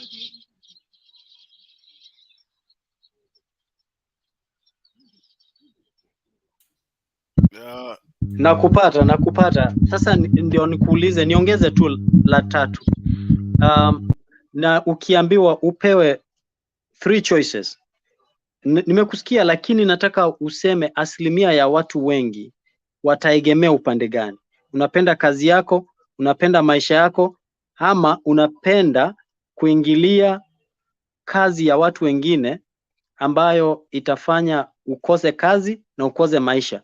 Je, unafikiria asilimia ya watu wengi watachagua gani? Uwe tu, nataka useme ukweli. Ngoja sasa Mise, wewe umeanza kufanya inakuwa ni kama kotini bana. We are having I think chaka ile kitu Mise anajaribu kufanya ni kujaribu kutudivert kutoka kwa Mise. Uko na echo Mise, unajaribu kutudivert hapa kutoka kwa topic yetu pale. Tulikuwa tunazungumzia utendakazi wa anaitwa mkuu wa mashtaka Chaka Mdume, anaitwa mkuu wa mashtaka ama nani, mkuu wa DPP kwa Kiswahili wanaita namna gani bana? Unajua saa nyingine anaitwa kiongozi wa mashtaka, kiongozi wa mashtaka ya umma, kiongozi wa mashtaka ya umma kiongozi wa mashtaka kiongozi wa mashtaka ya umma amekuja akasema ya kwamba yeye alipatiwa ushahidi ambao ni gushi, na ushahidi huo hakujua ni gushi wakati alikuwa anapeleka kesi kotini. That is my interpretation of what the DPP is saying. So he's saying that he took the case to the court, and then the affidavits, after doing that, he looked at the affidavits and he's saying the affidavits have no basis, have no weight. And that is our discussion here today. If at all you have been in that office for that long, you should have known that these people, they are politicians. These are heavyweight politicians. And I wanted to be on that side whereby I would have expected the DPP to do his homework, because that is what he's paid to do. There's no way, Mise, if you are the director of public prosecution, you can pick a case, especially of politicians, these politicians that run around here, and especially of the nature of a person like Gachagua, who was at that moment a candidate for the deputy president of the Republic of Kenya. And then you present that case before the court, and then unapeana ushahidi gushi, alafu baadaye kesi inakuja sasa inaanza kufifia namna hii, ndio unakuja unasema samahani, wakati nilipeleka hii kesi kotini sikuwa ninajua ushahidi unakaa namna hii. Sasa ndio nimefanya uchunguzi wangu nikajua ushahidi ambao niko nao ni ushahidi gushi. Then you are telling Kenyans you do not know how to do your job. And I want to make this I want to make this very clear. If there's any way you can define incompetence, then from that statement, that single statement from the DPP, that is what incompetence is. Because right now, you are arguing on things that are falling apart in court. It shows that you do not know what you are doing. And Frederick said here very clearly that this is a basis. You are opening something called a Pandora's box, because people who are prosecuted, and the likes of John Waluke, the person who is in jail, he has a right to come back and say this was political witch hunt. If the DPP is able to prosecute one side, and Waluke was looking for a bail, the other day, and the DPP went to the court to say msipatie huyu jamaa bail kwa sababu kesi yake ilitatuliwa vizuri, iliamuliwa vizuri. And then on this other side unasema hapana, ile evidence yenye nilipewa ni fake. Then are you telling us that you are a political office? Because that is what we are looking. Sisi kama wananchi tukikaa nje tunaangalia tunasema basi wewe unaenda na ile unatendea kazi serikali ambayo iko wakati huo. Because kama ilikuwa wakati wa Kenyatta, watu ambao walikuwa upande ya Ruto wote walikuwa basi ni wabaya. Na sasa ni wakati wa Ruto, watu wako upande ambao ilikuwa upande wa Kenyatta wote ni wabaya. Kwa hivyo huyu jamaa ambaye anaitwa Nurdin Haji inafaa kwanza yeye mwenyewe ajiuzulu kutoka kwa hiyo ofisi, namba moja. Kitu cha pili, afunguliwe mashtaka. Mimi sitaki kuona Kinoti peke yake akishikwa, kama ni kushikwa apelekwe ndani kwa sababu ya utendakazi mbaya. Nataka kuona pia DPP mwenyewe, huyu ambaye anasema ya kwamba alikuwa na lazimishwa kushtaki wanasiasa wa mrengo upande fulani kwa sababu ya kisiasa, sababu za kisiasa. And you know, some of these cases, Chaka, kesi zingine ambazo sisi tunazisikia na tunaziona kwa TV ni kesi za wazi. Kesi za wazi kabisa. Kama hii kesi ya nani, ya huyu mama ambaye ni waziri saa hii. Huyu mama anaitwa nani? Aisha Jumwa. Yeah, kesi ya Aisha Jumwa ni kesi ya wazi kabisa. Yeye mwenyewe anasema hakupigana risasi. Okay, sawa, hakupigana risasi. Lakini swali ni hii. Unajua kuna kitu inaitwa accomplice. Sasa inaonekana kesi kwa sababu amepata kiti ambacho ni kiti kikubwa, hata yeye sasa hawezi shtakiwa kwenye koti kwa mwenye mahakama. Unasikia mpaka Nurdin Haji anasema hata kesi za Aisha Jumwa ambazo ni za corruption, kesi za CDF ambazo alipatikana amefuja pesa za serikali, hata hiyo ilikuwa ni kesi ya kisiasa. Unaachana na kesi ya Aisha Jumwa, songa mbele, nenda kwa hii kesi ya Rigathi Gachagua. Na kesi ya kwanza ambayo Rigathi Gachagua nataka kuzungumzia ni hii kesi ambayo pesa zilipatikana kwenye akaunti yake ya benki.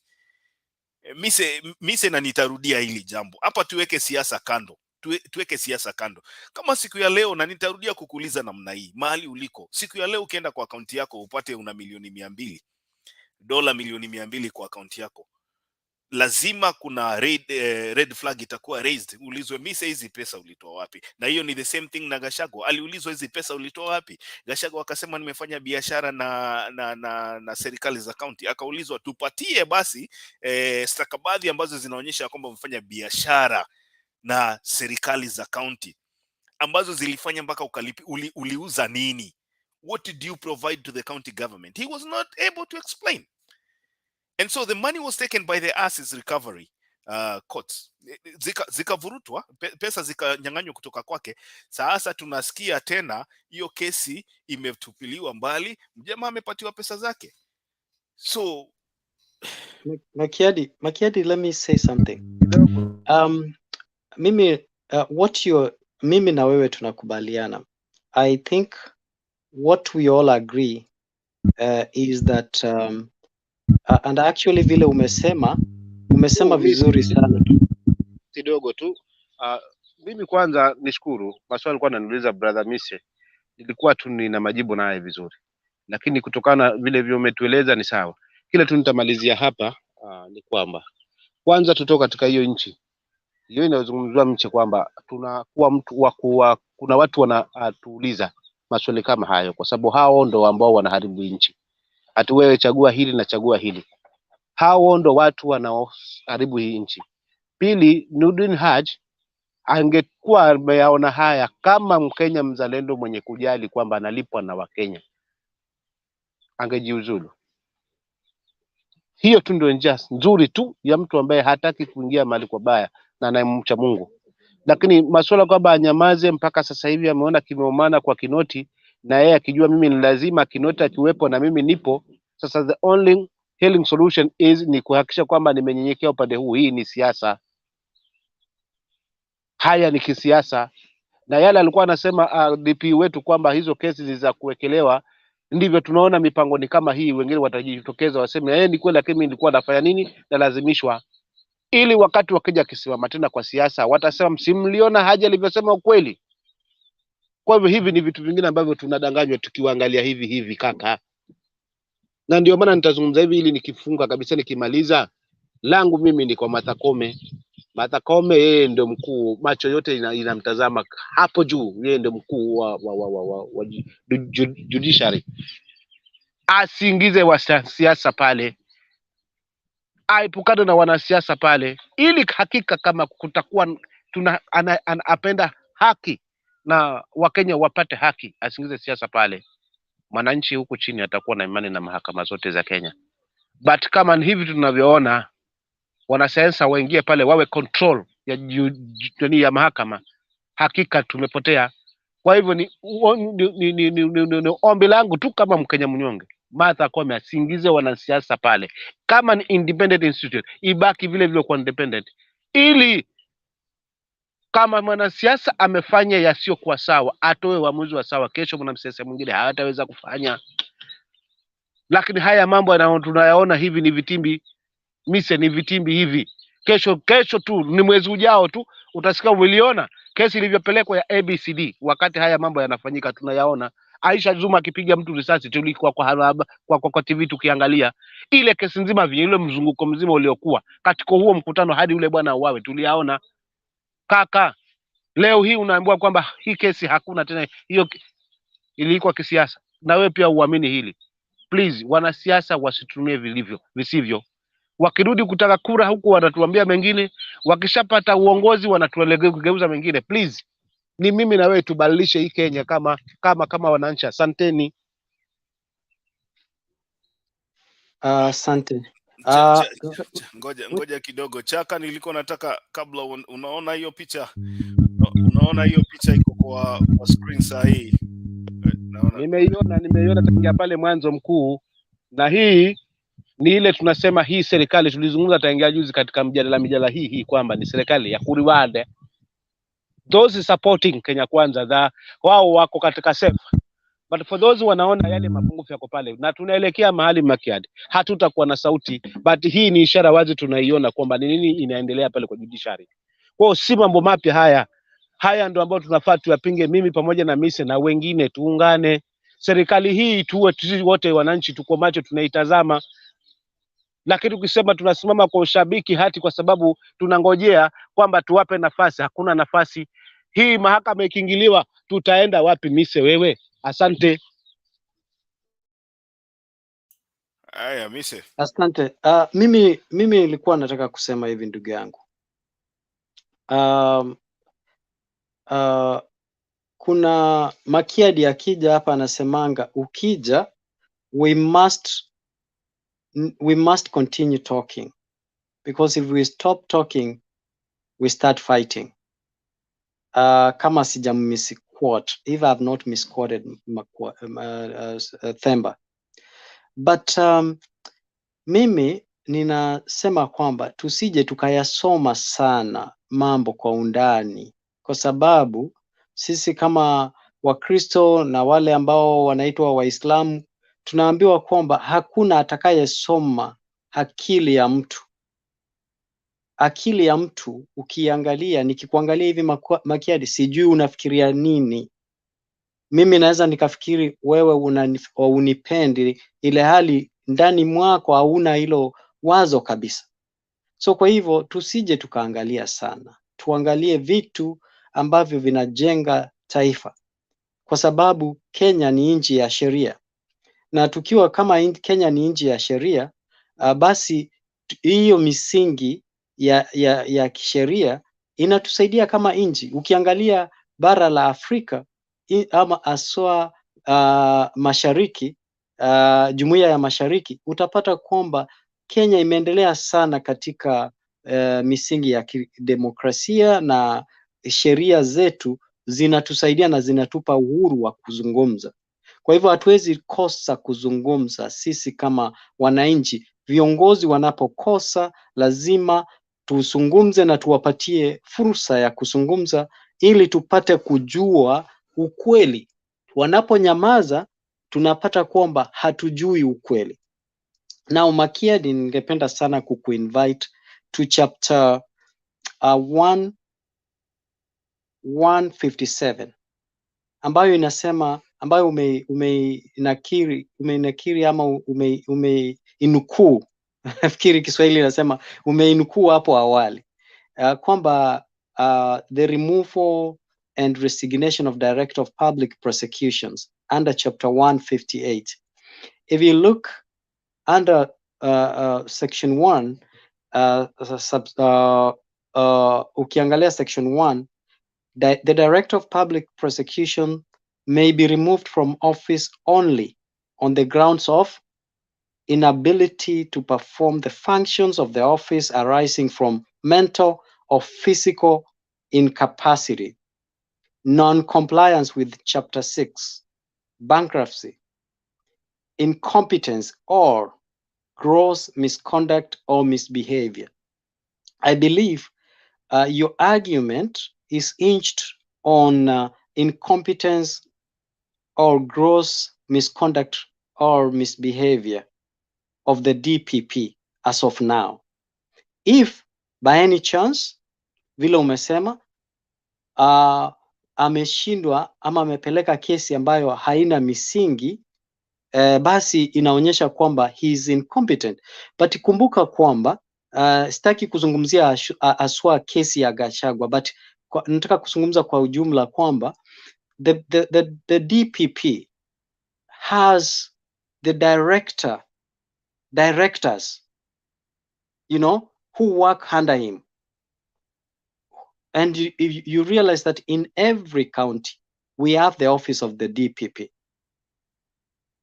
So the DPP might not be able to review, as Nuruddin Haji himself, might not be able to review all the cases, but he has people that he works with.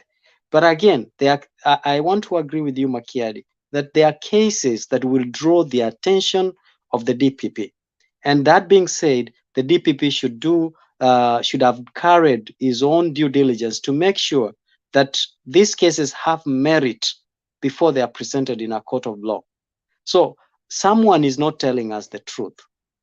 And when someone is not telling us the truth, Makiadi, if you go back to number 2, section 2 of 158, inasema kwamba a person desiring the removal of the Director of the Public Prosecution may present a petition to the Public Service Commission, which shall be in writing, setting out the alleged facts constituting the grounds for the removal of the director. Let me stop there, which means if all along, even now, Makiadi, if you are the person desiring to the removal of the the Director for Public Prosecution, then you do have a chance to present a petition to the Service Commission. So I'm also saying, as the public, the Constitution has given us the mandate and has given us a leeway of removing from office the rogue officers, the rogue civil servants who are not performing their duties. So the chapter 158 articulates very well that under either incompetence or gross misconduct or misbehavior, you can remove the director, or you can initiate the petition for the removal of the Director of Public Prosecution. Sisi pia kama wananchi tujue tuko na hiyo fursa ya kuanzisha mashtaka baina ya huyo kiongozi. Kwa hivyo mwisho ni mimi nataka kusema hivi. Every civil servant has a duty to deliver. And if by any chance you are not delivering, and if you are coerced and you find a better opportunity to speak.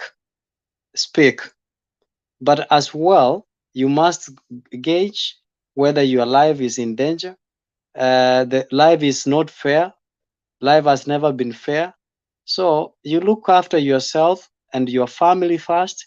If there is something that you feel that will endanger your life along your work, I mean, tumeona wengi wamekufa. Even Miguna was since 2017 has been living in exile up until the environment now permits him to come back to the country. So when it permits you to speak the truth, you can speak. Even Johnny Gidongo, if you remember, he had to run away from the country in order to talk about the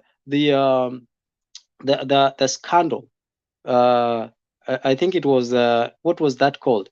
There was a scandal that I don't remember, but he had to leave the country for his safety. People can be killed, and we have seen people being killed for saying the truth, for believing the truth. Even Thomas Sankara, who was the president of Burkina Faso, was killed for what he believed in, the truth, and how he wanted or had envisioned his country and Africa should run its affairs. So msione kama Nurudin Haji anakuja kujikaanga in the public. Let us have a chance to prosecute him. We have the mandate. Thank you very much. Yes, Julia. I don't know what mandate we have, Mr. I mean, I don't know who is prosecuting Haji. He's first the prosecutor himself, and he's been in this game. He's been there. I mean, he's been in this government, and now he's coming out with this high-level pretense and hypocrisy that he doesn't know. And no wonder Mr. has disappeared, because I was going to ask Mr. that. But really, I don't think Haji is saying anything that is the truth. Makiadi, if anything happened with Kinoti, I think they are birds of the same feathers, and it's like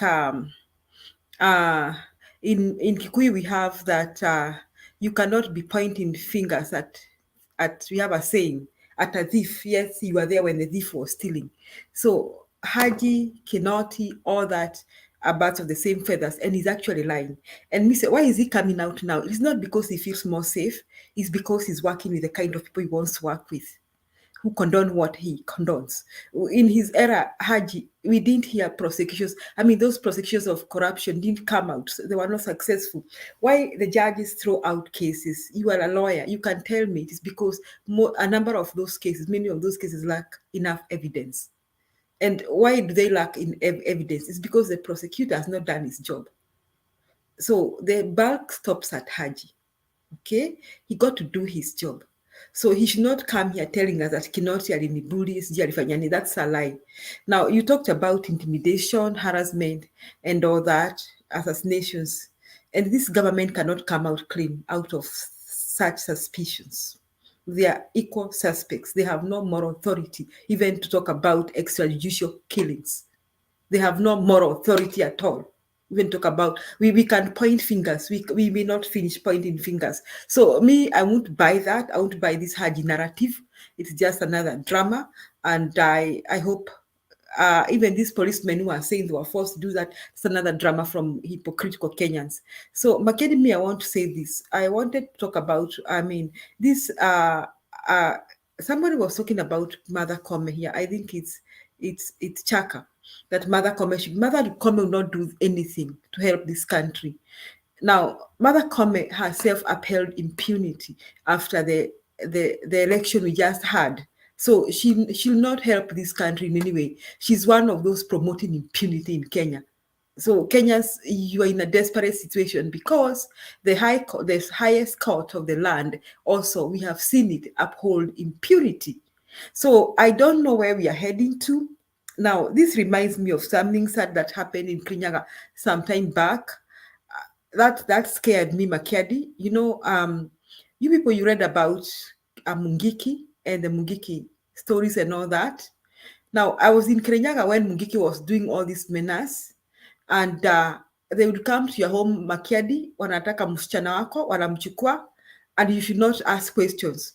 And if you ask questions, wanakuuliza utadu, because first they had threatened, they had intimidated the villagers and all that. Secondly, it's like they had their way around the police and all that. And then those boys, many of them were even minors. They could be taken to court and they get away with it. Even the older men, they could get away with it. So the people of Kirinyaga and I think part of Mount Kenya region were feeling very desperate. So these boys could come, these young men could come even to your shop and ask for money. People could pay levies to these people, Makiadi. You people, you don't know what Mount Kenya people went through in the hands of Mungiki. In Ifika Mahari, they went from homes to home. In fact, they went even to schools to ask money from schools, from public schools. Then one day, I think the people of Kirinyaga had it enough. Now, the people of Kirinyaga felt helpless, and I think they felt the government is not helping them. The police are not helping them. These boys get away with it with court. And one broad daylight, you people read about the massacre in Kirinyaga.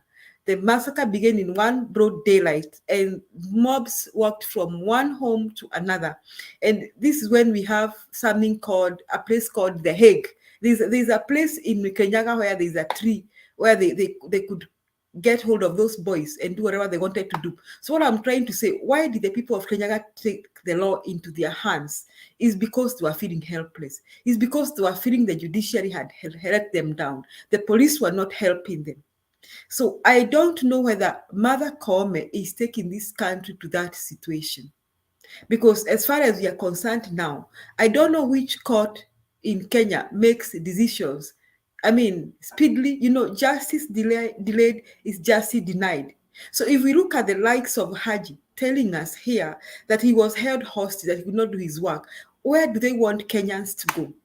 And unfortunately, the kind of government we have here, personally, I am sorry, I don't think they even have any moral authority to talk about justice.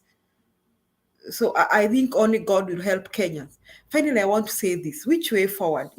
People ask us here, you talk so much, so what way forward? My way forward is those people that vied on an anti-corruption platform, especially the people who are in Azmio. If you believe in the vision of Baba, and that you vied on an anti-corruption platform, then do as you say. I mean, lead by example. Let us see a difference in the Azimio counties. Now, you can use the resources that the government has provided for you to improve food production in those counties and to look at the schools and the health. Those are the basic needs Kenyans need in your county. Kenyans need to know that they can wake up tomorrow and eat. Now, if somebody was saying here that the price of one bag of maize, I think from Rift Valley is about 6,000 shillings. Now, we don't always have to depend on Rift Valley. I said this again, I will say this again. We can think about irrigation in those counties that are a bit dry. Now, what can the governors do with the resources provided? Can they do without employing people whom they do not need? Now, Makiadi, you people, you in the Western world, I don't know how many drivers you have that drive you around. I don't know. Kama umeajiri dereva. I see people driving themselves here, Makiadi. I don't know. I work in a big school. It's a county school. It has, I think, 2,000 students or something. I see the principal. He doesn't even have a school car. He drives his car, and who cares whether he comes to work? He can use Uber or take a bus, but there are no buses in South Carolina. But seriously, the county government has not provided him for transport. Now, if you go to Kenya, the school uses the school vehicle, has a driver. Schools have like 2 drivers or 3 drivers. Why should a school have 2 drivers? I mean, what does that driver drive? When the kids are not going out, what is he driving? You see, so who are these employees in the county government? Do we need them? Secondly, these funds, atilisikia ati huyu Meru governor alipeleka watu Mombasa, sijui mara ngapi, wakajadiliane. Mbona wakijadiliana kwa hiyo county hall? What were they going to do in Mombasa? To use public funds. What are these trips that Ruto is going abroad to do? Now let us ignore Ruto. Let us misuse that money as much as we want. Let us go about the county governments. How much can they do? What I'm thinking, Makiadi, Raila has fought for us for a long time, okay? And we appreciate that. Now, can we follow his example and meet his expectations? Now, can we see the likes of Simba Arati? Can we see a full transformation of Kisii County?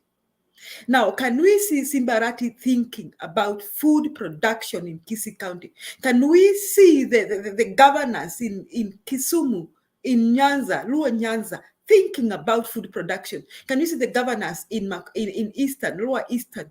I've seen somebody did very well in Makueni, and I see Kilonzo coming up with a wonderful project. Today I saw Baba launching a maize mill factory or something. Now I'm asking myself, can we do more than this? So that in the next 1 year, we can say, okay, men, we have enough corn in our land. We don't need our people. By the way, Wakenya, nyinyi mise, Wakenya hata wakuli unga ya pakiti, some of those in the villages. Me, I think I used a lot of that grinded maize meal for a long time, and it's very healthy. So we don't even have to go the sifted maize meal. We don't have to. We can try and pump up our food production in our county. So as we continue looking at how this government is performing, we can make use of devolution and make a change. And I want to say this, we can change in 3 areas in our counties. We can increase the food production. Now we can address the health facilities in our counties, and then we can address the schooling in our counties. How can we do about schooling? Now, if the government doesn't want to make policies to address the cost of schooling in Kenya, this is what the counties can do. They can boost the day schools in the county. You see, make sure the day schools have the right facilities, good classrooms, good laboratories. Why? Because the government is already paying teachers. Okay? My take is, if I was a governor, I would rather have more day schools in my county. Ndio niwache nikitetea kwa TSC, nipatieni walimu. You know? And usually TSC employs teachers, I don't know, on yearly basis or something. Now, even those boarding schools in your county, find a way of creating day classes. This year, can you create 1 class for every boarding schools in your county? Next year, increase them to 2 classes. So if a school has 4 streams, let 2 streams be the day secondary school, 2 Zibaki boarding, so that you provide opportunities for the parents who cannot afford to take their children to boarding schools, to take their children to those good schools. I'm telling you, these things will change. So progressively, we shall be helping our people at the county level, because the government of Kenya right now still pays teachers. They still buy stationery. They still buy textbooks. And they're not going to decide that they are going to buy stationery for Tumutumu Secondary School and not buy for Nyakimincha in Kisii. They'll buy for both, because when the budget is done, I think it is impossible to segregate, to send money to this place and not send. It is just the way the process is done. It is just because even teachers, it is difficult to pay teachers in Nyeri and not pay the ones in Kisumu, because there is 1 check that is sent to the banks. Yani hiyo itakuwa kazi ngumu kwa treasury. So what I'm trying to say, we make use the available resources and we benefit our people at the county level. My governors, you see members of parliament. Sasa you mwache kupiga ndomo. Go back and use the resources you have been given and benefit our people. And me, if I was Baba and Mother, I would summon the Azimio governors and give them a target and tell them, pay attention, Governor fulani, iyo shule yenyu ya matope sitaki kuiona. Mtuambie vile tutafanya so that we don't have those matope schools. And call them, tell those governors, pay attention. We want you to provide good health services to your people. You know, that is what they should do. So if Mother and Baba does that, we'll be starting somewhere, so that even by the end of 5 years, we can say, you see, we are different. We are not like you. Look at our counties. We are different. That's my take, Makiadi. Asante. Amazing. Amazing. Oh, okay. I know we're almost winding up because we've been here for a while. And I'll give you an opportunity also to make your closing remarks. But there are 2 videos that I wanted to play, very short clips here. One of them, we are talking about incompetence here, but I don't want to relate that to what I'm about to show. And now in other news, we cross over to Huduma Center at the GPU here in Nairobi, where Public Service Cabinet Secretary Aisha Juma was earlier on touring the facility as well as inspecting services at the institution. Let's listen in. Revamped training program on Huduma, Kenya standards and customer service excellence to capacitate staff with the required skills to serve customers better. As part of the Head of State Directive, launch a tree planting program through Huduma Center, adopt a county forest with the target to plant 100 million trees in the next 5 years. And going forward, the ministry will expand Huduma Kenya Service Delivery Program to ensure no Kenyan is left behind in accessing public services. The ministry will continue to find innovative ways to bring services closer to the people, especially through adoption of technology in conformity to Kenya Kwanza Manifesto on digital services. Thank you. Question. Kama mbili tatu hivi. With the high cost of living, any plans to review the salaries for civil servants? Hiyo clip imekatika, lakini nilikuwa nataka msikie. Okay, allow me to pronounce the word capacity. You know, these are the people that are going to transform this country in terms of policy. And let me be clear. Aisha Jumwa is the head of what do you call that? Public service. So the public service is like a ministry that is in charge of all the employees of the government, right? That's public service. So mimi nilisikia hiyo speech yake, alafu baadaye hiyo swali aliulizwa what she's going to do about the issue of the salaries. I think imekatika. I didn't download the whole of it. And she said that in the next 100 days, they are going to increase the salaries of civil servants. And then I don't know alienda wapi akauliza maswali, akarudi akasema hiyo kuongeza pesa yenye alikuwa nasema inategemea kama serikali itakuwa na pesa. So yeye ile kitu aliongea the other day, it was for the cameras, lakini alienda huko akaambiwa wewe unataka kuongezea wafanyikazi wa serikali pesa kama umetoa wapi? Akarudi akasema ile nilisema juzi hata si ukweli, kwa sababu hii pesa kuongeza ni kama tutaongeza kama tuko na pesa. Kama tutapata pesa ni sawa, kama hatutapata ni sawa. But that is one. The other one that I wanted to show you before I give you an opportunity also to react to that is this one right here. Let me see if I have it ready. Yeah, this one. Okay. Mitumba, it killed all our sexual industries. Our people are only wearing clothes coming from outside the country. You've been worn by people who are dead. A statement that sparked anger from second-hand clothes dealers and the Kenya Kwanza Alliance, which was running against the Raila Odinga-led Azimio la Umoja.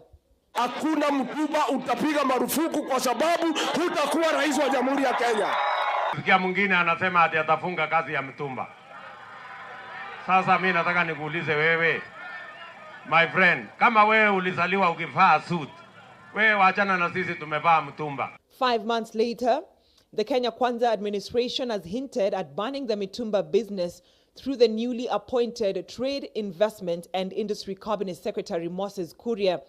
Kuria said, and I quote, "I will work with the textile industry to ensure that we make cheaper clothes available in this market, and then we will ban mitumba when we give people an alternative." End of quote. For Moses Ademba, who has been operating in Gikomba, the proposal to ban mitumba is a betrayal to the hustler nation. Kilio chetu maana tumekaa hapa, watoto wamelelewa hapa, wazazi wetu wamesaidika hapa, si wenyewe tumejistiri hapa. Alikuja Gikomba Hustler Nation, tulimkaribisha vizuri, tumempea kura, mbona all of a sudden anatubadilika na anatubadilikia tu, anataka kutubadilishia kazi. Sasa sisi Wakenya wadogo wadogo tutaelekea wapi? For close to a decade, Ademba has earned a living from the Gikomba market. He sells dresses for as low as 100 shillings. Kama textile itakuwepo, naye pia mtumba iangaliwe, wale watakuwa wanaweza kwenda kwa mtush waendelee nayo, na kuna wale watakuwa na afford hizo textile clothes pia wana sehemu yao. Samuel Mutia is still trying to come to terms with the fact that he could lose his business, which deals in second-hand jeans. Kisema kuwa tabani mitumba, na sisi kama wanaasala haikutufurahisha juu sisi timu ya asala walikuwa wametuahidi watabadilisha hii biashara ya mtumba.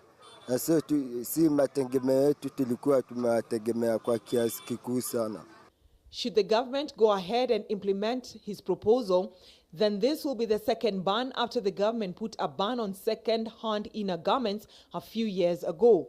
The proposal to have a ban put on mitumba business will not only affect the daily income of Moses, Wangui and other mitumba business people here in Gikomba Market, but it will also affect the tax collection that the government gets on a daily basis from mitumba business people. For KTN News... Haya, sasa ni wapatie nafasi mtoe maoni ndio tuweze kufunga. Sijui tutaanza na Mise, karibu. Asante, nilikuwa nataka tu kumpa hongera sana na eko kwa yale kwa zile hoja ambazo huyu mwanadada mrembo hapa ametoa. Kwanza kabisa nakubaliana nawe, and actually I am very, very impressed. I think Julia, that alternative governance yenye umepropose through the Azimio areas, I think is a very good idea. I think if we embrace that and lead by example, I think it's something I'm really, really impressed that someone who is a diehard of Azimio can also think that instead of every day criticizing the government, inciting people or, being toxic, you can give an alternative way of providing solutions. I think, Julia, that is a beautiful thing. If our leaders would think like that they should start thinking, what can I do for my country instead of what will my country do for me? I think that I really embrace that. Hongera sana kwa mawazo kama hayo. La pili, nilikuwa nataka kuchangia kwamba sisi kama wale viongozi ambao tumechagua, ni dhahiri kwamba wote wameanguka mbele ya macho ya Mwenyezi Mungu. Kwa hivyo what we need to start thinking is how can we move forward. Ile makosa wanasemanga, hata Biblia inasema, angalia kwenye ulianguka, urudi pale, ujiokote kutoka huko, uanze upya. So as our country, where did we fail? And what should we do to move forward? And I think that is very important for us to learn from our mistakes, and also in terms of what the clip that you have played for Aisha Jumwa, I think Makiadi dealing with the public, knowing what to say, the right thing at all time, I think it's a skill. You'll notice that this is a skill you develop over a period of time. A very good example was Barack Obama. Obama could be heckled in some meetings, but still he had a way that he could recollect and bring back the crowd. The crowd will cheer him up because he knew how to interact with the crowd. I want to say, in terms of incompetence, and Aisha Jumwa speaking things that are not supposed to be spoken, that actually reflects her incompetency. I think this is something that she either has to stick by the speech and either choose not to answer questions or have someone after him to answer the questions, because understanding of his ability to. So now that yeye ndio yuko, we need to give them that benefit of doubt. With time, I'm sure she will master the art of answering questions. And sometimes not everyone is good at answering questions, but again, that amounts to incompetence, if not public speaking skill. Now, also in terms of Gikomba, mtumba. I think we have to look at it from a different perspective. Kwani Kenya sisi hatuwezi tukatengeneza mitumba yetu? Kwani mitumba ni nini? If we have a textile industry, we increase textile industry, as they say, as an alternative way of clothing. I think we should not be afraid of this. It means we are going to increase jobs, and like the president was saying, that we will be able to move from 12% to 30%, so that everyone can be able to afford. Kwani lazima uvae nguo ya mtumba? Unajua pia kuvaa nguo ya mtumba inakuanga very addictive, by the way. I don't know Julia kama unajua hivyo. Kuna watu wengi wanatoka hata nyumbani, wako hapa ng'ambo, na ataenda kwa thrift store. I can afford, but still because we are so used, bado utamwona ataenda kwa thrift store, ataenda kununua hiyo nguo huko. Kwa sababu ya nini? Tumelelewa tukivaa mtumba, even when we can afford. I think we should also be open-minded on that if we increase the local production ya nguo, textile industry, it means people will start getting jobs. And instead of buying mtumba or mtush, it will mean they can afford to buy these new clothes. Na wengine wale wana afford, inamaanisha pia wanaweza bakisha nguo na wakapatiana ama wakauza a second-hand clothes, which means in our own country we can also produce our own mitumba, which necessarily that we don't have to import. I am very optimistic about that, because if you look at mtumba, sometimes mtumba inakuja aje. Kwa mfano kama mimi niko na watoto, every year every term lazima ninunue nguo kulingana na mtoto vile amekuwa.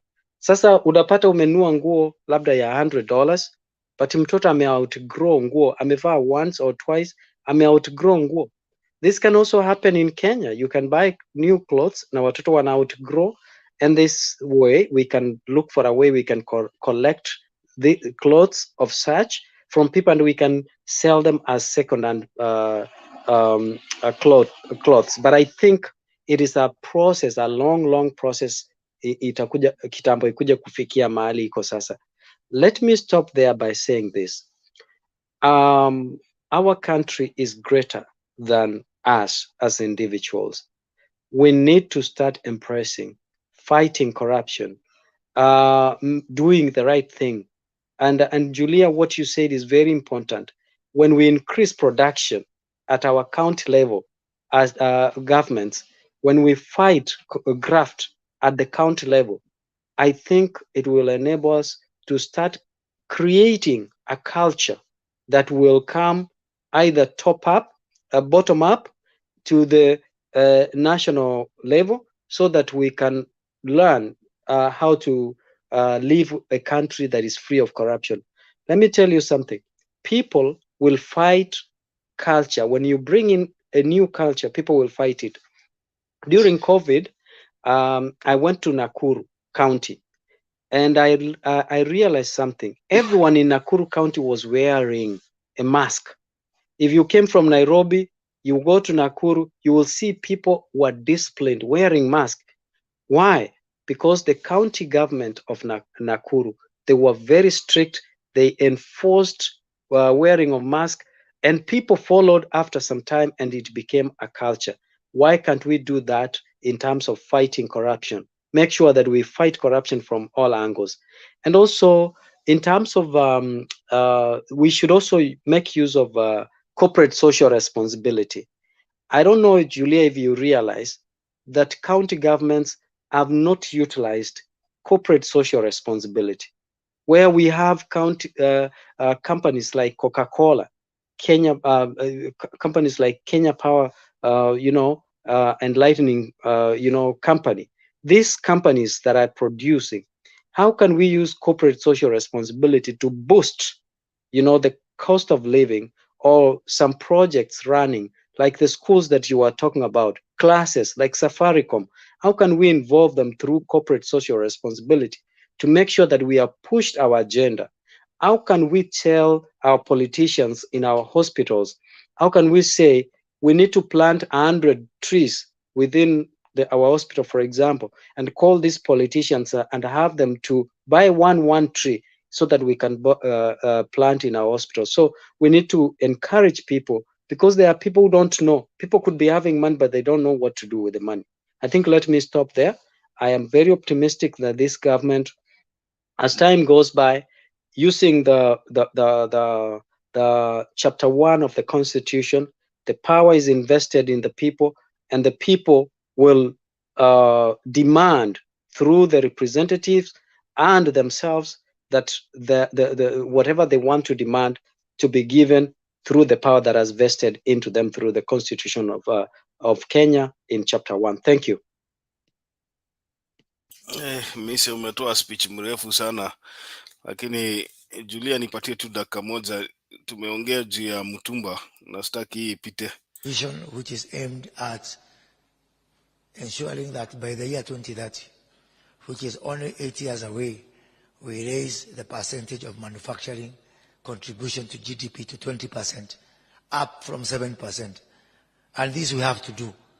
I've told Raju and the board and everyone that manufacturing is your business, but it's our business as government also.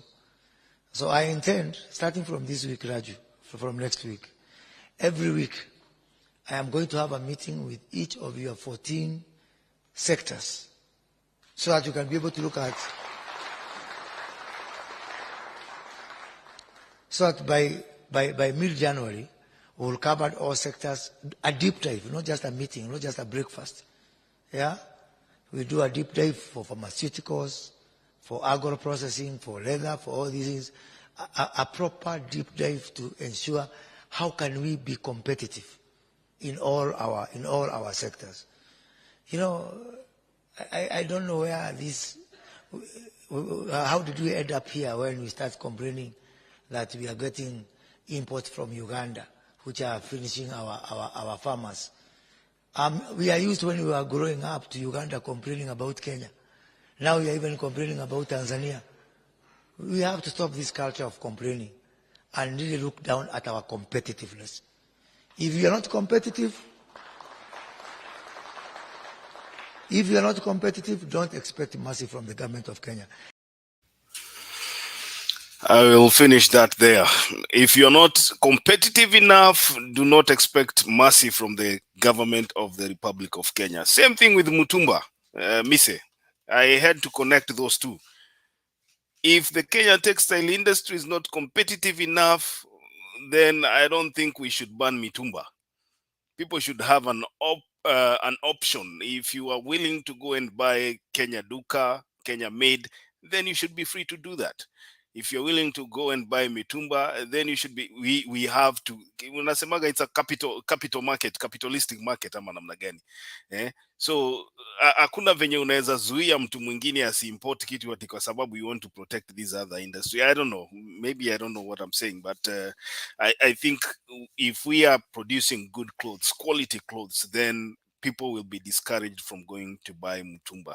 But as long as ile mtumba inakuja Kenya is durable and is cheaper, then you cannot prevent people from buying mtumba. Julia, it's your turn to do your closing remarks. Okay, about the mitumba thing. Okay, when Baba was talking about mitumba, or he was trying to talk about the textile industry, he was talking about promoting our own, like buy Kenya, build Kenya. He talked about one county, one product. Then these people came out guns blazing, attacking him. They even went to Akava in iOS. I think Kuria ndiye alienda Gikomba na akavaa kanunua inaweza akavaa za mitumba, and he was feeling like a hero when he was doing those stupid things. And now he's coming here to tell us that he now thinks he should promote the textile industry, which is a good thing. In fact, somebody was saying that these guys, if they are wise, they should take the Baba 10-point agenda and implement that. Unfortunately, me say they can't. These guys, this is just talk. I mean, talk on the streets that they are doing. You know why, me say? The biggest problem is how we manage our resources. That is point number one. And if Ruto is not going to work on how he manages the resources of this country, he won't go anywhere with this government. He'll just be having loans. I mean, madeni. He'll find himself in a situation where he may not even be able to pay the public servants. Because the only way to manage our resources is zero tolerance to corruption, period. This is not any talk. Any talk shows too, ziko kwa streets. Now, and that is why I'm saying about the mitumba sector, we can improve our textile industry. Me say I see clothes made in Kenya in Walmart, Upper America. It is my friend, my Indian friend, who bought his son a shirt and a pant, and she came to show me that the clothes she bought were made in Kenya. So it is true we can export our textiles. We can improve our textile industries and produce. But the question is, how do we manage our resources? That's the question. So it is a waste of time to keep telling people what Korea is saying. The best thing he needs to do is to look at how they are going to manage the country's resources. But now, you see, I also want to agree with you, Missy, and you agreed with me earlier, that our county government can do a lot because they'll get, there's a budget for the county government. And like you said, they can bring in the private sector. They can do partnership with the private sector and reconstruct our schools. But they can also use the resources they have. They can use the private sector and look at our hospitals, our dispensaries and all that. And they can look at the food production. My question is, Tana River runs through Eastern Province, if my geography is right. I think Adi River runs through Eastern Province, and Tana River runs through Mount Kenya and goes through Coast Province. Now, in Mwea, there's the Diba Dam. I think there's Diba Dam in Mwea. Now, the first place, Mackenzie and Mise, I saw, I don't know what you call channels. You call them channels, canals? How do you call them? Channels? How do you pronounce that? Is a channel? Canals. Canals, yes. I saw canals the first time I saw canals, I saw them. You people, there are canals in Kenyatta County.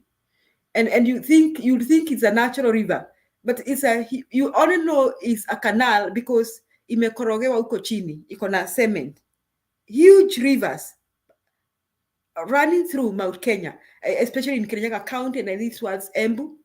And those rivers, those are artificial rivers, they are made and they're the ones that are being used to irrigate. Then I saw irrigation in Kirinyaga. That water is used in the land. So in Kirinyaga County, when it's still dry, you can see green crops, you can see vegetables, you can see a lot of rice. So those people really, part of the place, they don't know what hunger is. That's what I'm trying to say. Now, Tana River runs through, I think, Coast Province. Now, I want to challenge the people of Coast Province.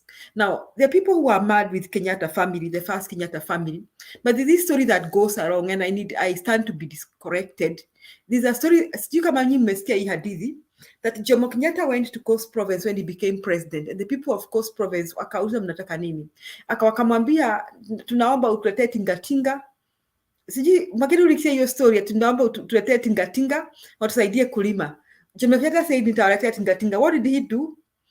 He came back with trucks full of people. And what did they do? They settled in Coast Province. I want to challenge people from Coast Province. I have toured North Coast to South Coast. Now, as you drive towards North Coast, the land is very fertile. It is used, you see mangrove forest, you'll see equatorial dense forests as you drive towards the north. Now, the people who came from Mount Kenya settled in North Coast, and I think there are places where they even have a Kikuyu MP, if he's still there in North Coast. How did that happen? It's because some people moved from Mount Kenya and settled in North Coast.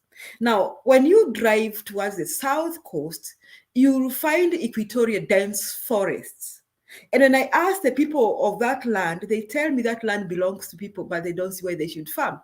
Okay, farming is not everybody's thing, but I'm trying to say this. This is a country we have food shortage. It is high time we do something about it. Now, I want to go back to Nyanza province. Now, I realize that Nyanza province is very fertile. The only challenge they have, and I stand to be corrected, I'm not sure whether we have enough rainfall in that place. I don't know. Mise can help me. I don't know whether Mise knows more about Luo Nyanza, or I don't know. But I think we do not have enough rainfall, especially down like towards Homa Bay. I think those places. But there's something we can do about the rivers running through that place. We can do something about it. Now, so me, I'm saying this. I think this should be the next project for Kenyans because we have devolution. And about the schools, Mise, the government is already paying teachers. Teachers Service Commission is already paying teachers. And Teachers Service Commission employs teachers on this basis. This is how I see it. They look at the shortage and they start employing teachers. And nowadays, the teachers employed usually are from that place because I think people make applications of those jobs in their own homeland. So I think we can do something. We can give priority, health, education, and food shortage. Then now, after that, we can talk about our roads. So that after 5 years, this is my conclusion, Makiadi, we can say, you people, tuliwambia, sisi si walafi. Angalieni kaunti zetu. Lakini if after 5 years, we are going to be up in here, and we are hearing some Azimio governors being mentioned in corruption scandals, that will be a shame, and we'll have wasted our time. I won't talk about myself. Me and Baba and Mother. If you are not there, you don't include yourself. Me and Baba and Mother will have wasted our time here talking on an corruption platform. So, me say that's my take, because I don't believe that the central government of Kenya will do anything to fight corruption. In fact, at the end of the 5 years, the central government of Kenya will be worse off. Will be owing China too much money, which they will not have been paid. But for the county government, let's do something. Asante Makiadi. Makiadi, I forgot something really quick. Usiongeze, ni saa 7 ya usiku, Mise. Really quick. It is very important. Please. There is this 30 thing seconds. 30 seconds. Okay. Yeah, there is this thing, Julia. I can tell you something. This thing of benchmarking, is a waste of taxpayers' money. Unatoka huko kwenyu, unaenda kama ni America, umeenda during winter, and then you end up in an hotel. You stay upstairs. You come to the room downstairs for a PowerPoint presentation. Hiyo PowerPoint presentation imekosti wananchi ticket ya ndege, food and accommodation. Why wouldn't this thing, like you asked, be done at our county level so that we can promote local business and promote circulation of money within our counties? I think that's what I wanted to add, Makiadi. Thank you. Haya, asante sana Mise, asante sana Julia. Kwa masaa kama ngapi? 5 ambayo yamepita tumekuwa kwenye show hii ya leo. Leo hatukuanza mapema Kenyan time kwa sababu hatukupata moderator ambaye alikuwa available, lakini kwa kuchelewa tumefungua show, tumechelewa, lakini asanteni sana panelist wangu kwa kujitokeza kimasomaso kuelimisha Wakenya. Na kama kawaida tuwasema yale ambayo tumenena ambayo yamemuudhi mtu akaweze kutusamehe, yale ambayo tumenena ambayo yamemfundisha mtu nawe pia ukaenda ukamfunze mwenzako pia yeye apate kujua. Lakini tunataka kusema kwa ujumla kwamba tumefurahia sana kuwa na show ya leo. Mada ya leo imekuwa yenye kufana sana, na kwanza wacha ni jaribu kuwatambua wale ambao wamekuwa kwenye sehemu ya kutoa comments kwa Kiswahili ni nini. Mise, wewe ulipitia kwa darasa pia. Maoni maoni ama hoja zao, hoja zao wale ambao huungana pamoja nasi kwa kutoa hoja zao kwenye show. Namuona Geoffrey Ruto, asante sana. Ndush, asante sana. Karen Anyonka, asante sana. Joy Obesa, great show, asante sana. John Dinda, nimekuona, asante. Wilmot Kilanga, asante sana. Tatu Juma, asante sana. Brian Richard, asante sana.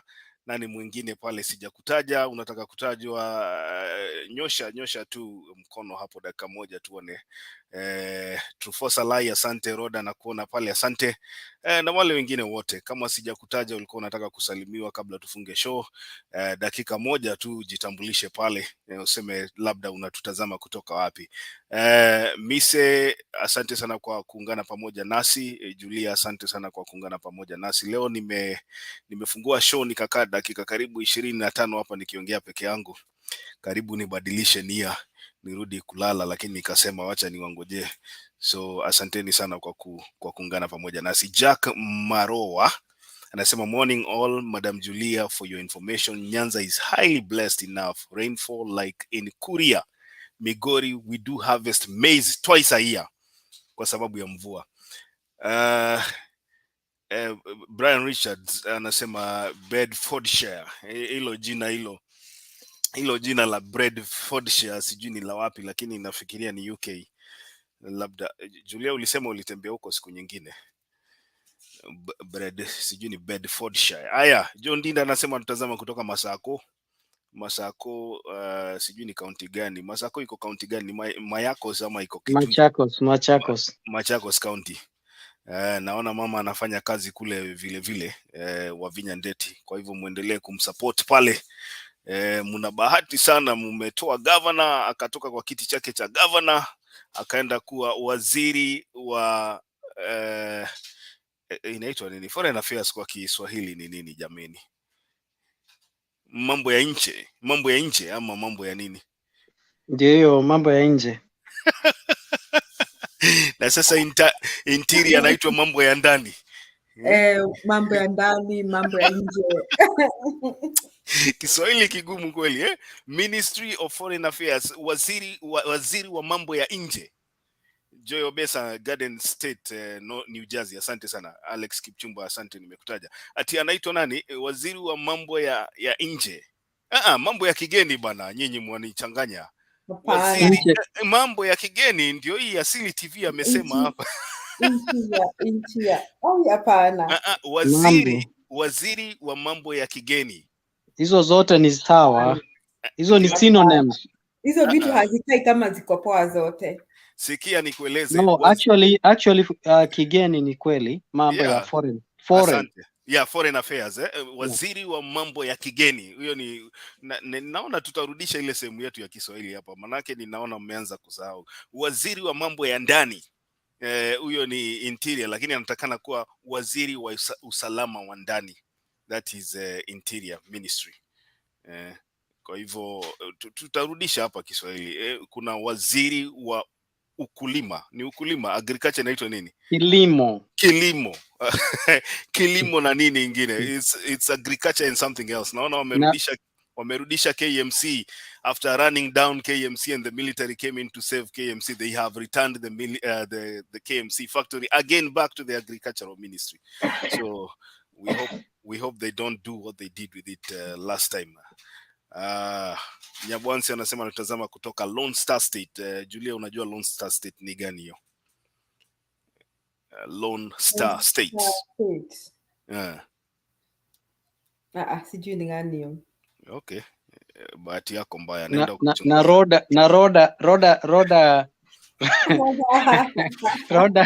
Roda na matusi yake anatutazama kutoka wapi? Lisa, you miss Roda. We should bring her in. Julia, tukufunze, tukuelimishe. Lone Star State ni Texas, Inaitwa Lone Star State. Why you call Lone Star State? Lone Star. Sijui ni kwa nini inaitwa state ya nyota moja. Sijai jua ni kwa nini. Mtu atakuja kunifunza siku moja. Betty anasema natazama kutoka Midland. Asante sana. Kuna Ndush anauliza Olara alienda wapi?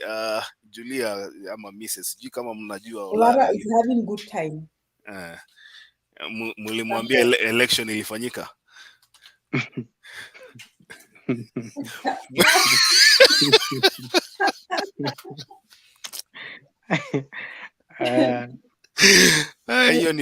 Hiyo ni by the way, mtangaze uchaguzi ilisha, watu warudi kwa show. Unajua kuna watu ambao hawajui uchaguzi ilisha, so pengine kuna watu ambao hawana habari. Nimeona Kimeri amerudi, hata nikashangaa baada ya muda mrefu, karibu miezi mitatu.